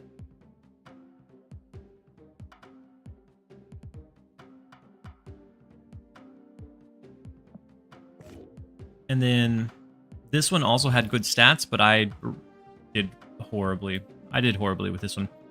This one is a bit newer. I think one of the high-ranked players, his name is Butt, created it. And it uses the new Mr. Fantastic, which now gives +3 to each of the lanes. So you can do like an Ant-Man, Mr. Fantastic, Moonstone, Onslaught all in mid. And you're pressuring left and right with 12 each. And then you have a really big like Ant-Man Onslaught in mid.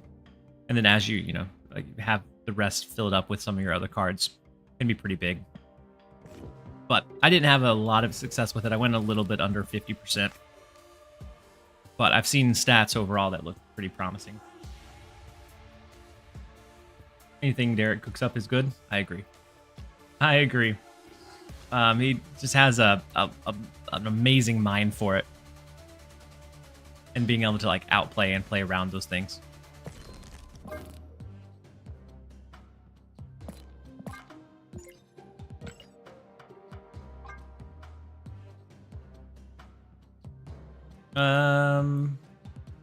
Pixel She-Hulk, but not Pixel Hulk.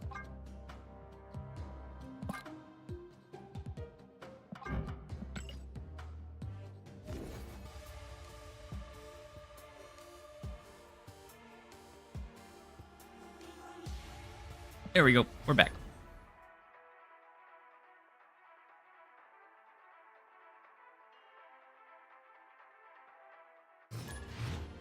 And I do think Moonstone will improve over time, yeah. I think, like, with Sam Wilson, Captain America, or any other, like, low-cost ongoings,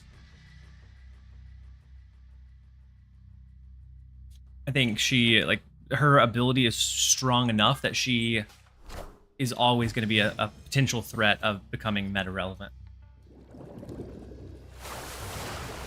Does a Fantastic buff make Miss Marvel less playable?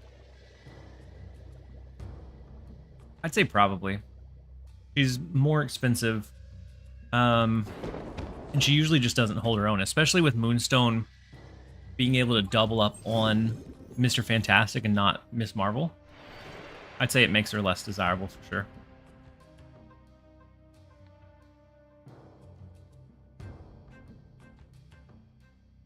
Someday we'll get Pixel Hold for sure.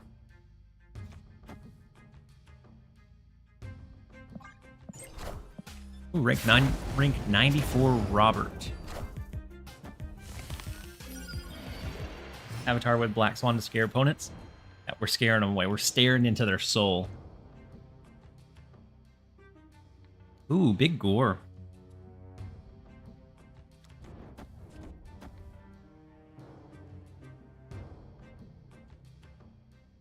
Snap. Oh, I didn't mean to snap yet. I don't want Hydra Bob to move. Oh well. What's your pixel collection look like? Oh yeah, yeah. I have loads of pixel avatars. I'll run a search for them in a second.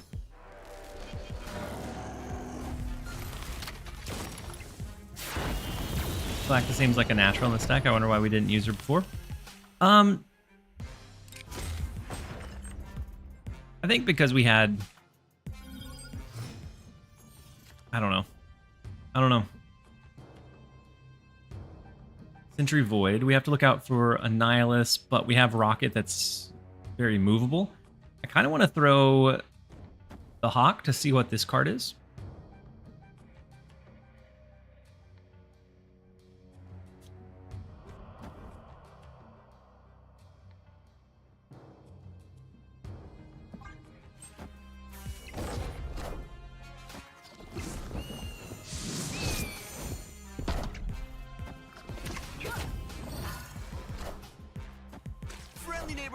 Titania, okay.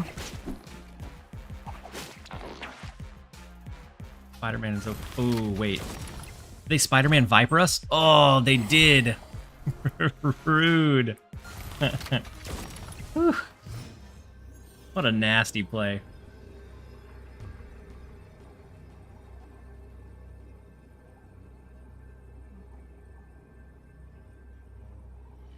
Strong play, very strong play.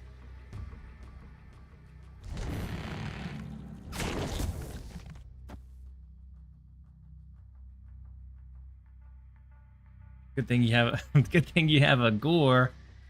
And I think we play a Kenny Parker and a Kate Bishop. Both of those are on reveal versus the Victoria hand, because none of these were created in hand, right? I guess instead of Penny, we can go Victoria. So she'll buff this one up by 2.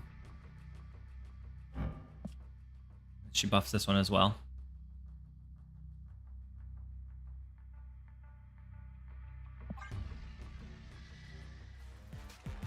Is that enough to win? And then Elsa gives it +2 as well. Cersei, Goose, Jean Grey. Oh, even if we don't win, right, it's fine. Oh, but we do. Never mind.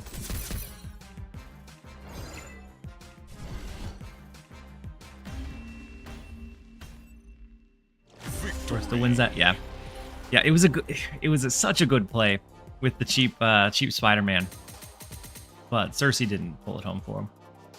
And then Zook said, TLSG, I missed your Velvet voice and incredible gameplay. Will we be doing an overnight cast this weekend? I don't know. So I'm moving this weekend.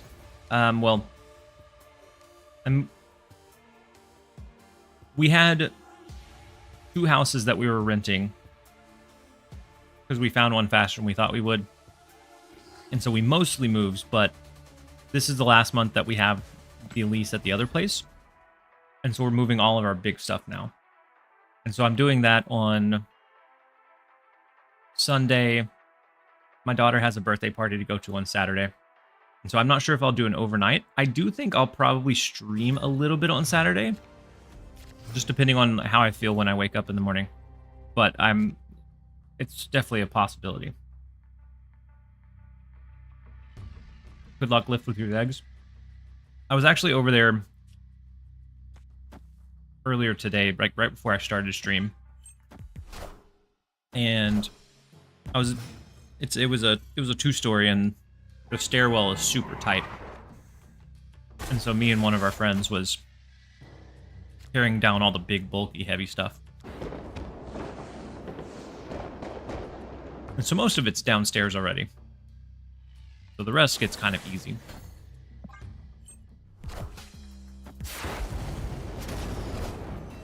I'm always scared of the Aranya decks, because we don't have a direct counter to... Actually, we can't really do anything to it. It's just if they get their big plays or not, is what that one comes down to.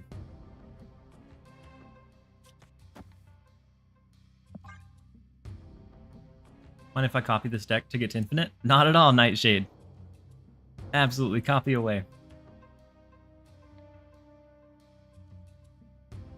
Oh my goodness, I'm 7-0 with the deck right now.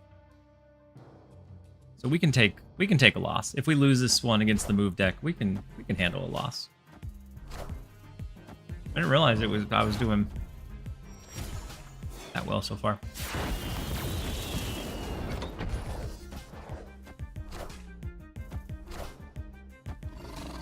Martyr versus Lizard. Luckily, no one asked me to help them move because I have back problems. My dad had back problems. And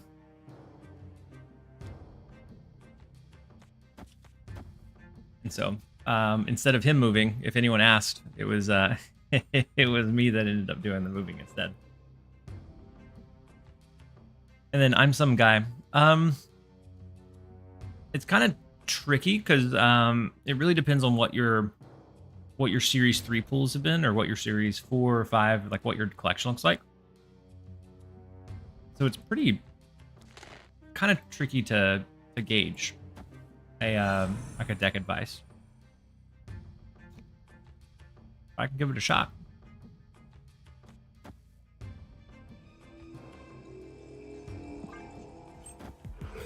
We tried Hella after the recent change. I played around with it a little bit before stream. And I wasn't like overly impressed. I just got Wong and Silver Surfer. So with Wong, depending on how early collection level you are, and it may change now, but whenever I was doing my free-to-play run, I did it was like a Wong, White Tiger, Ironheart, Odin on reveal that that ended up doing really, really well.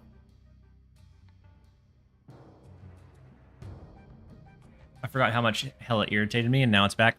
Yeah. It's one that I definitely didn't miss while it was gone.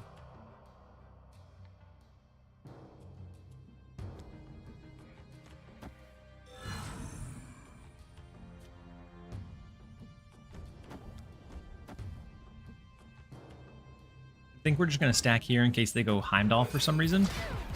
And see if maybe we can overpower their dagger. They don't have a huge hand. Like, they didn't have a lot of movement. Ooh, rank 39. Oh, wait, it's... I thought it was turn 6. Oh, we're bad. We're so bad. Okay. Well...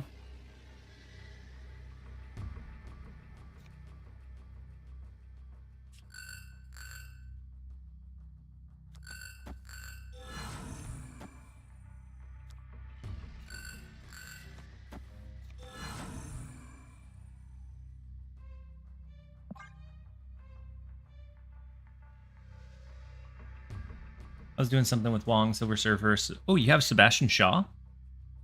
That's pretty impressive. So with Sebastian Shaw Surfer, you can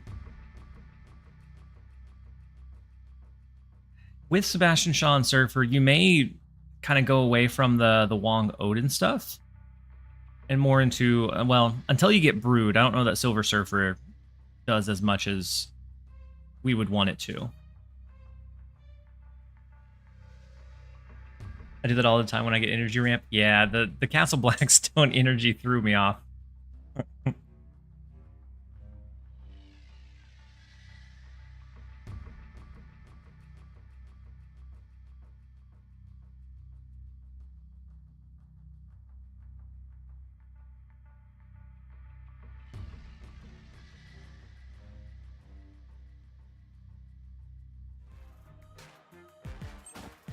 All right, we're gonna find out. We probably don't win this one. Anything to add instead of Bob? Instead of Bob, you could do Rocket. You could do like a Nightcrawler. I think both those would be okay. Nightcrawler would be able to serve as like that, like play into the Iron Patriot lane, move it out later. Rocket would be that follow-up to Iron Patriot to try to compete and win that lane.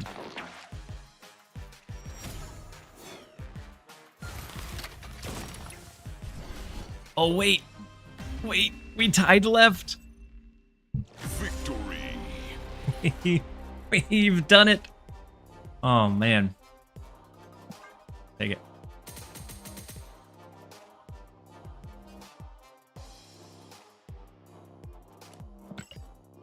We're still undefeated with the deck. Can't bring us down. It's 8-0. That one wasn't a pretty one, but it was one nonetheless. Ooh, we got 141 Splat. I know that Splat always runs a super interesting deck.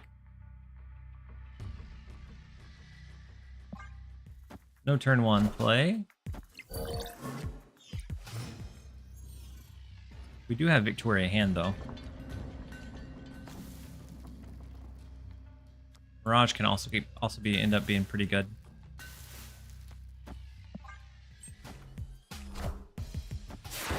Go with Victoria hand. With their Iron Patriot, I think we just drop Mirage on turn 5. Like we let them have the Iron Patriot lane. I don't think we can compete there. I guess we could try like a 5 and a 2, but I'm just gonna do Rocket. And then next turn we'll drop Mirage and try to steal this card.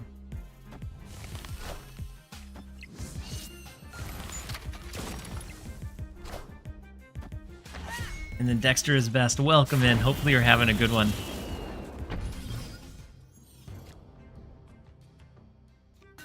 Galacta's big for us. I guess if... Yeah.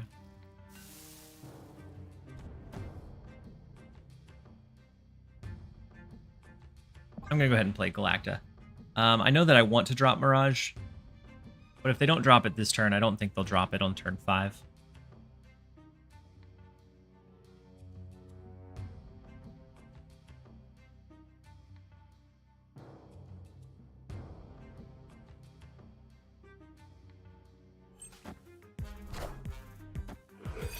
They gotta have Galacta of their own. Ah, they did. They dropped the cheap rock slide. Really don't know what to spend my tokens on. I can afford an S5 card, but I don't know what to get. Well, what are some of the ones you're missing?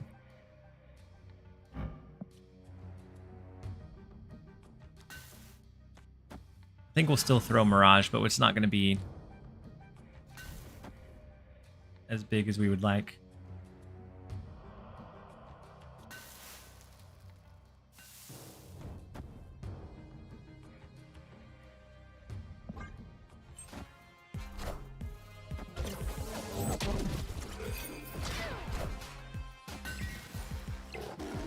Yeah, Wiccan's super powerful, and energy cheat or energy generation is always really strong. So if you don't have Wiccan, I think he's a big contender.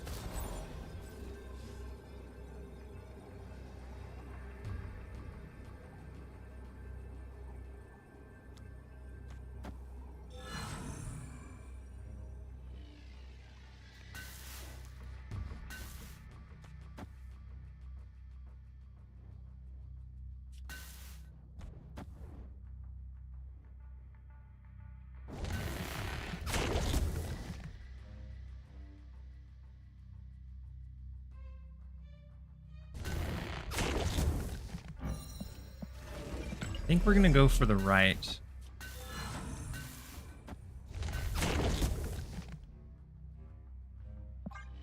Just abandon left.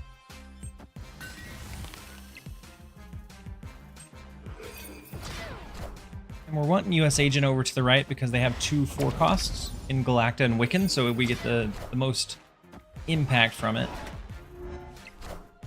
Big.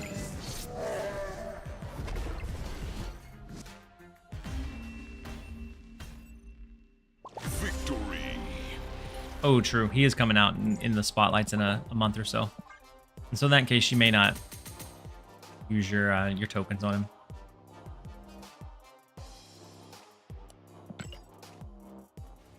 Because in a month, you can just pull him with your keys. Whoa, the bear actually did something. It's not often that the bear does anything. Most of the time, he is just a body. That was one of the times where he... would have done something. Epic. Legendary.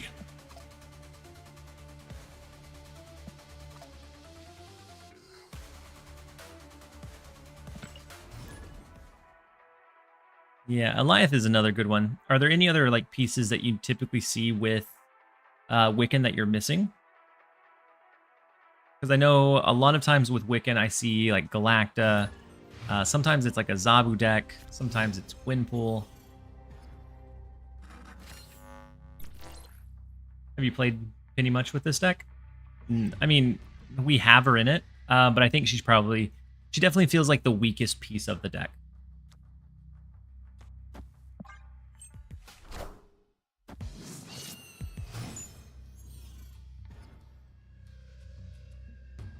Oh, you have Galacta, Zabu. No Gwynpool, but you have Eliath.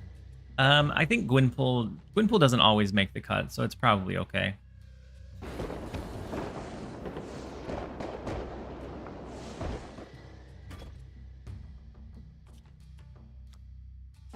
I think we try to get the Iron Patriot card. We can play it into Krakoa.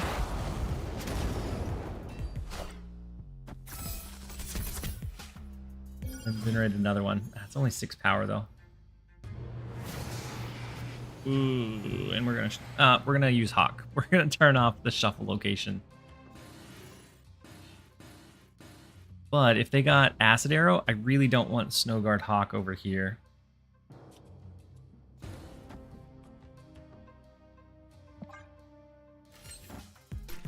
Penny vanished after her week, and Iron Patriot kicked her out of anything she was ever in. Yeah.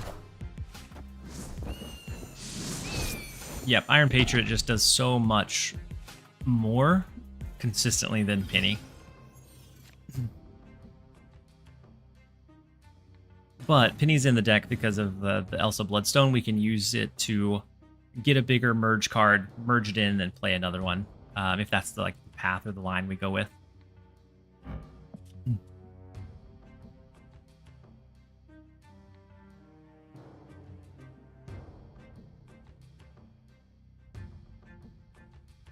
But they could pretty easily just play a card and Titania pop our way.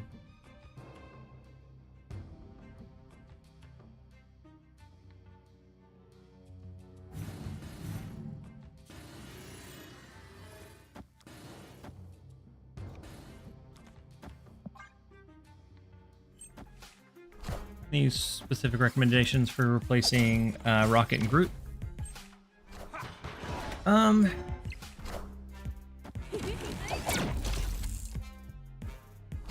To replace Rocket and Groot, I would say either a Nocturne so that you get that movement, which is one of Rocket and Groot's, I think, biggest strengths, especially in all of this junk meta. Or you could go tech card like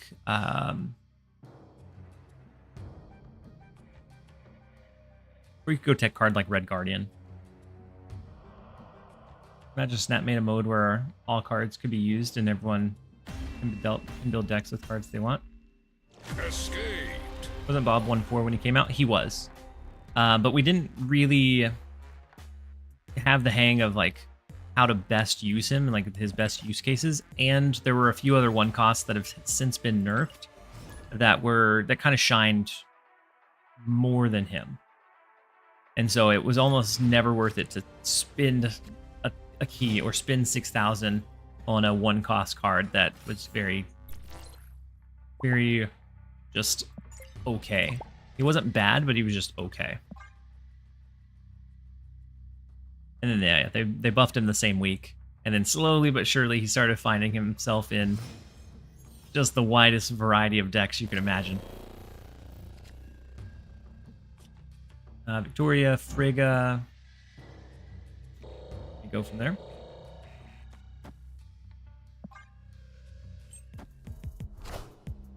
And with US Agent, they reverted them both in the same patch.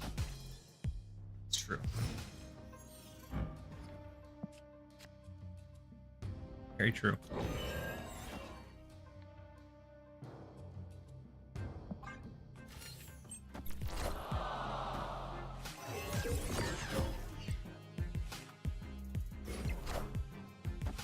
Oof.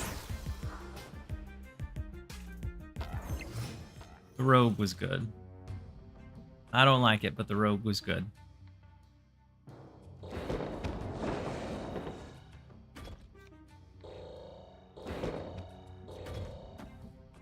We have Enchantress to maybe deal with that lane later, if they stack a Moonstone or another Victoria hand over there.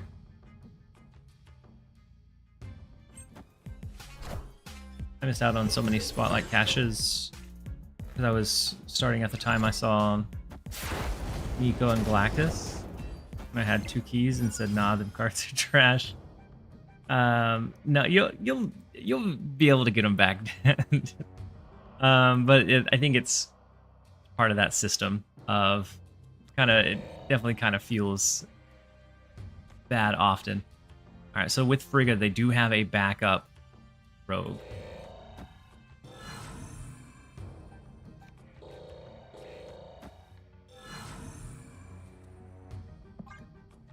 When is Galactus coming back? I don't think Galactus is ever making a reappearance.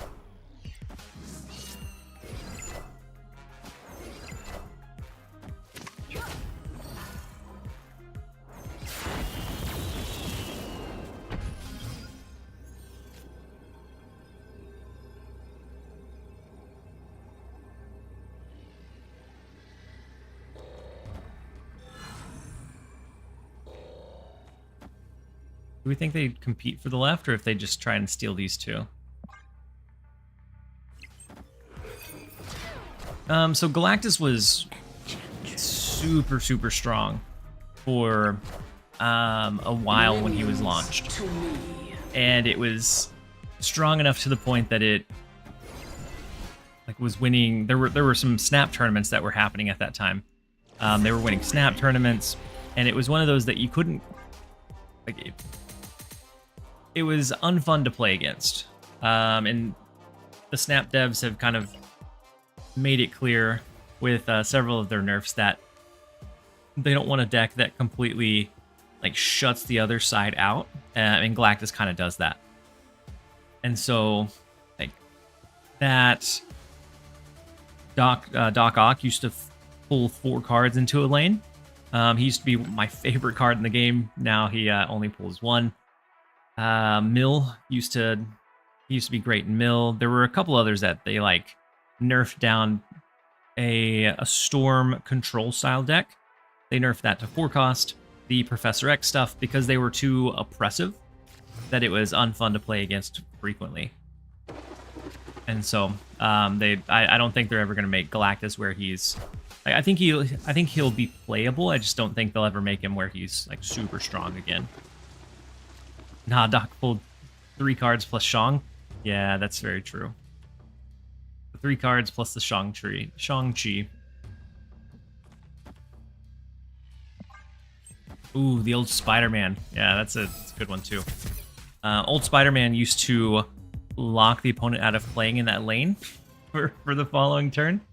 There were a few builds where you storm one lane, you Spider-Man plus Absorbing Man another, and they couldn't play on turn 5. One of my favorite decks, because it was just so mean.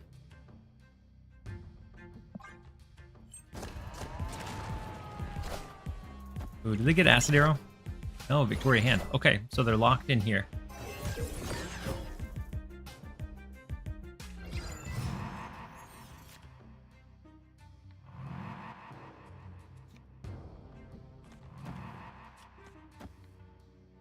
Let's go Mirage, see if we can get their other arrow, whatever it ends up being. This is an interesting amount of power that we have to fight for.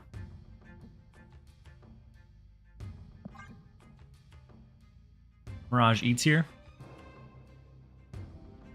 I don't know, it just gets an arrow, right?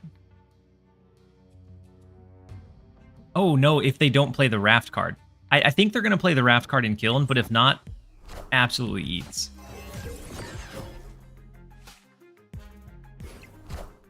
Hold on. Hold on. Mirage eating so good. Why'd they just abandon Kiln? That is why they abandoned Kiln. Okay. Alright. But they can't really do anything in Kiln now.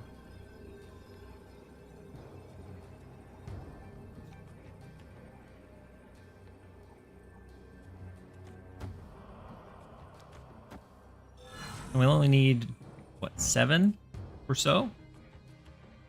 Unless they have a Mr. Fantastic. I guess is possible.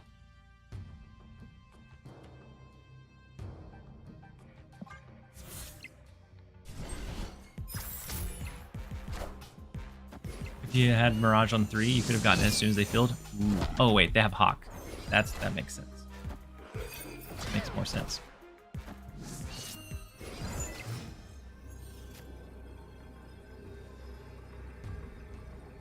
So we need 5 here.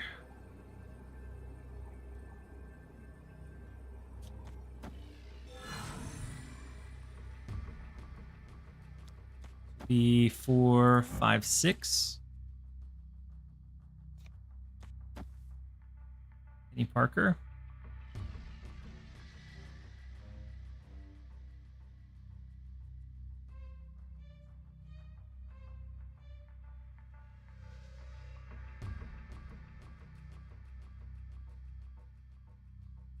Not perfect,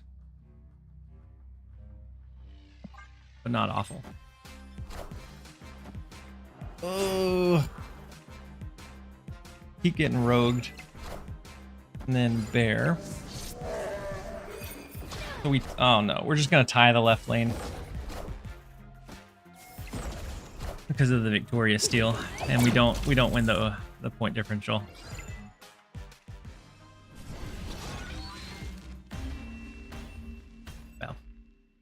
With that one, it is time for a quick set of ads. Is that our first loss? Yeah, that's our first loss. 10-1. And I feel like it was winnable had we put a little bit more over in the left lane somehow. But we're gonna jump over into a quick set of ads and then we'll be right back. The Bob nerf cooked us. If only he had one more point of power. We'll be right back, you guys.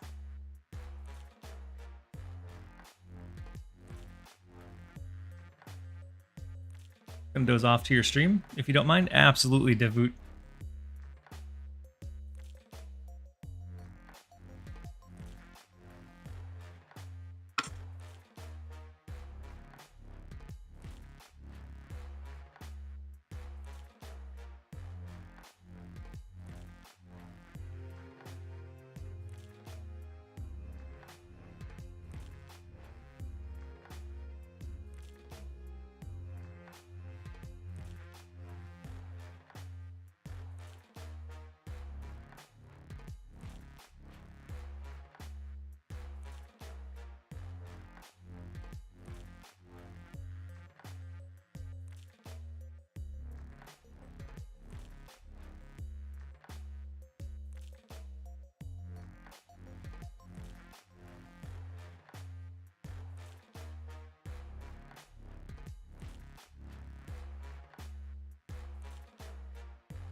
All right, we're back. We're gonna jump back in.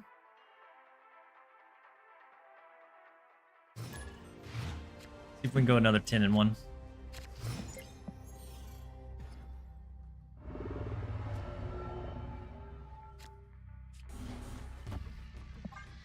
Is it better to go attack like Red Guardian or something strong like Gore? From buying a card. Doom rules all. Sometimes I lean a little bit more towards. A lot of times I lean towards like flexibility. How many decks am I going to be able to put this card into? Because at the end of the day, if I buy a card but I can't use it, except for in like one deck, and it turns out that that deck gets either nerfed or maybe it's not performing as well, then just kind of collects dust. You still post YouTube videos daily? I don't post them. I don't post daily. I don't post anywhere near daily anymore. But I do still post some YouTube videos. I've been doing Snap content. I've been doing some Pokemon Pocket content. And then just, I haven't posted any content, but I've been playing Marvel Rivals on the side as well.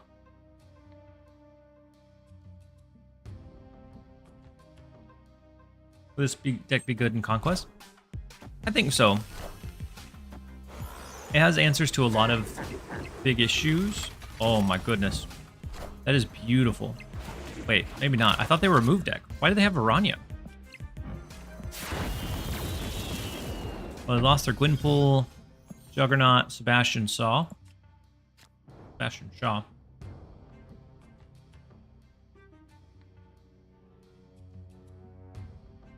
More important than daily, do you post YouTube videos healthily? I do, Bobby.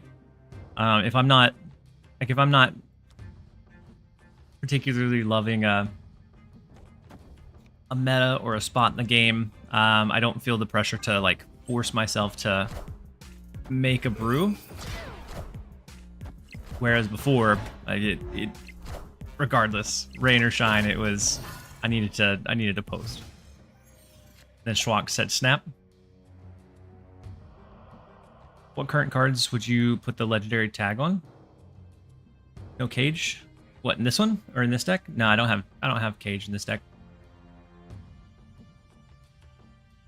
So I would say like Arsham, Thanos, maybe High Evo.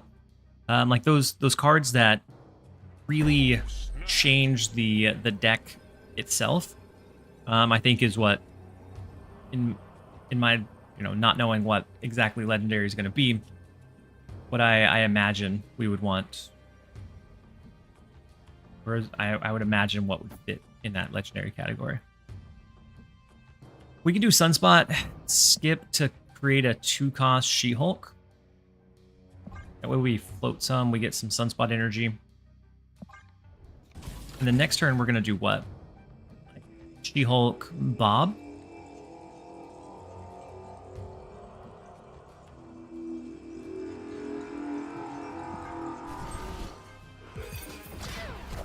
Legendary's probably big bads. Yeah, I agree.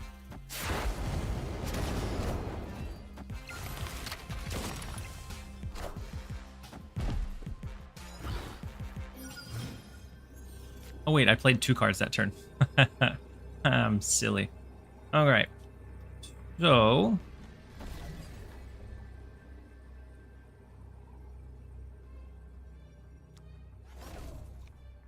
what if it was like a 10? You absorb 4 here. No, the left lane's not great with that.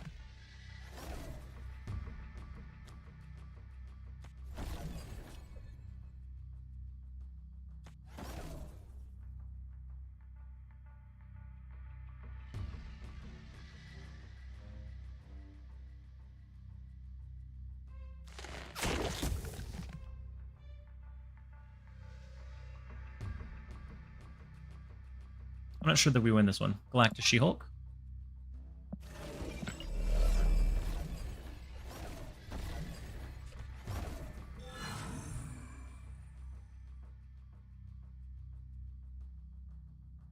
Mine was better? Oh, I don't I don't know what it was.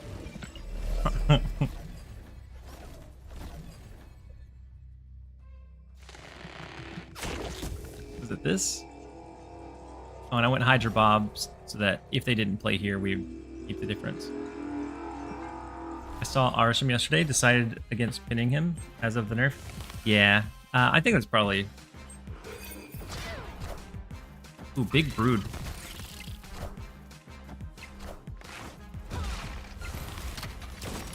Ooh, Sunspot is gonna come in clutch for us. I think Arsham, some people find it really, really fun. For me, I don't really enjoy Arsham all that much.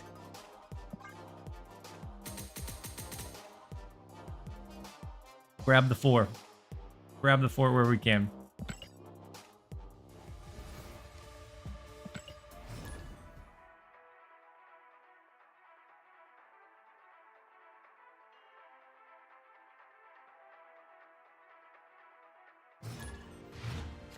When will that live stream guide be live again? Right now. We're live right now. And then after that, I don't know. We might be live tomorrow. It just depends on like when I wake up and what I feel like. Because this morning I felt awful.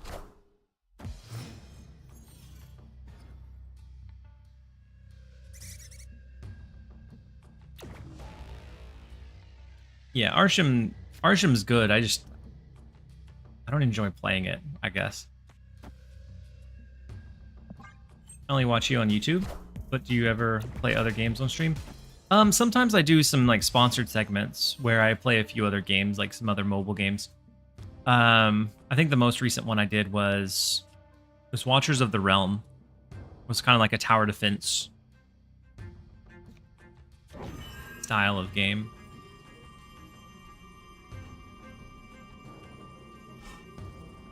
Do we go Frigga? can go Elsa into Rocket and Groot. We get the bonus on Rocket. We can move it out later. At least it's finally Friday. Yes. Yeah, I might do a Saturday stream. It just depends. But either way, I'm glad that it's Friday.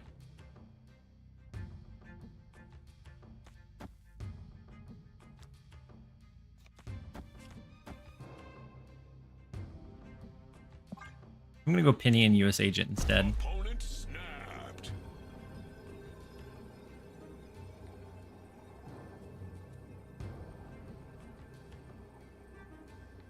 We can merge the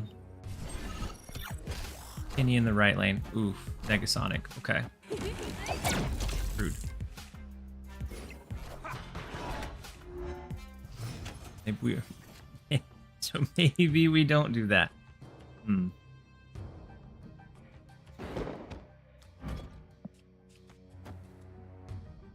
You ever just let it fly? Just fight for mid instead? Fight for the other 2 lanes instead?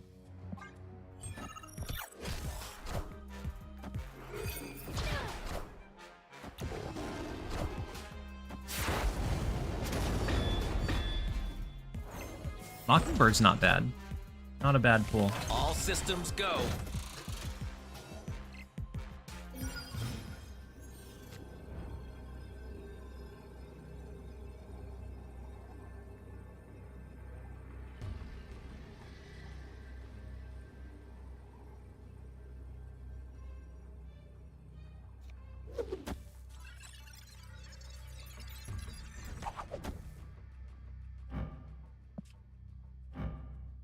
It does get brought down by 4 from US Agent, doesn't it?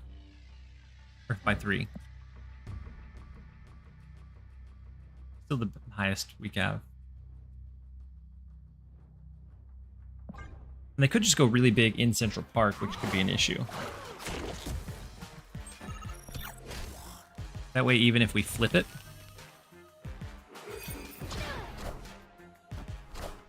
Oof, big Captain Marvel.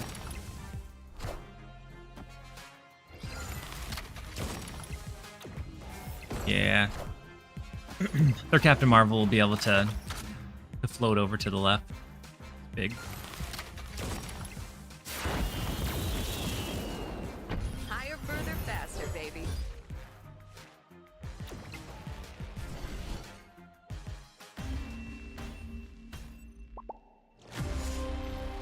Get that up, Gambit.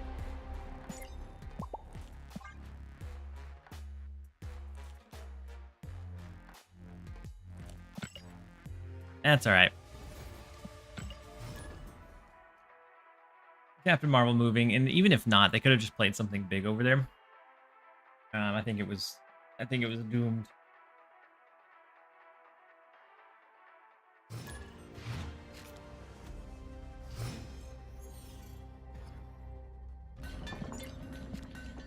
Next up, we have Defend My Oreo.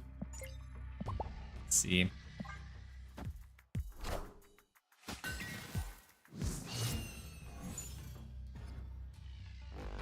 Recommendations for replacing Penny. Opponent snapped.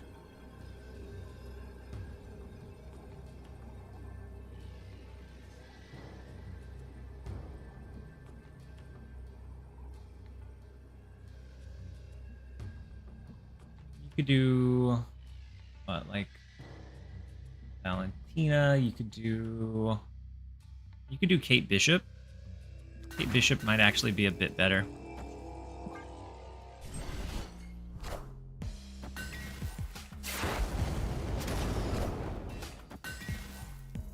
To lean into the Victoria hand a bit more.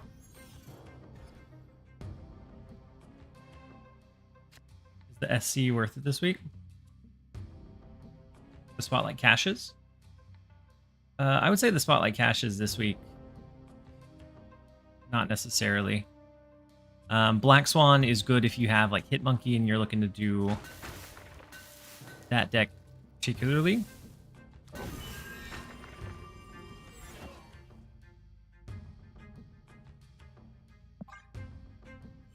Then Nocturne is fairly flexible, but not necessarily required by any means.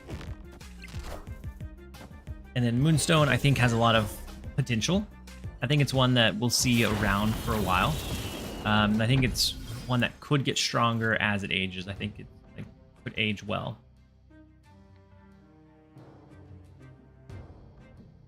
But as of right now, it's not crazy at all. Like, it's good, it's fun. But unless you also have Victoria Hand and Iron Patriot, I'm not sure if we get the biggest bang for our buck out of it.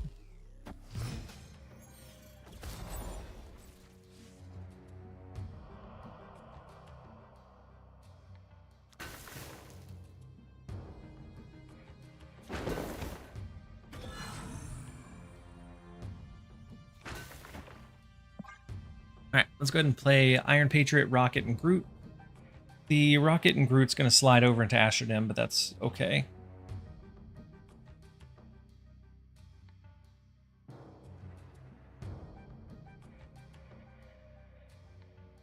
Is Moonstone worth it? I really enjoy Moonstone. I think it really depends on your collection level, because right now she's honestly just okay. Like, really the only thing that I've seen her really excel with was a Victoria Hand, Iron Patriot style of deck. But she has... her ability is one that I think will get better and better over time.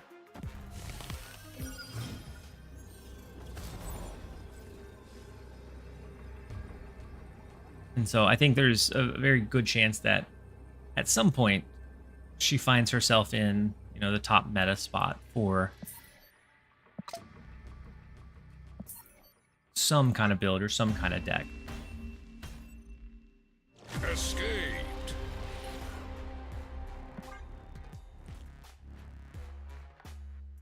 All right, I'm gonna switch back to the Wiccan deck that I was using. Because the last few games I felt the need to have like a Shang-Chi or a Killmonger. So we're gonna run that one for a bit.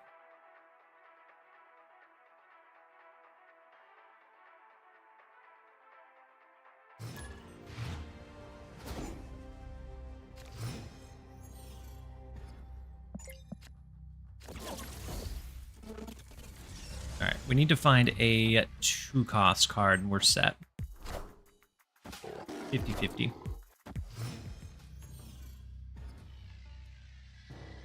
Oof. Central Park. Worlds, Sinister London. Oof. Board is going to be congested.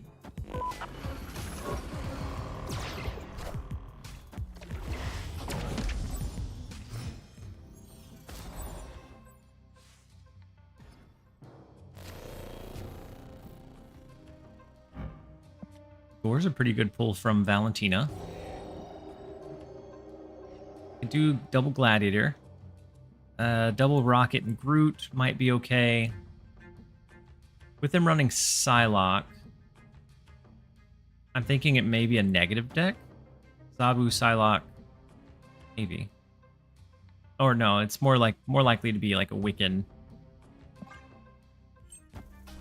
Galactic Windpool deck. Walmart Iron Patriot. She is a Walmart Iron Patriot. It is the Galactic deck, okay.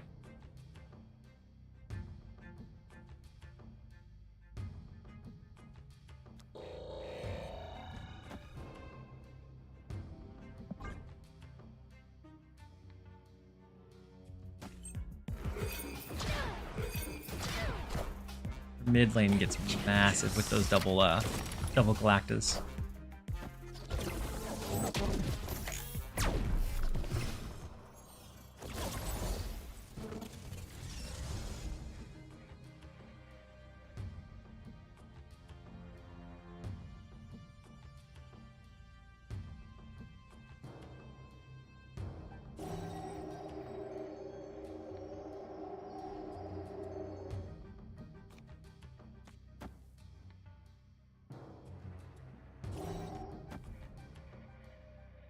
we do this.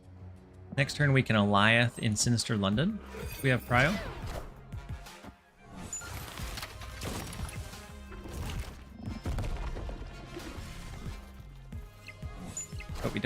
But we don't have priority.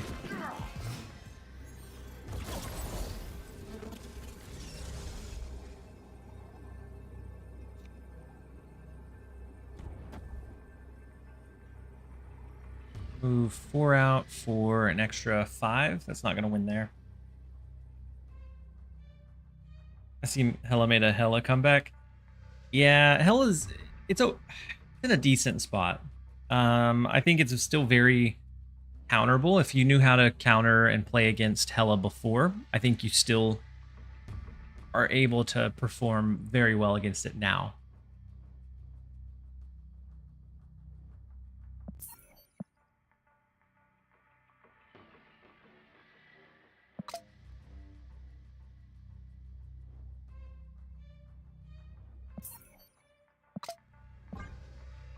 I'm going to stay because I need to complete the Alliance bounty to fill all locations. So I think we're going to lose, but we're going to stay if it's just one more cube.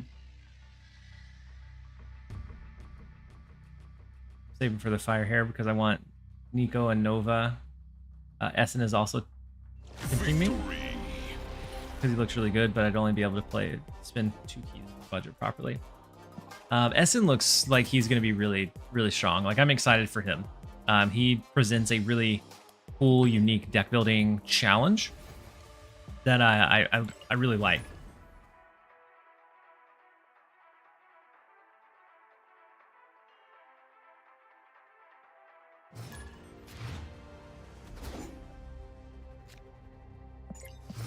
Next up is Man, Bear, Pig. Let's go ahead and go Quicksilver. Go Iron Patriot on 2. You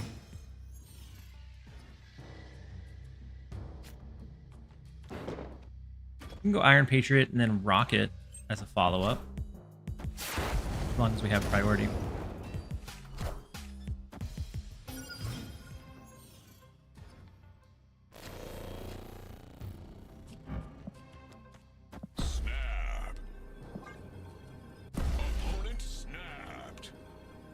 Santos Scar plus Starbrand is a great bunch. Yep, we have some really cool cards coming up that I think will be very, very impactful to the game.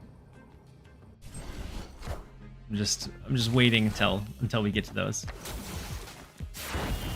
Essen is as good as I think he'll be. I'm probably going to cave and spin 4. Yeah, yep, me too. So Mr. Negative, we're gonna have to rely on like I think our Enchantress pretty heavily at some point, I believe.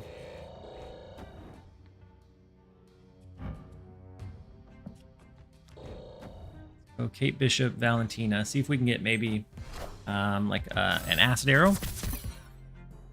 Beautiful.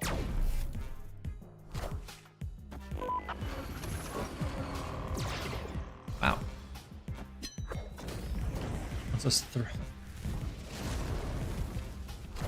Wants us to have ongoing cards.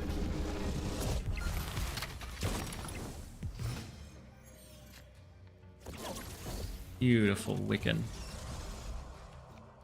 Gonna Wiccan over here. Go ahead and I think we Acid Arrow mid.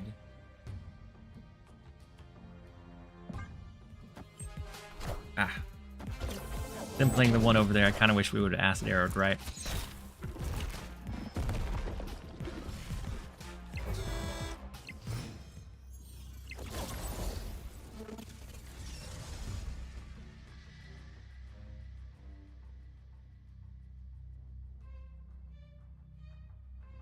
Go ahead and take care of 4.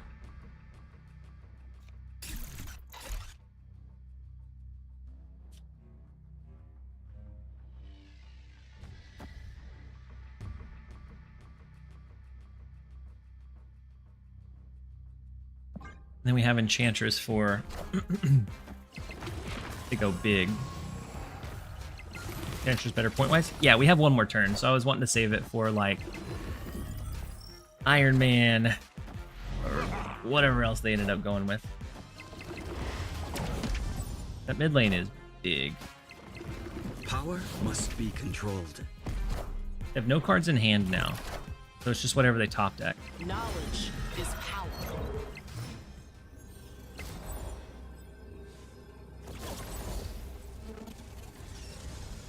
But turns out, had I did Enchantress over here, we would have been much better off.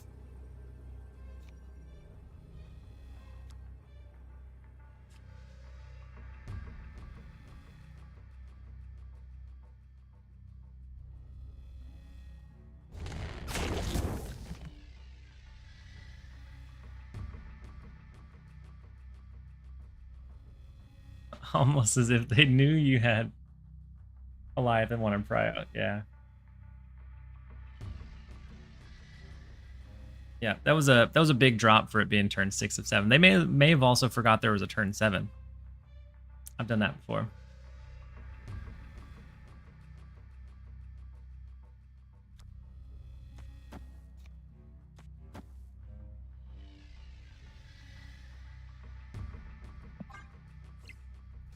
We're gonna give them the 8 here.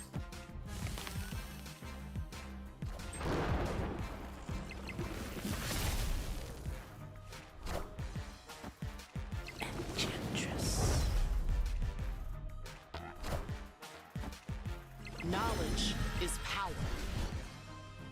I kinda wish I had done the math and knew that even if they didn't play over there, we'd lose.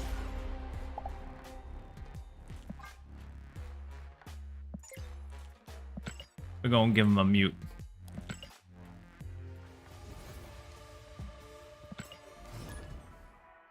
Ooh, it does look like it's time for a quick set of ads. That way they don't run in the middle of the next game. So we're going to jump over into 2 minutes of ads, and then we'll be right back to reclaim some of the embarrassing cubes that we just lost. We'll be right back, you guys.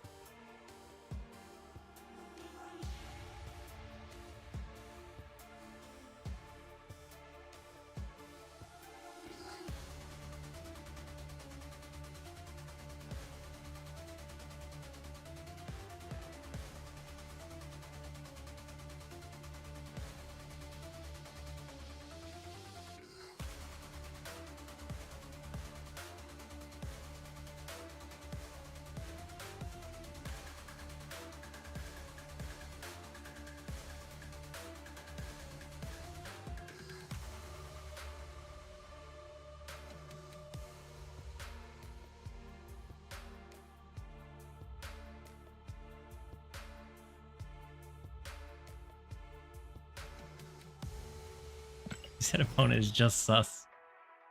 Yeah, that's all right. If so, Man Bear Pig, get out of the... You can stay in stream. You can stay in stream, that's fine.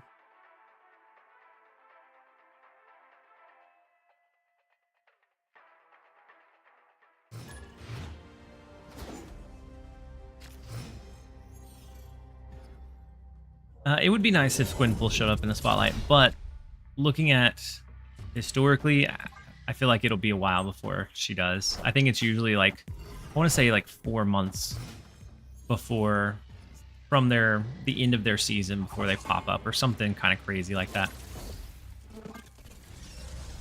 Agamotto and Essen are probably my most anticipated cards. Yep, I agree. Yep, Surtur looks like he's going to get some crazy stuff too.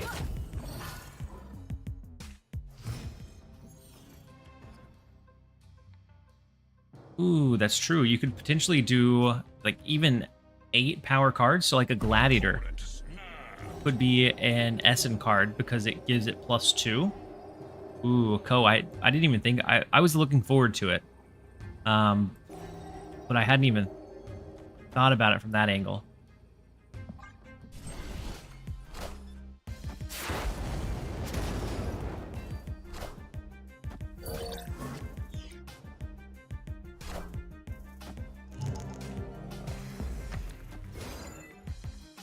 Rest in peace to their Victoria. Go ahead and snap it back. We want to apply quite a bit of pressure into the Nexus. And then we can always look or hope for like an Enchantress if they get anything that actually benefits the rest of the board from over here. Kate Bishop's not a bad pull.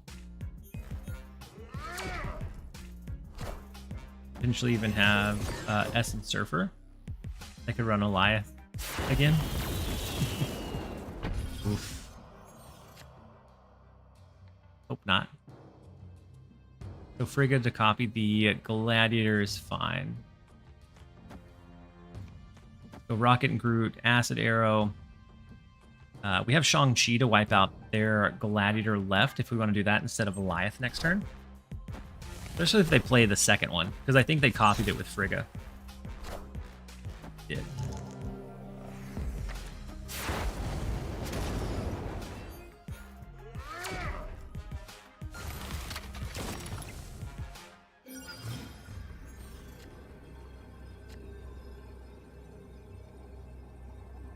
They might have to make Goliath the legendary specifically to make it so you can't play it with Essen and Surtur. Ooh, Surtur can play Goliath again, huh? With Essen? Very scary stuff. Alright, let's go Shang-Chi. We go Shang-Chi and call it. The only way they swindle us is if they have a way to rip away the Nexus or change it. I hope not. If so, then we're cooked. Wiccan? Oh, no. Okay. That's fine. Shang-Chi doesn't do for them what it does for us.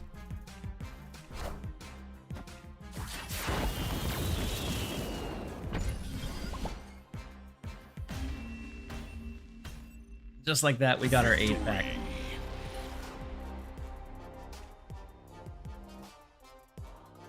I was hoping for an Goliath Wiccan nerf. I was hoping for a Wiccan nerf for sure. I feel like 4/7 is such a big body for what like impact he can have with his ability and his energy cheat or ramp.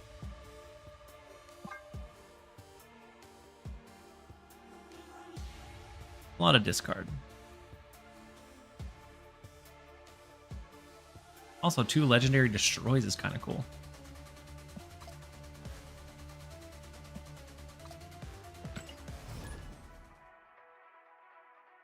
Is there a link for this deck? Yeah. If you do !deck,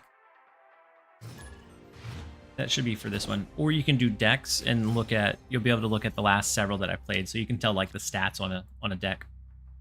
Right now for me, this one is 54%. When I was playing before, it ended up 11-4, but it felt like I had went into like a rut where I was just losing and not able to quite compete with everything that was out there. So we pivoted.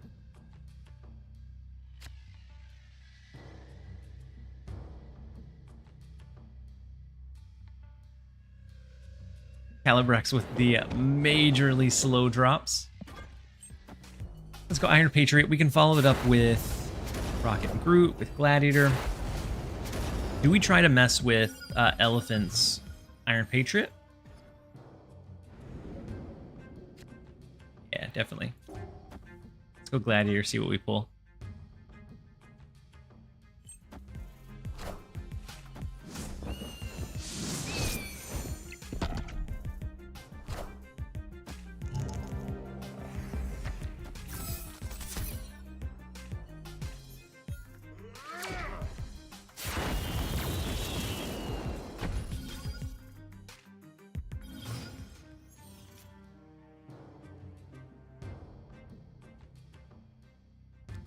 Let's do Fenris, and I'll do Kate Bishop. God bless the Kate delay bug fix. Yes. We finally don't have to wait a year whenever she can't generate enough arrows. Ooh, big anti-venom. Clear for takeoff.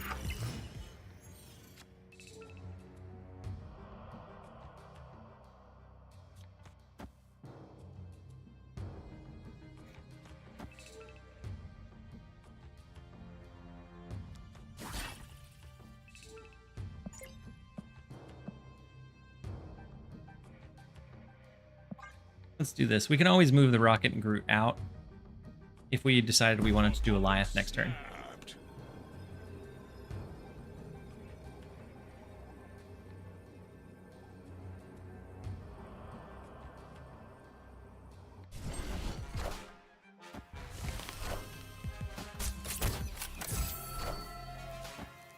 Or the high Evo.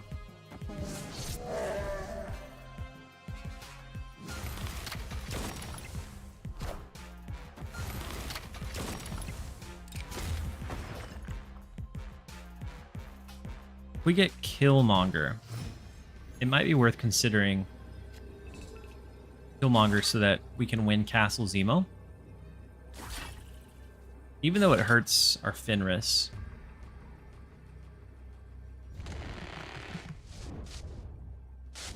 I guess we can just Rocket and Groot over. That way we can do an Eliath. We can do a high Evo Eliath. I don't want to snap it back.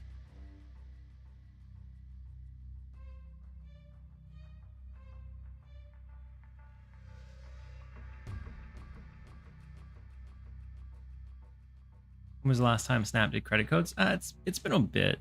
It's been a while.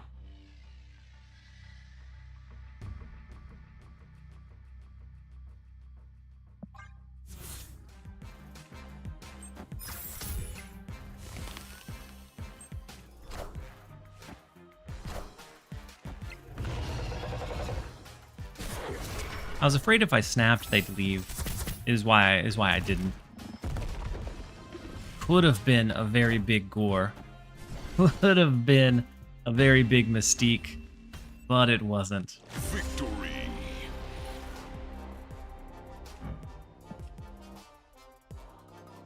Which card do you think needs a rework? Adam Warlock. Adam Warlock. Probably Mantis too. Do you know if they fixed the Madam Web bug? I'm not sure. I know it was sporadic, so I don't know if they've fixed it yet or not. I think I'm going to pick these two up. Epic. I'm not going to clear them right now, but 5 games where I just run Destroy will help us get closer to the variant.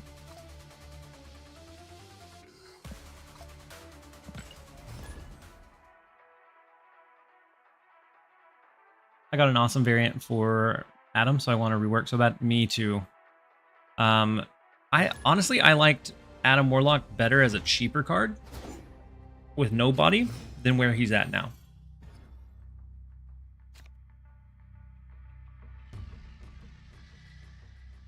Adam sitting at 5-5 and Patriot doing his job better at 2-3. Yeah.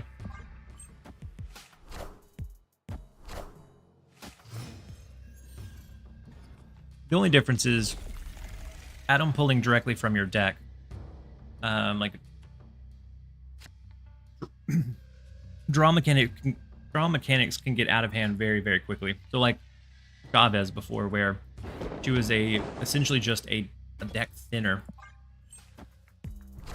And she was used in like so many builds.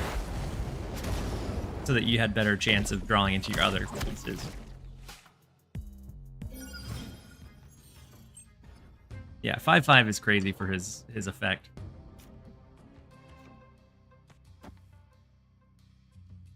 Well, since we got pulled in Great Web, we're probably not going to get the discount on Magneto, unfortunately. Unless maybe we pull the trigger on Killmonger. But it seems early. Hoping maybe they drop one of their... Oh, we have priority. Yeah. We'll just give up the Iron Patriot. That way if they hit us with an Acid Arrow or whatever it is, we can take theirs out later.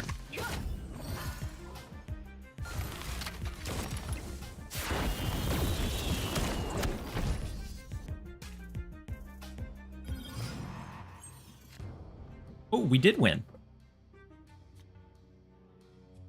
Cheap Magneto.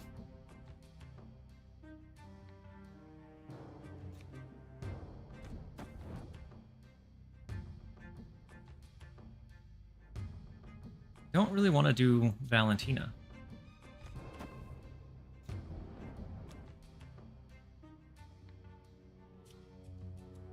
Maybe we just do...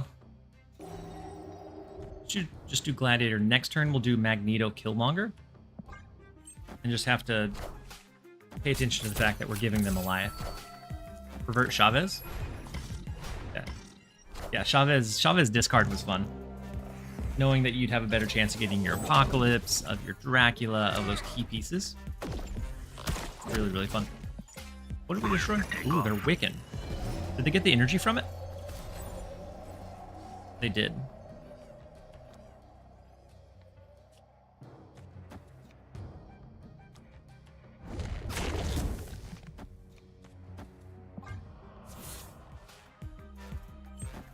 So they'll be able to do Alioth plus Valentina on the final turn. Can't get my cup open. We are the Struggling, guys. There we go. I want the throne.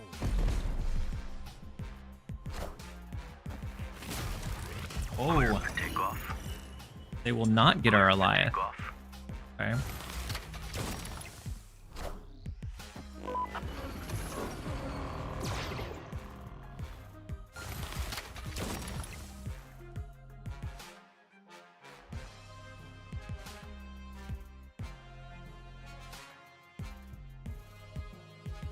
Now, how should we play it? Big Alioth? Do we split it between like a Wiccan and Valentina?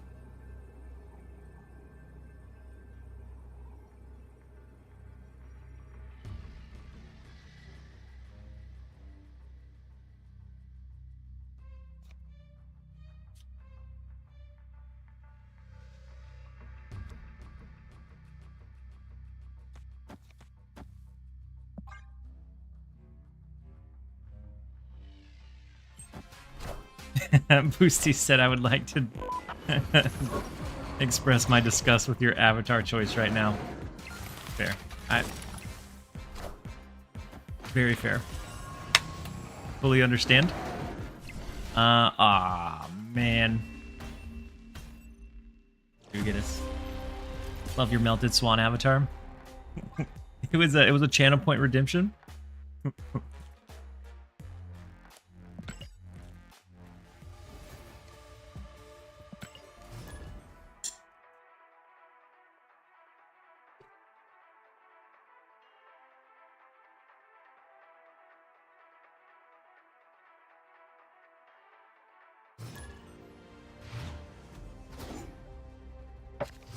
You think March looks way better than February for opening caches?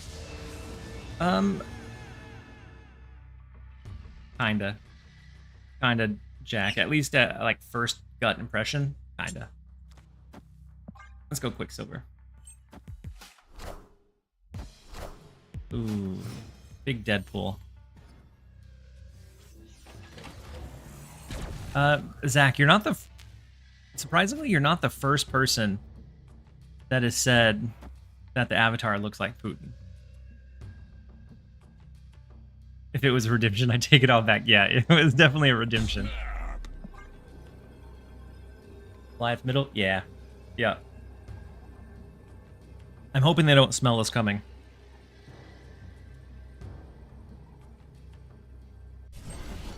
Card's so ugly, the spotlight. I'm not even thinking about spinning keys. Oh. But I'm considering spinning tokens. Oh. Victory. And then, Duda, if you do exclamation point decks, should be the command that pops them up. The first link is my untapped profile, so you can see my like stats for all of the decks that I've played recently, and how many cubes I've either gained or lost. And then Bobby said, pick your favorite avatar and free us of the swan.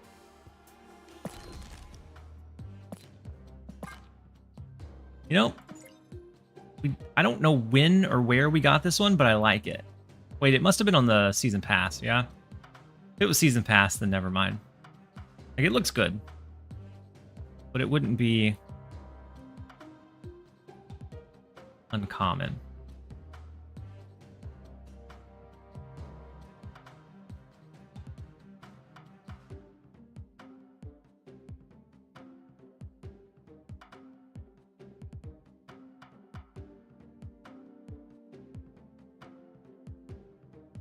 All right, you said pick my favorite. We're gonna go with this absolute monstrosity. I don't know which one's worse, the swan or gas or gasping. Oh wait, I changed it on the wrong one, didn't I? Yeah. Gasping Sabretooth.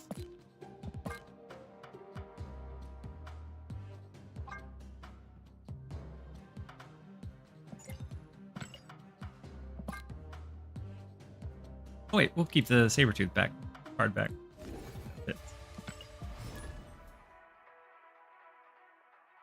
At least with Swan, I can tell it's a sad melting woman. Yeah. We're not sure what this one is. I respect Pixel, I just didn't see this one coming. So, you know, sometimes you just have to go with your gut. Yondu takes out Kate Bishop. We do have Iron Patriot. So if we can win the Iron Patriot lane on 3, then maybe we can get a pretty decent resource on 4.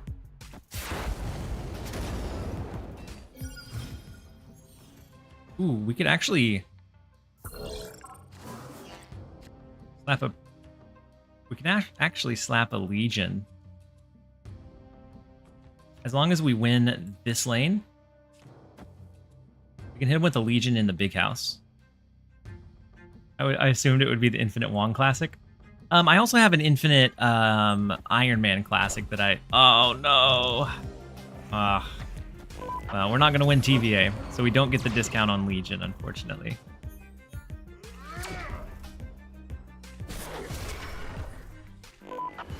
Yeah, they went real heavy there. Time's up.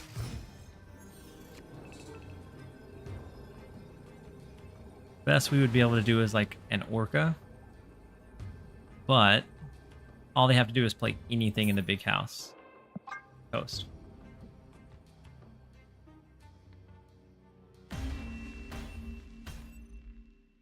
Oh no, you're fine, Zach. I thought it was funny that multiple people drew that conclusion or correlation.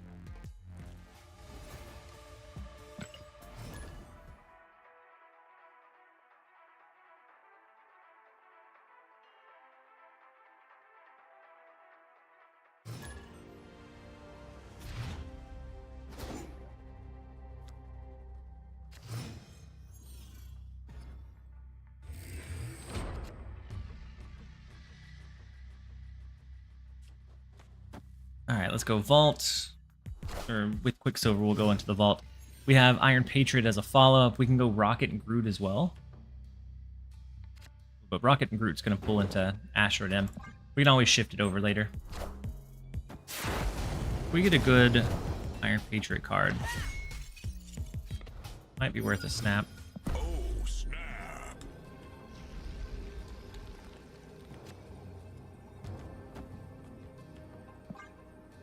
We could always play a 2-cost card so that it stays in the vault. Gives us a better chance of getting like the free Beta Ray.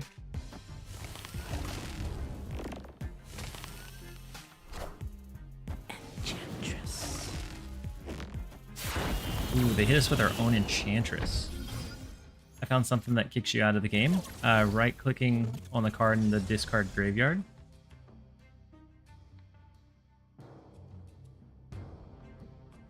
Right-clicking on the card in the discard graveyard. What? Where? Like down in the bottom?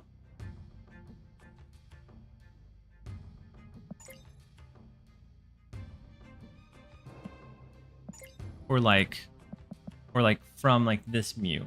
Oh, okay. From the opponent's profile. Gotcha.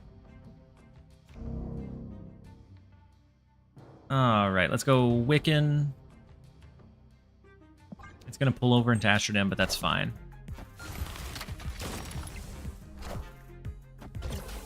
White Mace said he's right, just tried it. Oof. I had no idea.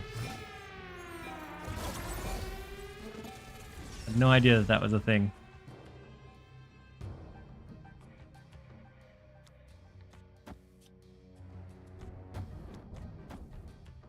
we're gonna do this to make Beta Ray stay in left. My biggest contribution to Snap, discovering bugs. I mean, everybody needs a good bug fix.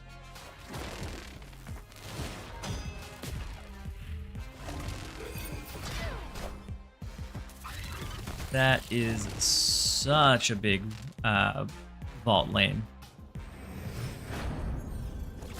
Now I wish Beta Ray was not over there and was over here somewhere. Sheesh. Okay. So their first follow-up card has to be here. They can't do something like Absorbing Man. They could do Shaw Surfer.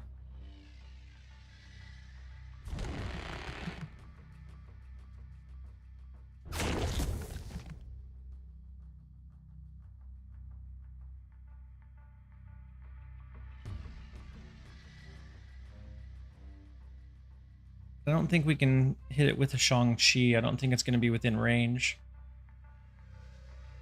I think they have us. Can't quite go tall enough here.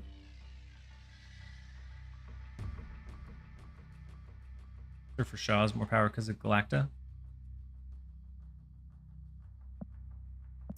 And we don't have priority. We're going to let them have it. And with that one, it is time for a quick set of ads to run, and then we'll be right back, you guys. I'm going to run to the restroom.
All right, next up we have Tequila Pete, rank 393. Altar of Death is, I mean, we can get some energy ramp that will put us up to 4, but right now we don't have a way to deal with 4. We're gonna top deck Wiccan, guaranteed. Gotta run, hun.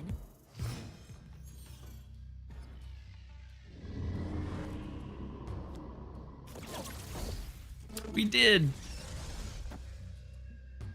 We're able to top deck it. We called it. All right. So we'll have it. We're also running a Hella deck, so we're gonna have to, it's gonna come down to like calling them out with our Eliath.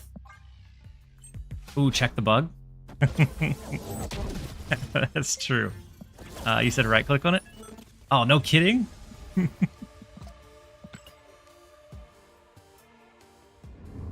I don't know why that would, I don't know why that would kick you out, but it does.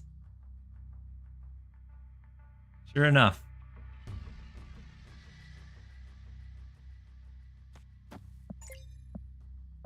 Ooh, with Fenris, we can revive that Infinite. Love to see it. Victory. Bug is on the phone too. Such a weird bug.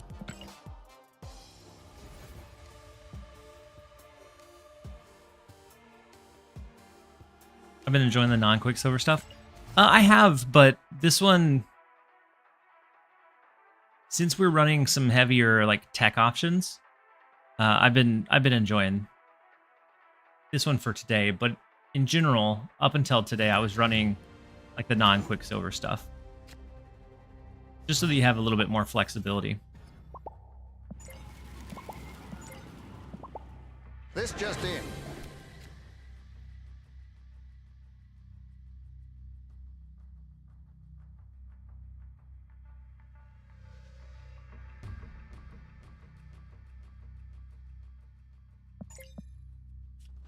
Ooh, so they're running they're probably running the very similar deck.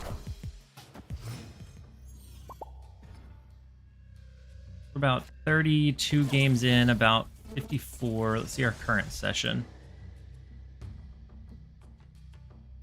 Ooh, and we do get Wiccan, which is nice. We can go Iron Patriot into Rocket into Wiccan. Yeah, our current session with this deck is about 53% win rate. Nothing crazy, but it is a solid climber. Click the card on phone, it crashed the game. Oh, did it just kick you out, or did it like close the app entirely? Typhoid Mary's not bad.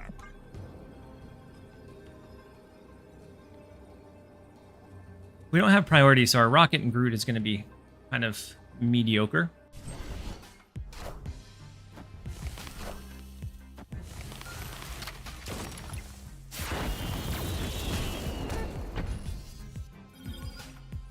But that's okay. We have the free Typhoid Mary whenever we decide to send it. Close the app. Oh my gosh. What would you recommend for a Super Scroll deck? What I have is only ongoing cards and Spectrum. It's been a while since I've ran a scroll deck, like intentionally a scroll deck. Most of the there's not actually, we don't have a lot that are teched in. I've seen a couple in, it looks like a Wiccan deck, and it's used as like a tech tool. And then I see one in like a Doom 2099. Other than that, there hasn't been very many that have had like good statistics.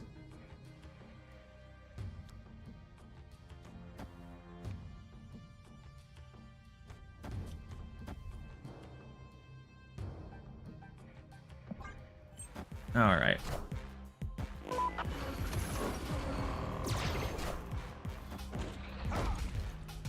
Ooh, our Rocket and Groot, our poor Rocket and Groot, just getting just. I want the throne. Getting beat up all over the place.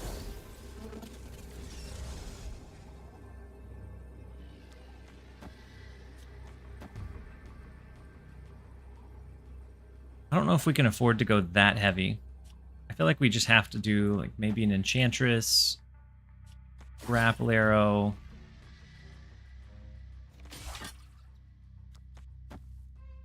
Hope for the best.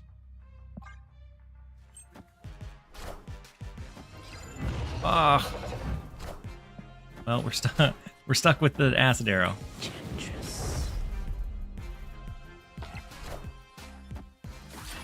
If we didn't play the Acid Arrow, we would have won.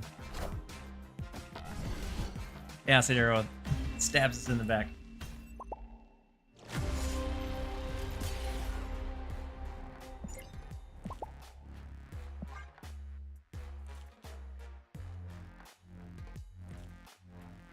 Apparently, if you finish Wolf an ongoing card and they play Mystique, she still works. Yeah, that's one of those weird interactions because the board or the game looks at if it's still on the board or in the game, and when it passes that check, it copies. Definitely not an intuitive way.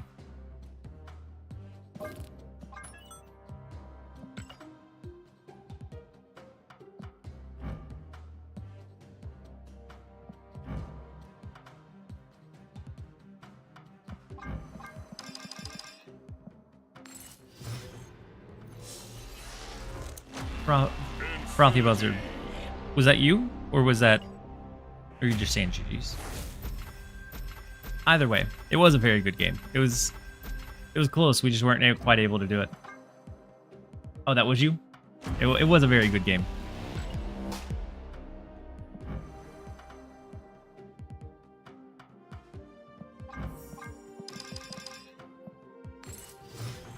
Got the lucky Goliath. The Goliath was big. But even without it, I guess if the acid arrow went to your side, it would have helped us swing back, maybe.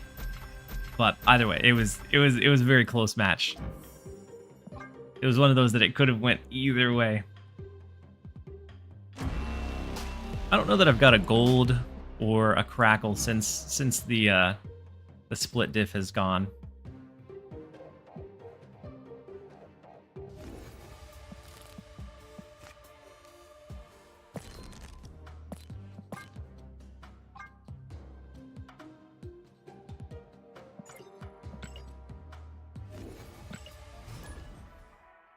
Have you tried C6? I did. C6 was fairly fun when it's kind of unknown, but I think the more it's ran, the less surprise factor it has, and the easier it is to start countering. Good luck to you as well, Frothy. You think they should add something like a wild card booster that can be used towards any card upgrade? I mean, they have the rotating shop place where you can upgrade your card, so I don't think we necessarily need it.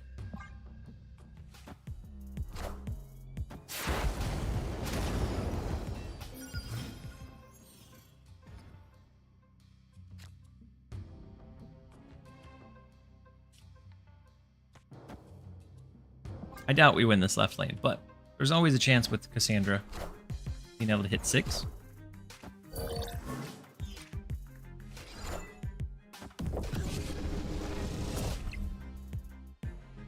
We don't need to win, we just needed to tie.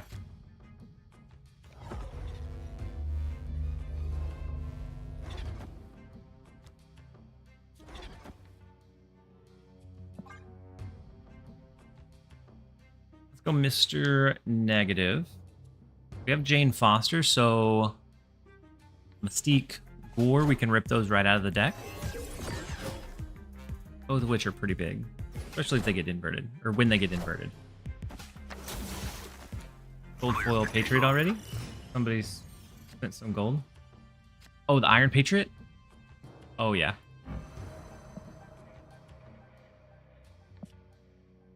We do draw the Mystique.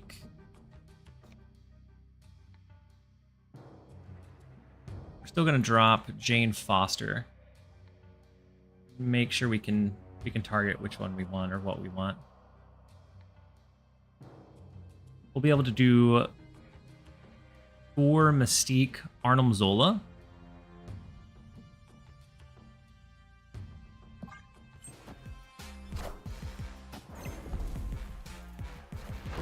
Never mind. Sandman.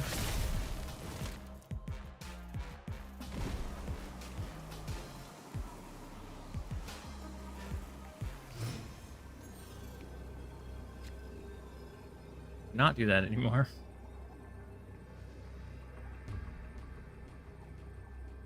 But a 20 power Gore is nastiness.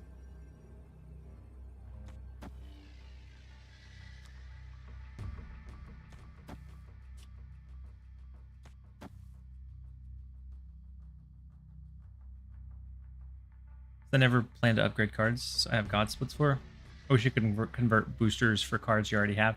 That would be nice if you could, like, take the 5,000 I have for Iron Man and put it into something else. Yeah. I could definitely see that.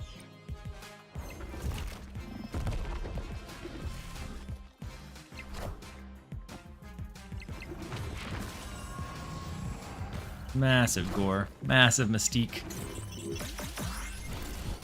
And then the Ironheart to touch it all off. Victory. Because like sometimes it takes forever to get enough boosters on a card to do a split. Yeah, once you get enough boosters on all of the cards, you can really control that shop rotation. So for a while, I only had like 2 cards that would pop up there.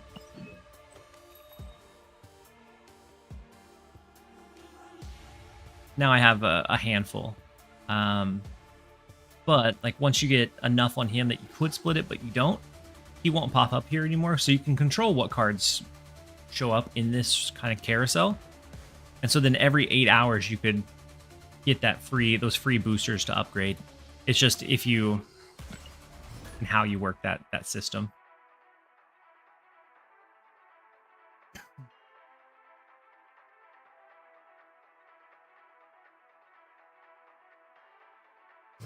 If you have heaps of variants for one card, you don't always get the variant. Yeah, you don't get the variant, but like with the split system now, you don't necessarily need the variant, right? You could split the base card.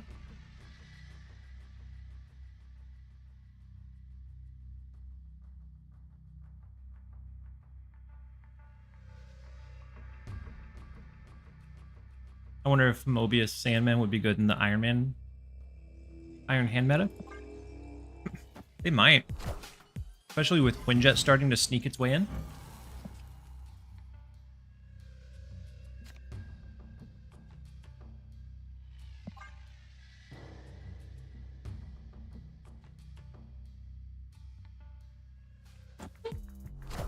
So killing is going to be... I guess unless we get a inverted Arnim Zola, killing becomes very tough to do anything for. We have 1, 2... Right now only 2 inverted cards that we could get with Jane Foster, but we're just gonna send the Ironheart. We're just gonna do it. I only split the same variant though. Ooh, that way you can't get split. I don't know if they changed that or not. Whenever they added the like universal selection. I typically tend to only split the same variant as well though. Big Mr. Fantastic, big Ant-Man, big Moonstone. Ooh. Big Arnim Zola.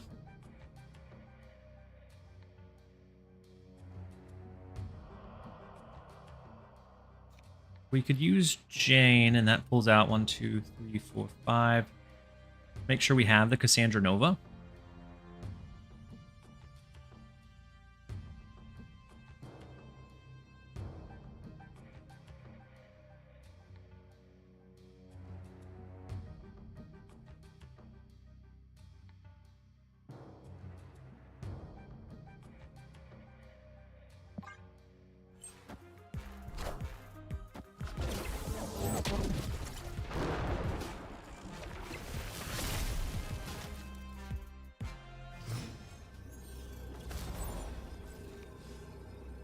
This is 5. It'd be 10 and then 20. 20, 20. I think that's better than our Gore. Unless if they have Arisham, then we're kind of toast, but.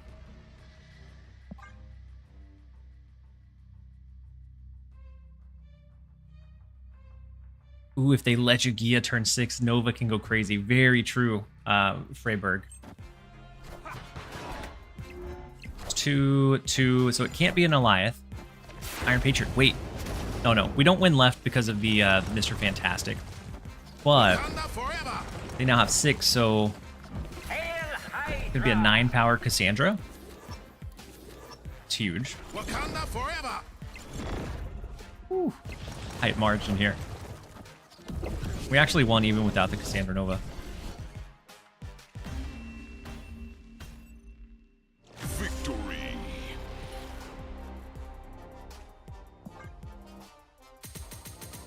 take it.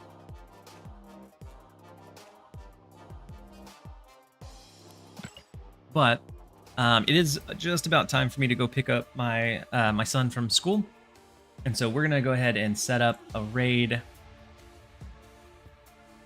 We're gonna send you guys over to Sizer. I know that he has some pretty good gameplay. He's one of the higher ranked players in the game, and so I may be back tomorrow, depending on how the morning turns out. But thank you guys so much for being here. You guys make each and every stream amazing. So let's send you to Sizer, and then we will see you guys around on the next one. Well, I guess we have to wait about 5 more seconds. We'll send you to Sizer in about 5 seconds. All right, guys. Later.